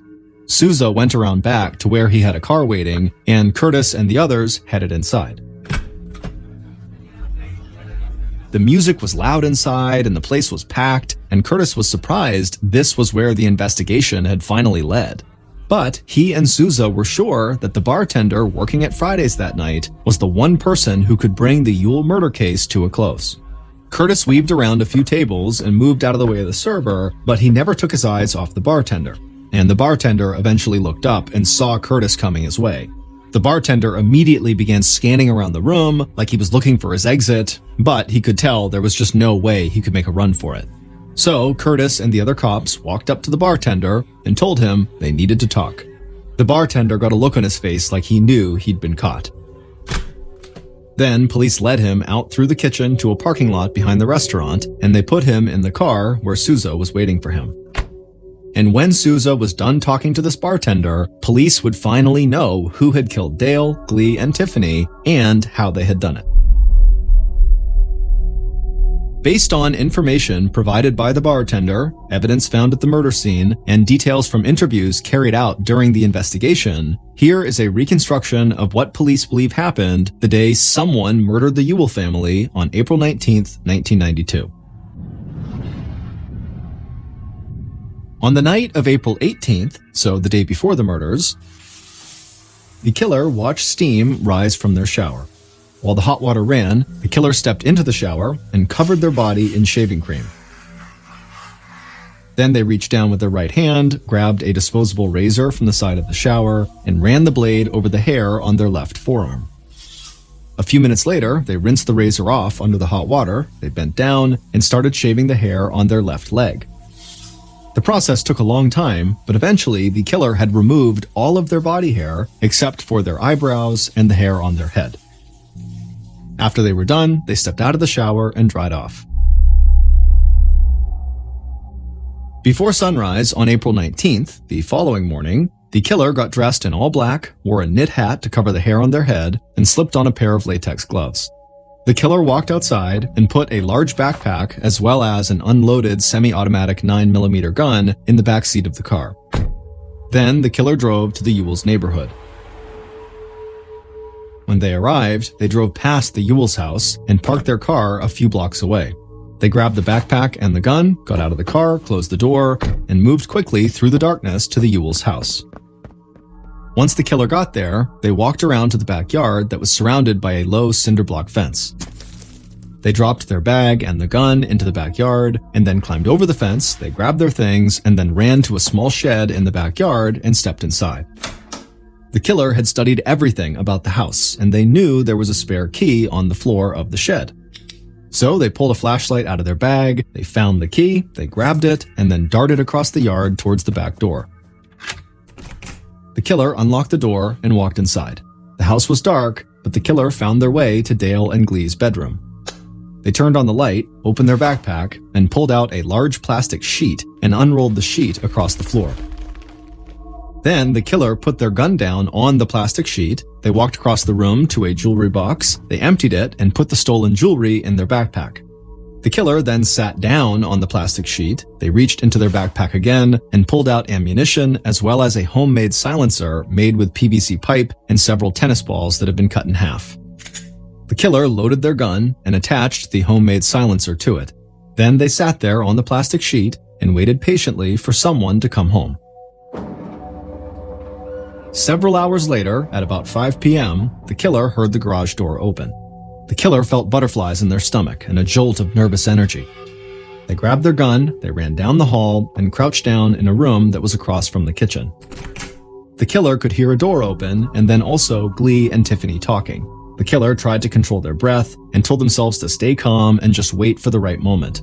Then, Tiffany walked past the killer in the hall and went into the kitchen. The killer immediately sprung up from their hiding spot, walked down the hall after her, and then pointed the gun into the kitchen and fired. The bullet hit Tiffany in the back of the head. Tiffany's drink flew from her hand, blood splashed onto the walls and floor, and she fell face down. Tiffany had died almost instantly. The killer heard Glee say something from another room, so they spun around in the hall. Then Glee came around the corner and saw the killer. Glee screamed, she turned and started to run away, but the killer fired off 3 shots in her direction, and Glee stumbled into the office nearby. The killer ran down the hall to the office and saw Glee lying on her side and bleeding, but she was still breathing, so the killer aimed and shot Glee just below the eye. The killer was breathing fast now. They walked away from Glee's body and went to hide in the room near the kitchen, where they tried to calm down and got ready to wait some more. About 30 minutes later, the killer heard the garage door open again. The sound of the door had made them tense up, and so they stood and raised their gun and got ready for the next killing. The killer heard Dale walk into the house, and then when Dale walked down that hallway right past the killer stepped out of their hiding place, raised their gun, and shot Dale in the back of the neck. Dale immediately crumpled to the floor, and newspapers he'd picked up from the front yard scattered all around him. Dale died in the hallway before ever seeing the bodies of his wife and daughter. The killer walked forward, kneeled down, and got a close look at Dale to make sure he really was dead. Satisfied, the killer grabbed Dale's wallet out of his pants pocket, slipped Dale's cash and credit cards into their own pockets, and then dropped the wallet back on the floor. Then the killer rushed through the house, emptying drawers and cabinets, knocking stuff off of tables, and trying to make the scene look like a random burglary as much as possible. Then the killer ran to the main bedroom, rolled up their plastic sheet, and put it in their backpack. Then they walked out of the house through the backyard, put the key back where they had found it in the shed, and climbed over the fence away from the property. The killer did their best to move fast through the neighborhood without drawing any attention to themselves. They made it back to their car, they hopped in, and they sped away.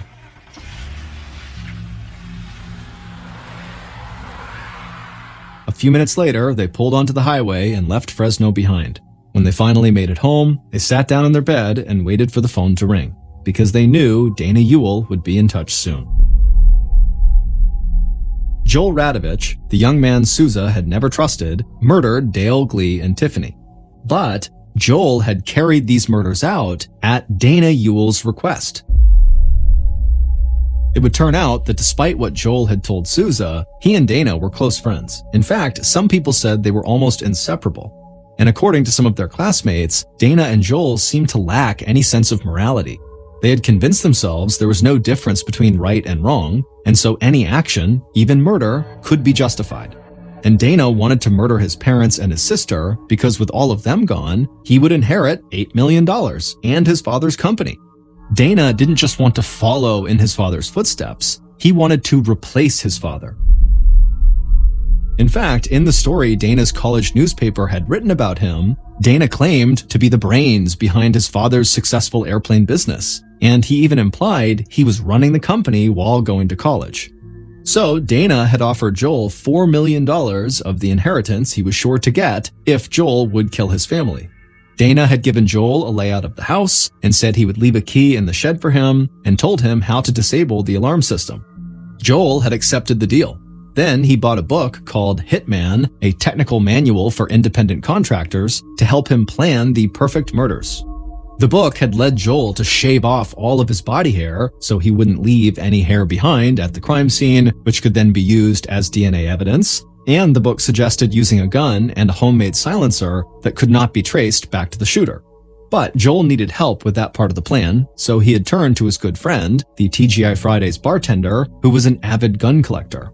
The bartender had given Joel a semi-automatic 9mm, and he had helped Joel build the silencer. The tennis balls used in the silencer had left these strange yellow fibers on all the bodies. Then, after the murders, the bartender got the gun back, broke it apart, and buried the pieces in different places. And while that was all happening, Dana Ewell had called his father's office, and he had talked to his girlfriend's FBI agent father, all to throw off suspicion and to make people believe he, the son, was truly worried about his family and wanted justice for them.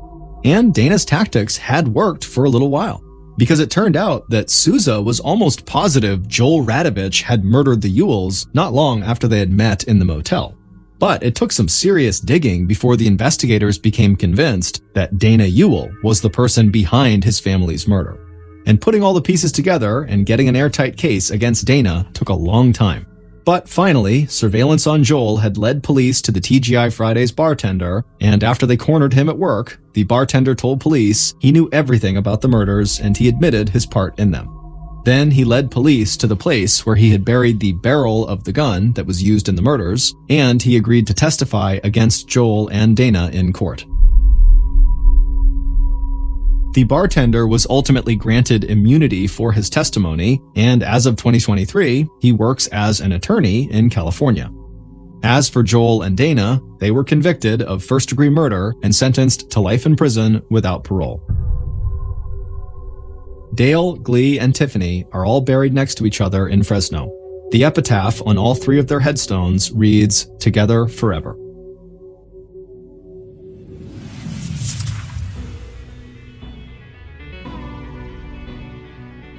Thank you for listening to the Mr. Ballin podcast. If you enjoyed today's story, be sure to check out our YouTube channel, just called Mr. Ballin, where we have hundreds more stories just like this one, many of which are not available on this podcast. They are only on YouTube.